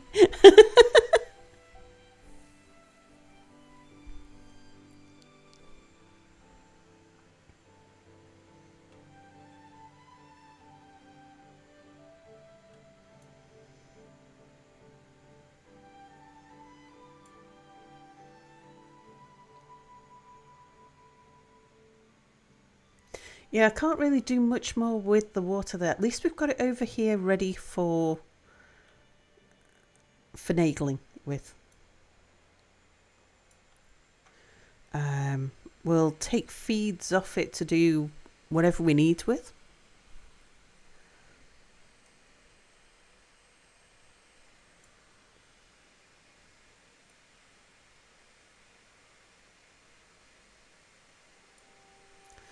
I think if I bring this out, if I get this next bit done, then I'll start laying out the factories. But yeah, might end up doing that off camera. Because it's like 8:30 already.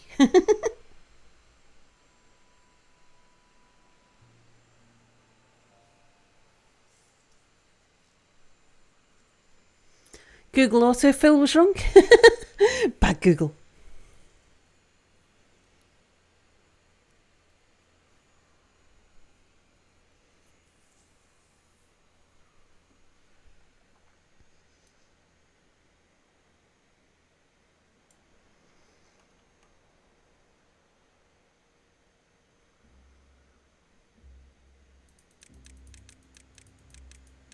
Yes, I'm liking the cavern.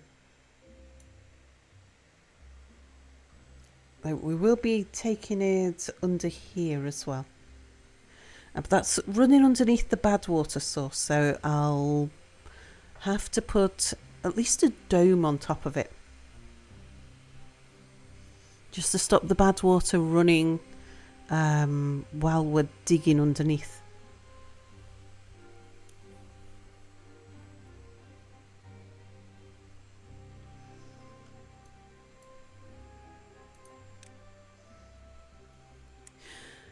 But I vote for at least 1 more hour of cell stream. After that, I have 2 appointments, plus grocery shopping. I know we're expecting an Amazon delivery today, so I'm starting to keep one eye on the window as well.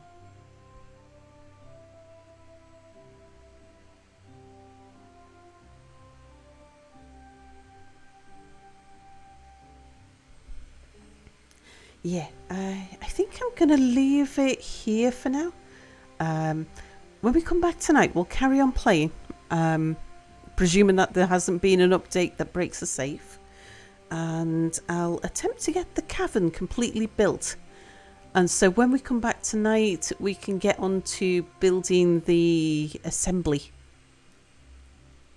On to Eins. Hello. Hi, Sat. Hi, chat. Would be super nice. Someone catch me up on robot beavers. I swear I searched the patch notes and wiki, but to no avail.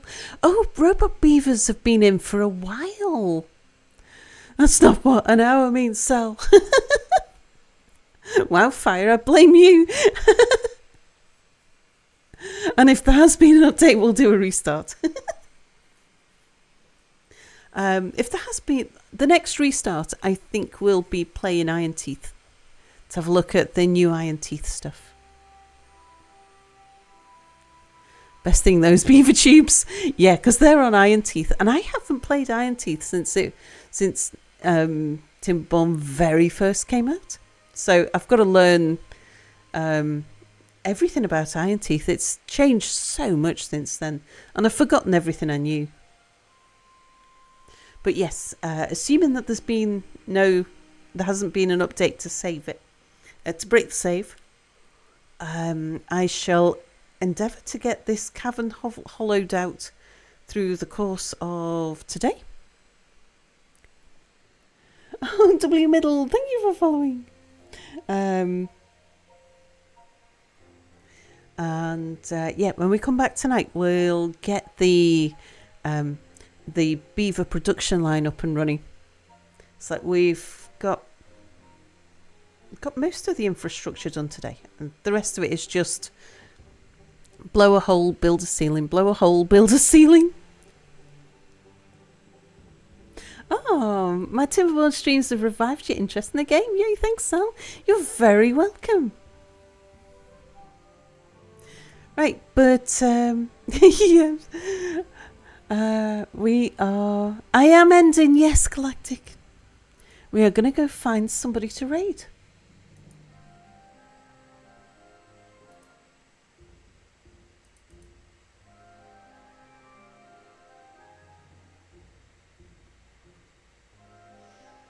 We'll find somebody chill.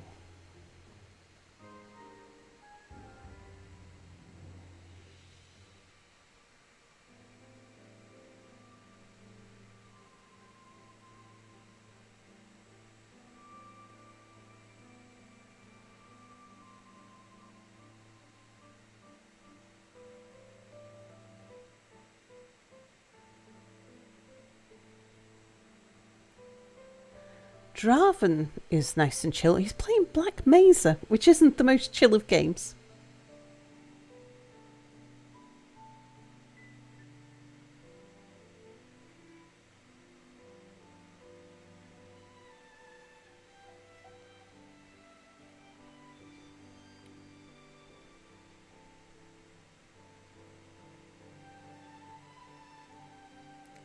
Scav's playing something called Talented.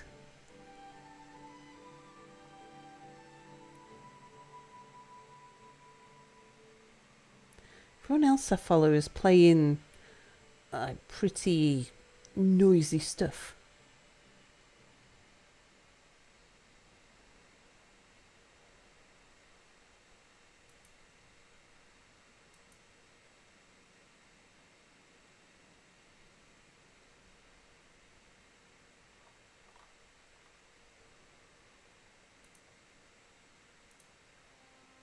Shall we go and raid the fridge? Shall we raid Draven? Let's just see what's under my recommended.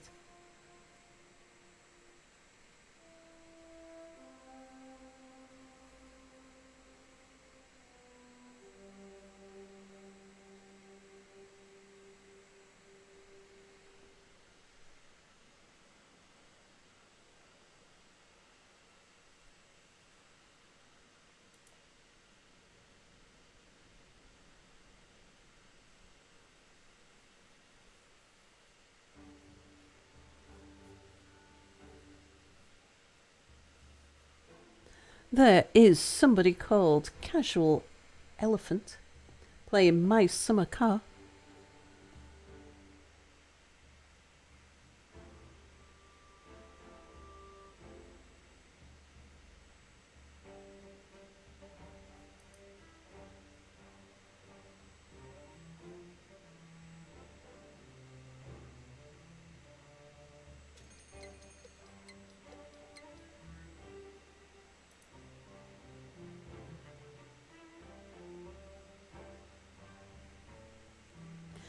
Yeah, I think we'll raid Casual Elephant. Apparently, he's currently trying to get his Twitch partnership, judging by the message. He looks like a decent guy. He's bald. He's got a beard. Looks like our kind of person. Yeah, My Summer Car is a good game. Let's go say hello and see what we think. So thank you for watching, everybody. We'll go over. We'll be nice. We'll see what kind of chat Casual Elephant is. Thanks for watching, everybody, and I'll see you tonight. Bye for now.